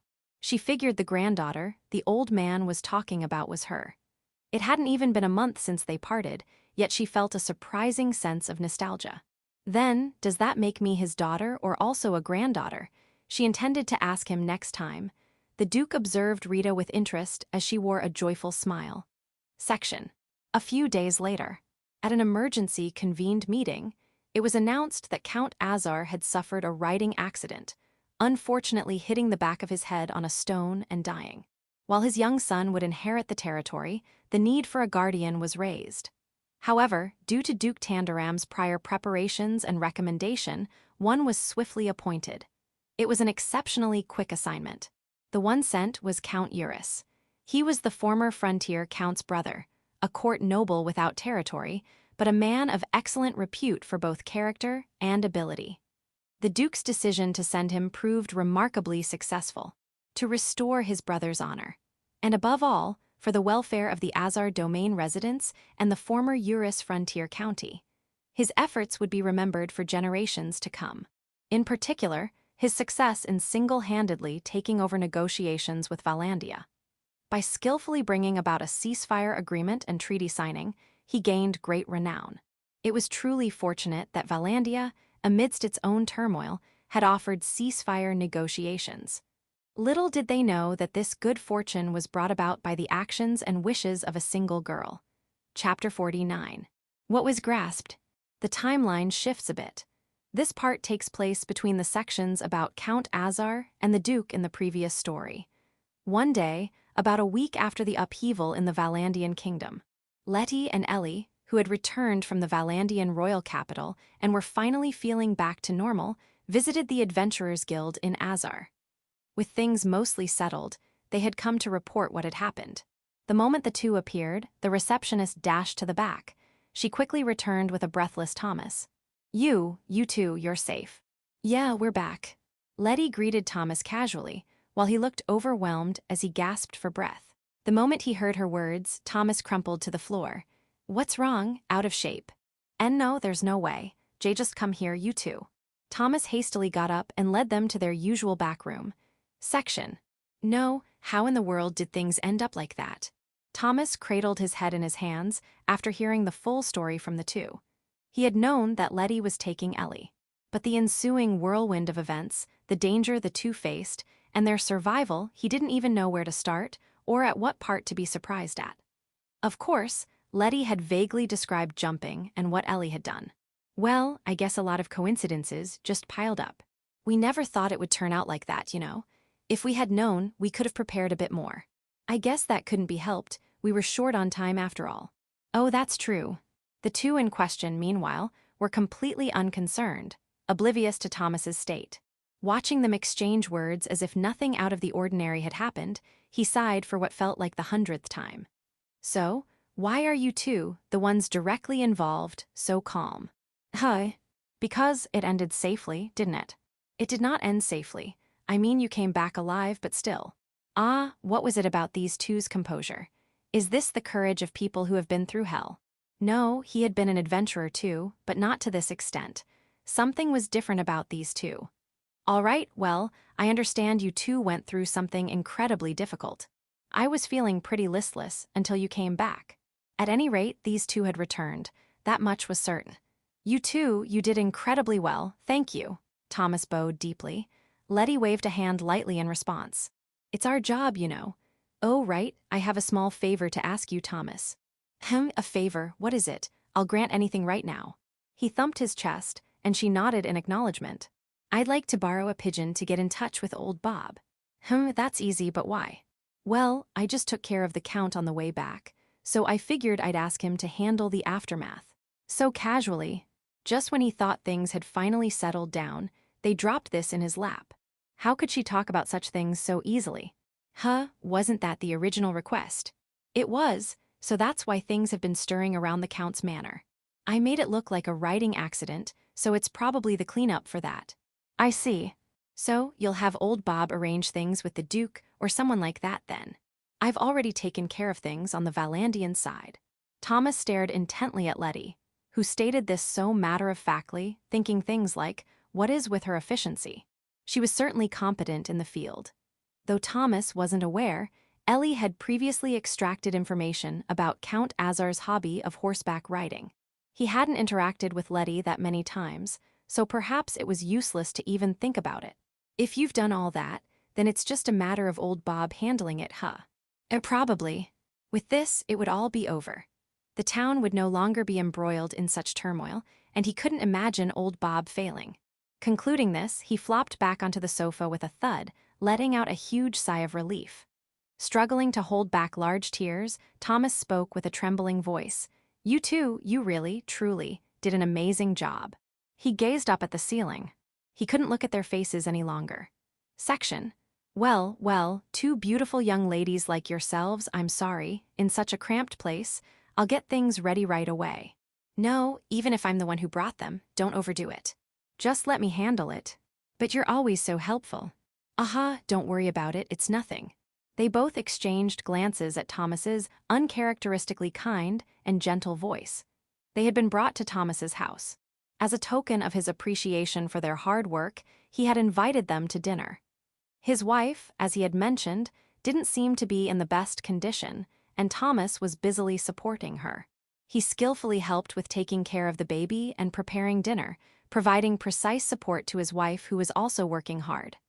Ma'am, I can help with something too. Oh, that's kind of you, Ellie-chan. I'm sorry to make you worry. No, I wouldn't feel comfortable just sitting here. Saying that, Ellie rolled up her sleeves and headed to the kitchen. Letty, who was completely useless at housework, simply sat there. Sorry, Thomas, can you help me here? Oh, okay, I'll be right there. Sorry, Egret, can you hold this for a bit? Just a moment. Thomas, who had been soothing the baby, gave her a quick lesson on how to hold it. But Letty, who had never held such a soft and fragile being, was at a loss for what to do. The baby, not being particularly shy, calmly settled in her arms, and she gradually began to calm down. As she did, Letty slowly felt the softness and warmth in her arms. The baby gazed at her intently, and she gazed back. As she pondered what to do with the baby's meaningless babbling, it reached out a hand. Can fingers really be this plump and short?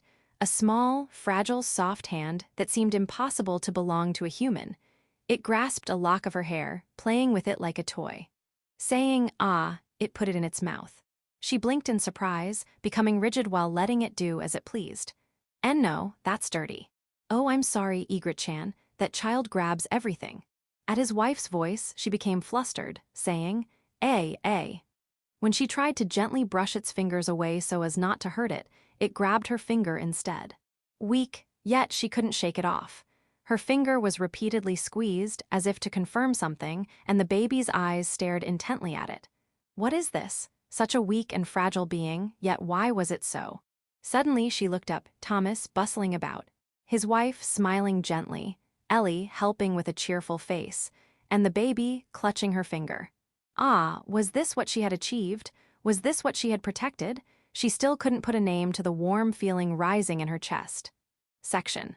Dinner, though simple, was prepared with great care. More than anything, the atmosphere was incredibly warm, lively with Thomas's unusual tenderness towards his wife and Ellie's conversational skills. It had been a long time since she had experienced such a meal. It was a bewildering yet happy moment. A moment she surely didn't dislike. Even after his wife and the baby returned to the bedroom, they continued to drink, savoring the lingering afterglow. Ellie, as usual, was a clingy drunk, and Thomas was completely inebriated. As she fended off a clinging Ellie, Thomas stared intently at her. Thomas, is something wrong? Right, hey, Egret. Why did you go so far for us? He asked with a flushed, drunken face, yet his voice was serious. She tilted her head, looking puzzled at the question. Because that was the job, wasn't it? No, it was, but still, this thing got way too big. It was a mess, where no one would have complained if you had just walked away midway, you know. It was true that it was supposed to be just a simple assassination of a count at first. It spiraled and spiraled, eventually developing into a major incident that overturned a neighboring kingdom. By any measure, it was too much for one assassin to handle. If she had abandoned it midway, neither he and certainly no one else would have complained. That's why she held a glass of alcohol with both hands and thought. She reviewed everything one by one. Because you went through all that effort at the start already, Thomas. So, if I had abandoned things halfway through, that wouldn't have been right. Satisfied with her answer, she nodded slightly and took a sip from her glass. A moment later, she looked at the silent Thomas, puzzled. Thomas was frozen, speechless. Me, because I worked hard? Suddenly, the memory of that time surged into his mind. She, who had appeared suddenly in a hopeless situation. The impossible request, and the agony he felt when he had chosen to swallow it and accept his fate. Everything came back to him, me, at that time. Is this returned normalcy, because I had stuck to my principles back then? His body began to tremble, and he could no longer hold back his emotions. Thomas bit his lip, choking back sobs while tears streamed down his face. Letty watched him, puzzled, while Ellie quietly offered him a handkerchief and comforted him. End of Volume 1.